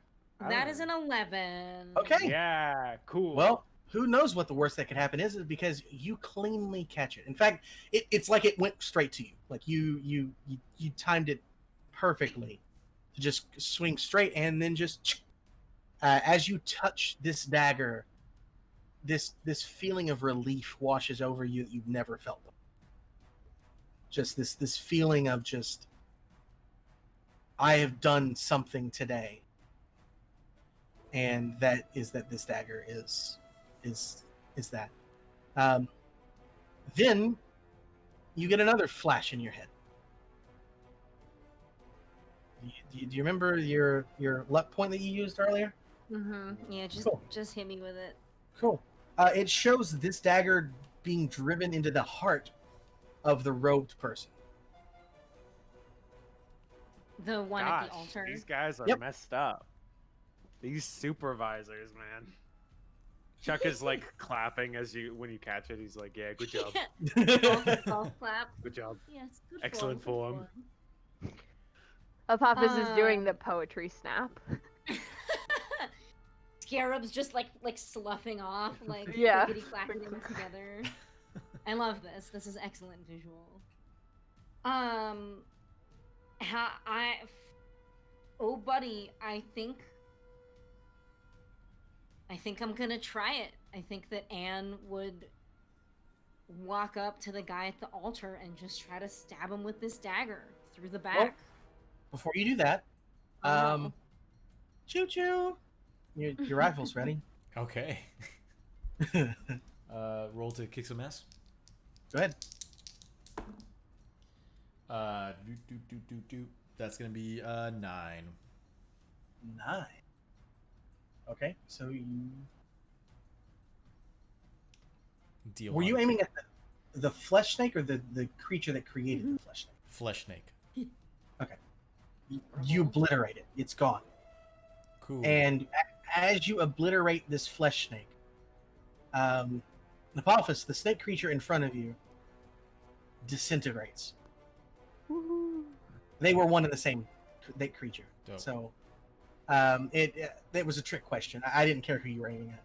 I just wanted to know how to describe it. So as you blast the snake creature, it flies in the air and then just breaks apart in disgusting human goop, and then the actual snake, its person themselves they burst into green goop, which then turns into the weird particles or whatever and flies straight into the person at the altar, who begins to glow a little bit brighter. Great.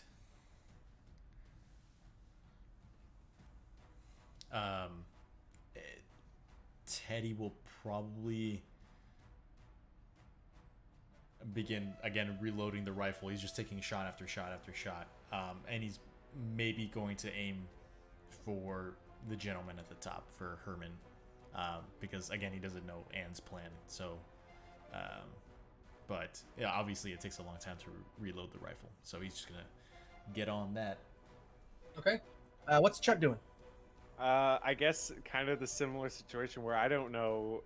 Anne has just had a flashback, and so the only enemy in front of me is Herman, correct? No, there's still two other creatures that are probably heading in well, one of them is probably heading in your direction. The other one is absolutely heading in Anne's direction. Because there were 3 of those creatures total. You've now destroyed 1 of the 3 remaining. Okay. I think I probably. So there's one coming towards me, one coming towards Anne, and then there is the guy at the altar. Yes. Okay. I think Chuck shoots the one going at Anne. Okay. We'll kick some ass. Okay. Do you think they're expecting it? I don't know. Yes, we're in combat now. Everybody's expecting at this. But are they expecting me? Oh, that's cool. That's like a 3, so a 6. Your gun backfires. Cool. Mark experience. Yep, mark experience. We did it. 1 experience. Yep. So go ahead and mark your experience, and you take -1 ongoing until you take a minute to clear the gun out. Okay. So all of your shots are now going to be at -1 because of the gun. He does it, and he's there's like a cool setup scene where he like pulls out a bullet and loads it in, locks it in, and then he's like, "Take this, motherfucker!" And then he clicks and it doesn't fire. He's just like, "Oh crap!" Oops. Gotta love it. At this point, I just expect it. At this point, I just expect it. Okay, who's next? Apophis? Apophis is going to seeing that gun misfire is going to go for the creature that Chuck was shooting at and just try and hit it with those big beetle hands. All right. Drippy Boy is there to meet you.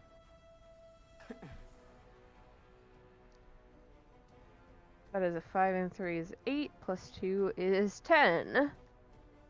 Okay, so pick your extra effect. I am going to I am going to give +1 forward to Anne because Masha, not sure I trust your rolls. Oh, wow. I'm just gonna say it, but That's no harm done. So, yeah. If anything, it just means that you want her to succeed. Yeah. For sure. Okay, so how much damage does that do? 3 harm hand magic. Okay. Oop, that's not how that works. I can do math. It returns with a claw that it goes like it doesn't hit you, like it does not do physical damage to you, but it basically rears back and punches you in the chest and kind of goes through it, and your lungs fill with water. You are going to take 1 damage, ignore armor. Wait. 2 damage, ignore armor. Yikes. I Yeah. am now. I have now received 4 harm, so that is not great. Not good. Okay. Unstable. Unstable. Beautiful.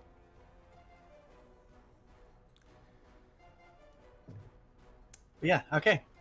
Now, Anne. I'm scared. Yeah? Anne turns and looks at her party members and points to the knife, points to the guy at the altar, and makes like a stabbing motion. You got And then- syllables. How many? Chuck. How many words? How many syllables? You gotta work with me here. Okay, 4 words. 4 syllables. Okay.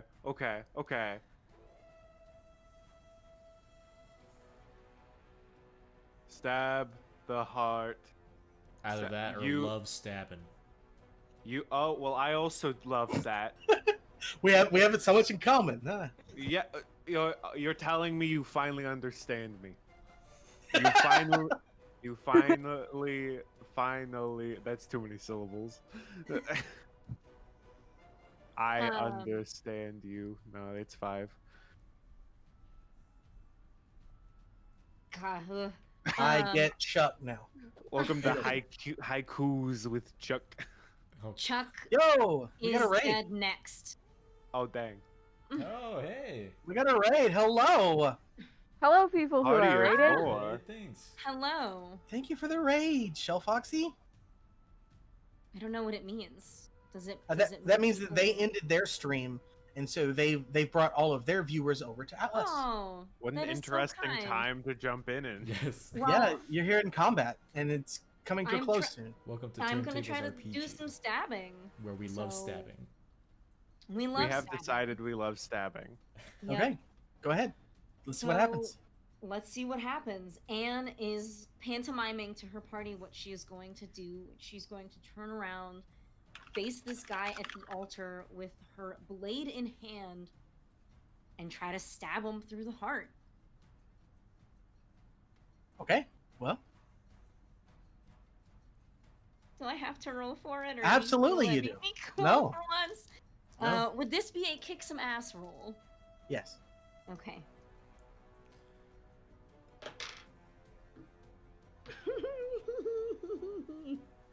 Gosh, Why do you Look. keep doing this? Look, hold on. Wait. 3, 4, 5, 6. It's actually a 7. With Whoa, Apophysis you did plus it. 1 forward. Beautiful. Wow, I am that's sweating right now. that is beautiful. I have never been more grateful for a mixed success in my Yeah. life. And you're gonna love what happens. The dagger plunges through whatever armor this person was wearing directly into his heart. It plunges deep, almost like supernaturally deep, and he falls over dead. Chuck is just like, we did it. We need to put that on a t-shirt. Supernaturally deep. I'm gonna pull the knife back out and look around and see if there are still other hooded figures attacking my friends. What has Well- changed in the room? They are approaching your friends, and suddenly they aren't anymore. They pop. The Popping. the particles float into the air and are drawn into the altar, where the glow continues for a moment, moves into the now dead body of this person, and then fades. Did we do it? So it glowed, and then the glow moved into the dead body. Yes, And then the glow faded. the glow had always been moving into his body, Gotcha. like the whole time. Okay. It's just it is now in a dead body instead of what was once a living one. But it's gone. Like he's not glowing. Like we're about to enter the second phase. This is in Well, his it's final form. It's 12:30 in the morning, so no, we're not going to be Okay. entering a second phase. That I may or Okay. may not have had planned at some point until we went so late tonight. So, you know. Oh, very fun. Thank you for your consideration. Teddy will still be like somewhat have his rifle at the ready in case something else happens, but Honestly, it's kind of disappointing that we didn't end up actually fighting the alligator. But hey, that's just me. you Chuck say that gets- now. Check But this out. Dustin's not wrapping up, so you know he's looking at the camera. I'm scared. I'm still Dustin has put more fear in my heart than anyone else I've ever What are y'all played doing? a role-playing game with. Why? Or do I wow, guess thanks. I stand up and I walk up and I kick the body to make sure it's dead. Like, you, I mean, it There you moved go. slightly, but mostly just from where you kicked it. can I take the dagger? No. Anne has the dagger. Oh, she's can't- okay. you Okay. can't I have thought the I thought dagger. you just left it in the body. No, it's Okay. mine now. Sorry. Okay, no, my apologies. I like to scavenge.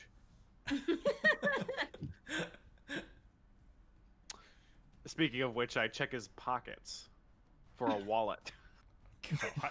or just anything.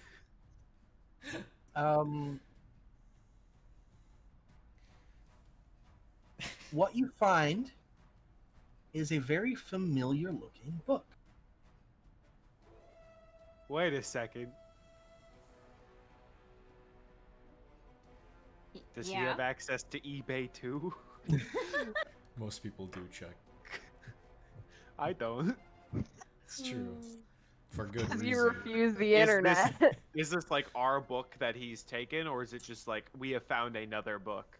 Is there any way for you to know if this is your book or not? Like, did We somebody signed write it. it? I don't know. Yeah, I don't it's think we one- signed it, but I Okay. mean the cover. Does it look different than the one that we have? Because it was like, you know, a dark. If brown there's kinda two of cover. these things, I think I this imagine. complicates things. No, I think, and I could be wrong here, but weren't a couple of the spells in that book like dog-eared when we originally obtained it? No, that was it. Was Oh, that was a book of that was the folklore. other book. Yeah. You're right, might be. Yeah. No, but I'm trying to think because we had it when we got into town. Then Well, I actually question Dustin because like the actual the Book of the Evening is kind of like a large tome, kind of. But like you said that he pulled it out of his pocket. Not out of his pocket. It was under his robe. Like Oh, he'd okay. been cradling it under his robe. Gotcha. What Okay. what are you doing with it? Are you I guess I open it to see if Okay. it's good idea? to see it. Well, first things first, I checked to see if like the spell that I had said in the Halloween special of like anti-magic is where it was when I first read it, just to be like, oh, is this like the same place and the same text? That's- Maybe it Well- has some of Ned's blood in it. I don't know. It looks it looks familiar. If there are any images, they look the same, but It ain't familiar. the language is different. It ain't familiar. Okay, so I turned to the group and I'm like, yo, I think things just got a little more complicated. Is that another book of the evening? A second one? Or is it like hieroglyphs? Is that Yeah, the language? it is. But This might, you know how like the other one was translated from what was it? Hieroglyphs to Hebrew? Latin. Or Latin, yeah. This is not the Latin. ori- This isn't hieroglyphs. Well, it may not necessarily be the original because it is written. It is not like Print. the paper. Yeah, the paper is like paper. Oh, like it's normal paper or like Yeah, papyrus? it's not papyrus. No, it is. It's like is someone went to paper. the printer and was just like, let's print a book real quick. So this Uh-huh. one is on actual paper. It is on actual paper. And Apophis, are you there? I am. Hacking a Cool. letter. Go. Yeah. Yeah, like coughing up water. When you take a look at it, it's gibberish. It doesn't make sense. So it's a fake? It's like Let 'em all he know. thought he was doing the real thing and was. Sorry, I just for don't- the chat. Yeah. So The book of the afternoon. Mm-hmm. The book So of tea it time. So I guess just like Chuck turns to Apothis because I assume Apothis relays the information that it's gibberish. Yeah. It's like, so this means absolutely nothing. Like this is not even like this could be spells. This is just nonsense. It is like if you had 100 monkeys on 100 typewriters, but the typewriters were hieroglyphs, and the monkeys didn't speak Egyptian. Dang it! I really was Okay. gonna hope you would say they wrote Shakespeare. There are actual words. It's just that they do not form coherent sentences. Well, that's why it's a typewriter. You know, they have words on it. They have letters on it, not words. Well, hieroglyphs are just like words, though, right? Yeah. Those aren't letters. True. Yeah. Okay. Fair. So if we're imagining a hieroglyphic typewriter, Mhm. then it's just every word. Yep. Very cool. So I guess the inference we can make is this guy thought he was casting a real spell, but then somehow was because he was doing magic, so it has to have some magical property. Yeah, or be drawn from some kind of, I don't know, magical item. But what kind of magical item could you have found? Mm. Oh, there's a dagger. Yeah, There's can I inspect also this the dagger? feather. Is there? Where's the feather? Hand me the feather. I have the feather, and Teddy I will just yells take it up this as he's coming up to the altar. What about the feather? this moment to inspect it. Sure.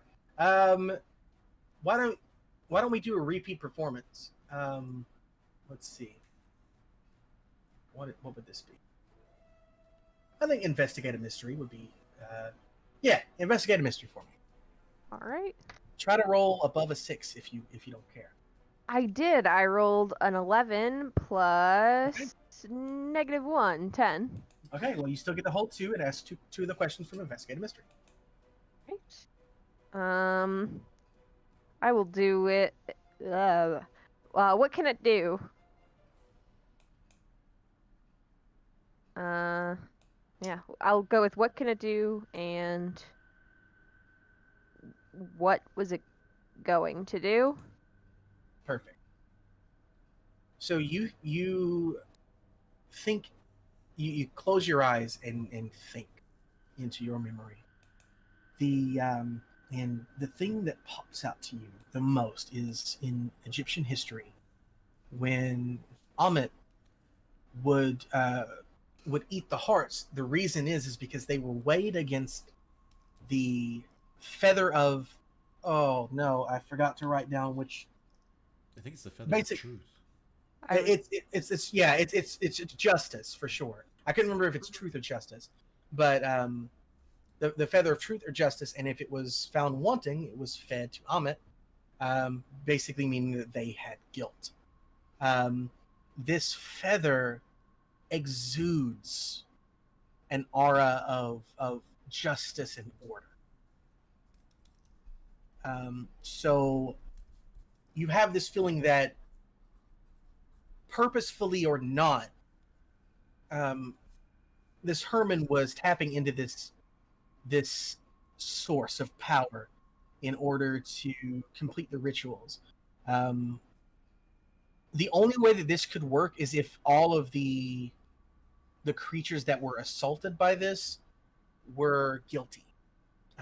Basically, if their hearts had been found wanting.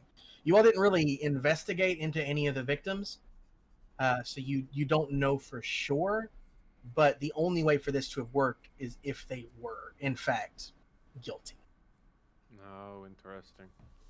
The minute Apophis realizes he's just been carrying around this good and not chaotic, very, very justice and ordered based thing, he hands it over to Chuck, who has been wanting it the entire time, because Apophis is a being of chaos and Cool. is not a big fan of Nothing order that all the can time. follow That's my this. buddy. Chuck touches it, and immediately it weighs a ton in your hand. Like it's Oh, no. just so heavy. Guys, we need to get a carrying bag. Like you either drop it or you fall to the ground. It's that heavy for you right now. Oh, Like- dang it. It always at this point I expect it. Are you dropping it or are you falling to the ground with it? I guess Chuck drops it. Okay, it slowly floats to the ground like a. This is literally the most annoying thing ever. Curse. So how much do you think we could get for this? Teddy's gonna look at the feather and then like look at Anne and then look back at the feather. Do any of us want to try and pick it up? Well, we know Apophis can carry it. It's true. I can try to pick it up. I don't know what'll happen. Do you think you're a good person? I mean, I think out of all of us, I would have guessed you first. Do you think you're I'll the try to- true king of England? Yeah. Actually, yeah. Okay, cool. Yeah, I think Anne would walk over and try to pick it up. Okay. But I can't imagine it works. To It just works. murder it. Oh, Okay. I have no idea. I think this feather is ageist. And Like can I see that? it is not as Oh. light as a feather for you, by the way. But it's enough that you can pick it up. Like it's heavier than your whip. There is weight to it when you lift it, but you can lift it. Like a What is 20 its pound weight for Apophis? Is it just feather weight Negligible. or? Negligible. now that I'm holding it, what do I do with it? I don't know. I think we should get out Sell of it. here. Sell it. Guys, can we leave? And Okay, we but can then we do- sell it. Hey, the wall back here opened up, and there's some stairs going up. Okay, there's the plan. Alright. We head that way. Yeah. go. I don't think there's anything else we'd want to do in here unless we want to investigate more. But Did Yeah, you want- because I didn't find anything else on his body, did I? Like a wallet. everybody else became Dang. poof. A bulletproof vest is on there. Well, I do need armor. But probably best be not to gross, mess with it right though. now. Yeah, alright. Has a little blood on it. Not a big fan. Did Anne sorry. investigate the dagger? Not yet. Uh-huh. I kind of figure we should get out of here Yeah, and then probably. we can investigate things back in Teddy's train, which is kind of being held hostage right now. Oh yeah, that thing. So I vote we get out of here before anything else collapses. Okay, let's go. Good plan. As we leave, I sort of nudge Teddy. I'm like, good job blowing that flesh snake. Thanks, Chuck. I appreciate that. Yeah, You it's just crazy. had to, didn't you? It's crazy how expertly you blew that flesh snake. I mean, The handwork was impressive. You blew it until it erupted into goo, didn't you? Yeah, it was crazy. You know, I don't often get compliments from you, Chuck. So I really do just want to take a moment and like I stop everyone. I'm like, can we take a moment, please, to just really let it sink in that Chuck is complimenting me on my blowing skills. I think Yeah, you're really good at it. I think it really just warms my heart. Anyway, I just wanted to take a moment. Oh, it does. And then he continues forward. we go. I don't like it yeah, down we go. here. Okay. Can we go get Teddy's train and go take a nap? Well, The if it got impounded, that might be a problem. I don't the detective, the corporal, and Alex are already limping up the stairs. Like the detective's limping less than the other two. He's more their support, but they're slowly moving up the stairs. I got really close to being unstable. Oh yeah, I am unstable. Oh Forgot yeah, about someone that. someone should help Abathius.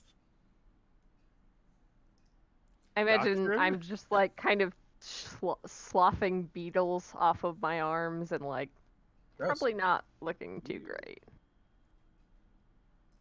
Okay. Is or were you about to say that Alex was with us, or?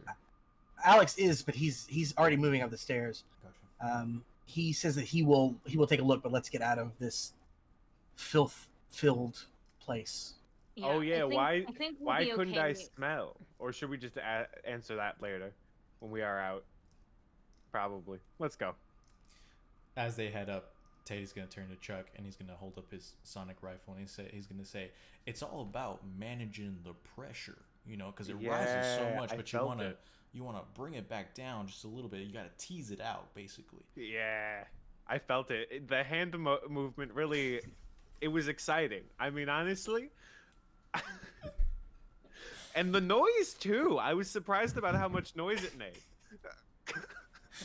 All right, keeper times. Taking control. Let's Give me go. a thumbs up. or Yeah, down, let's go. please. We're good. Stop. Yeah, okay. Taking control. So you all make it out. You actually step out into a courtroom.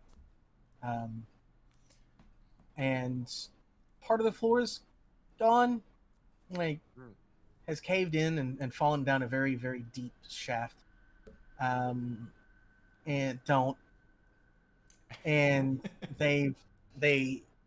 But you're able to make your way out of the courthouse.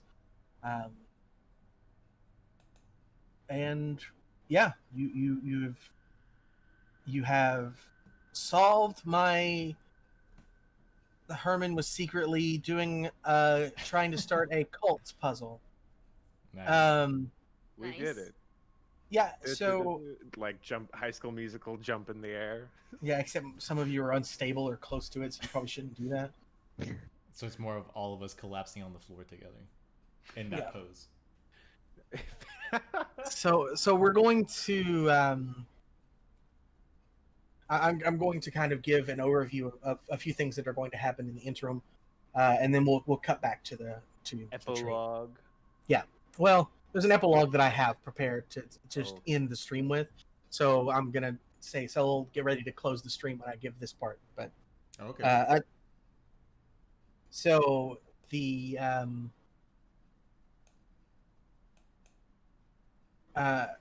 it cuts to maybe a day later. Those of you who were injured were looked at by doctors. The entire the problem with the courthouse was written off to an earthquake that caused a sinkhole to open up underneath it and caused things to collapse. More shaking had occurred in the interim, that causing more of the thing to collapse as basically as it grew weaker and weaker. It just could not. The foundation could not hold it. And so much for the Paul Doyle courthouse. The mayor's not pleased, but what are you going to do against natural disasters? Luckily, it was insured, so so we cut to the detective writing up a report for what happened, but he's kind of looking at it like shaking his head. No one's going to believe this. It's late at night. He's the only one in the office, and he steps out to go get coffee. And at the coffee machine, he suddenly turns toward the door very quickly, his gun drawn. But it zooms out, and it's the corporal there, and she's just kind of standing there looking at him for a moment, and then she says something. He nods. And he leaves with her. We then cut to the train. The train has been released into Teddy's custody once more. After the detective did some hand wavy stuff to kind of get it written off of this whole thing. So you don't have anything on your permanent records or anything like that. Yeah. We then cut to Big ZD's grand reopening. Yeah, happy ending to every story.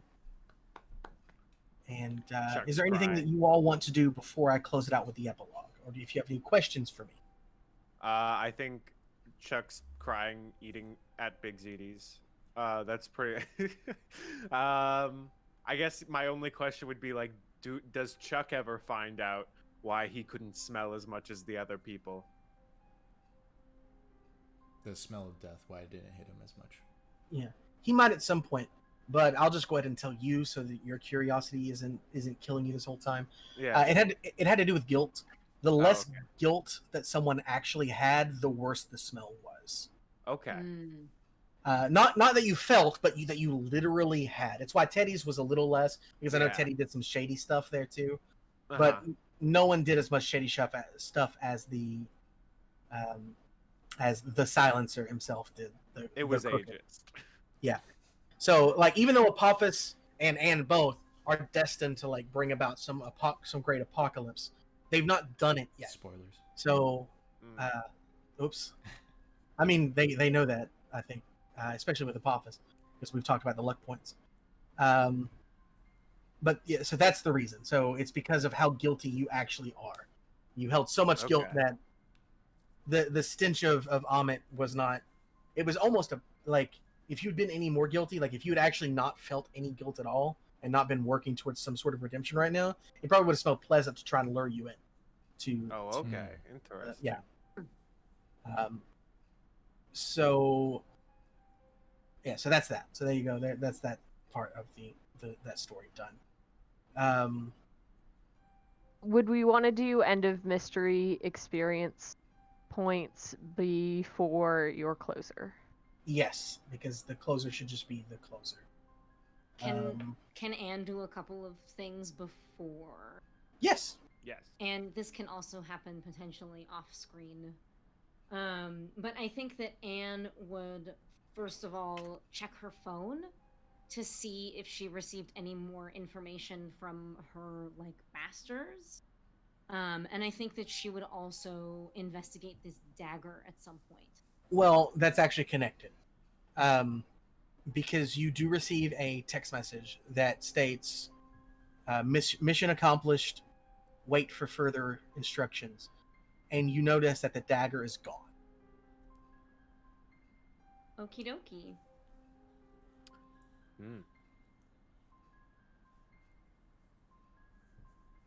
But they do leave you with a message of keep the book.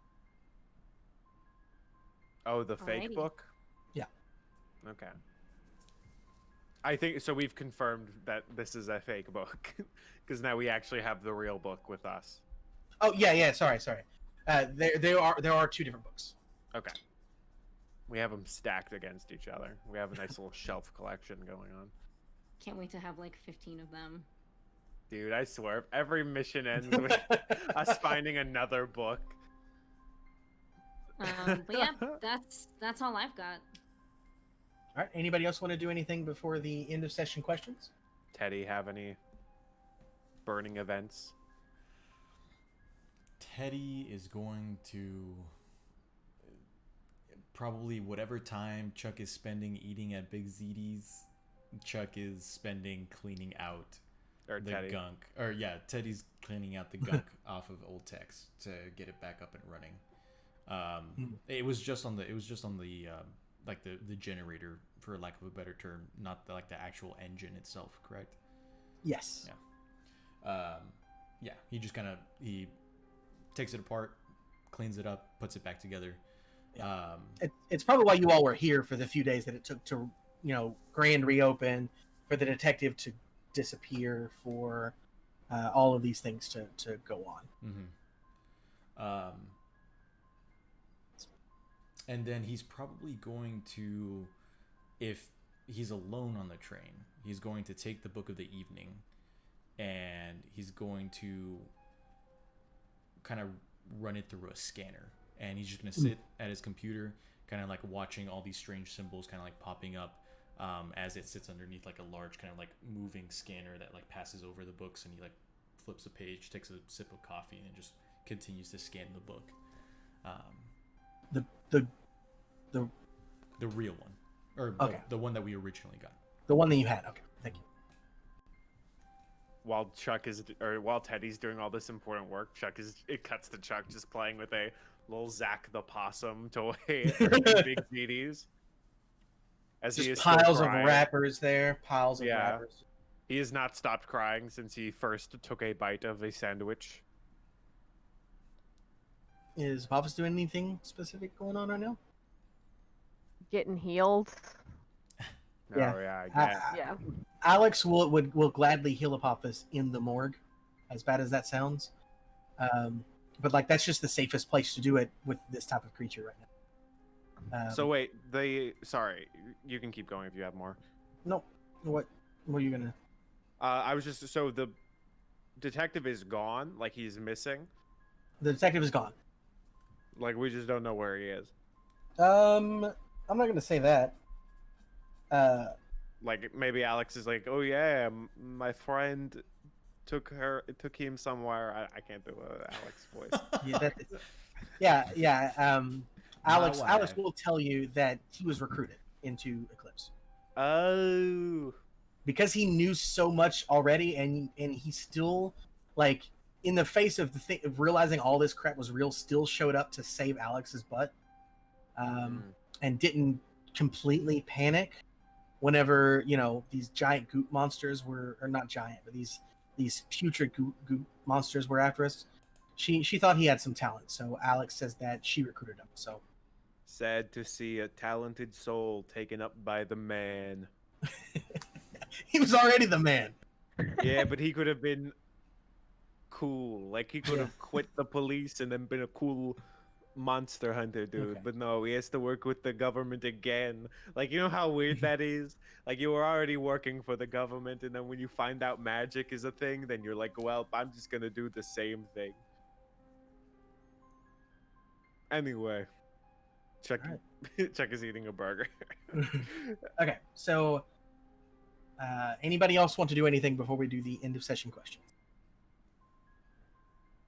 I am good. All right. So did we conclude the current mystery? Sure. Yes. Yeah. Maybe. I guess that's Sure. for you to judge. Sure.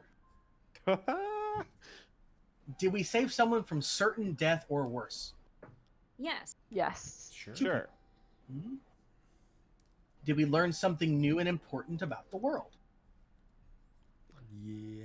Yeah. Yeah, yeah, I think. What? With the fact that there's another book, Yeah. I think, on one Okay. part, and then also just all the general stuff feather. about. For sure. Yes, the Yeah. feather exists. Yeah. Yeah. And you Um, have it. You have the feather. Yeah. We have the the fact feather. that Apophis is not the only Egyptian deity currently roaming the earth. I could have told you that. Supposedly, I went in my mind palace. It's true. You could have. And did we learn something new and important about one of the hunters?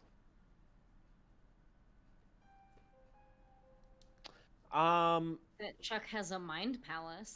Chuck does have a mind palace. Don't know if- if that counts, but Don't know if that counts. I think you could argue that we learned a little bit, ever so slightly more about the supervisors, about Anne's supervisors. I don't know if that specifically relates to something about Anne, but I could make an argument. We also learned, like, somewhat about the different hunters' levels of guilt, or at least Anne's and Oh yeah. Chuck's. I almost want to say not really, but that's just me. I think saying yes to 3 questions and 4 questions gives you the same. It's the same thing. result Mhm. Anyway. Okay. So it's Yeah. okay. If we're not totally Yep. sure. Mark 2 experience, everybody. Dope. Woo! Ooh. Cool, cool. And I will now cut to my epilogue. And I will say, have a good night. Thank you for watching all that stuff. So, and that's when the stream can end.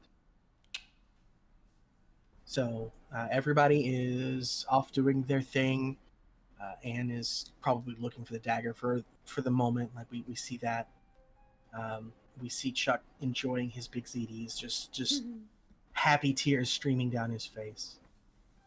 Alex and Apophis are in the morgue. Alex is looks a little confused, but is willing to work with what he has in order to continue to care for Apophis's injuries. And of course, Teddy is currently cleaning and enjoying maybe some sweet tea while waiting for the book to be scanned. We then cut to the inside of the temple that you all were just in. The corpse of Herman is laying on the altar. The fires are still somehow burning, and it slowly zooms in onto Herman, who is currently lying face up on the ground with a puncture wound on his chest. And suddenly his eyes open. But they're not human eyes anymore. They're the eyes of an alligator. And he takes in a deep, resounding breath. Thank you for watching TurnTables RPG and Monster of the Week. We'll see you next week. Bye. Hasta la vista. My name is Dr. Alexander Rose, and as hard as it may be to believe, I am a vampire. Well, at least partly. I don't even truly remember how this came about. You see, I had a problem with certain controlled substances. I was a user. I also gave freely out of the pharmacy connected to my clinic. There were many that I shared with. All of this culminated with one night, one bite, and my life changed forever. I'm now hunting for my sire, the one who turned me into this, and for any knowledge on my unique condition while trying to fix the life that I found myself in. I fight the urges. I work to try and make the world now a safer place for those like I once was, and for those like I am now. To prove my humanity remains, and that I'm more than monstrous.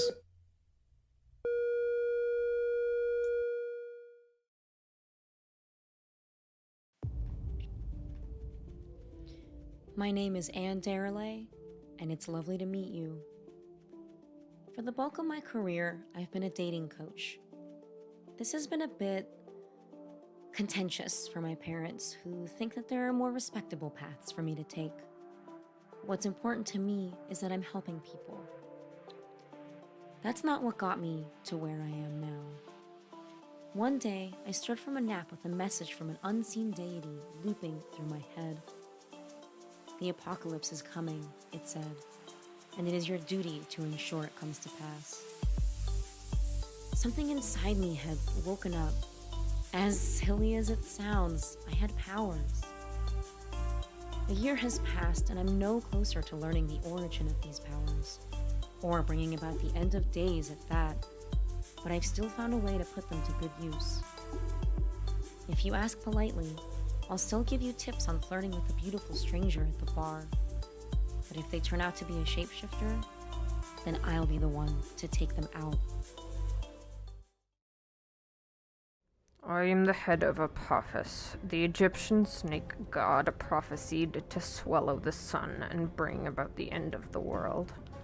I was summoned from my slumber about 20 years ago by a group who didn't understand the weight of their actions, by a group that failed to acknowledge my power. And so I was split. I should have been risen as a horrifying, monstrous snake, large enough to swallow the sun, but instead I'm just the head of one.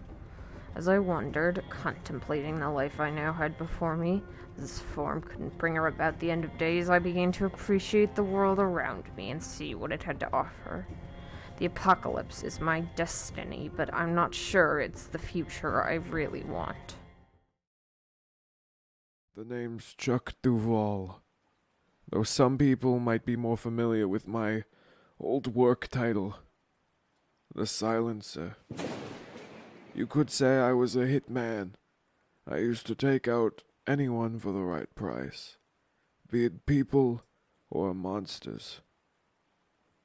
How many people I killed is a secret between me and God. I've been retired for the past couple of years, but things change.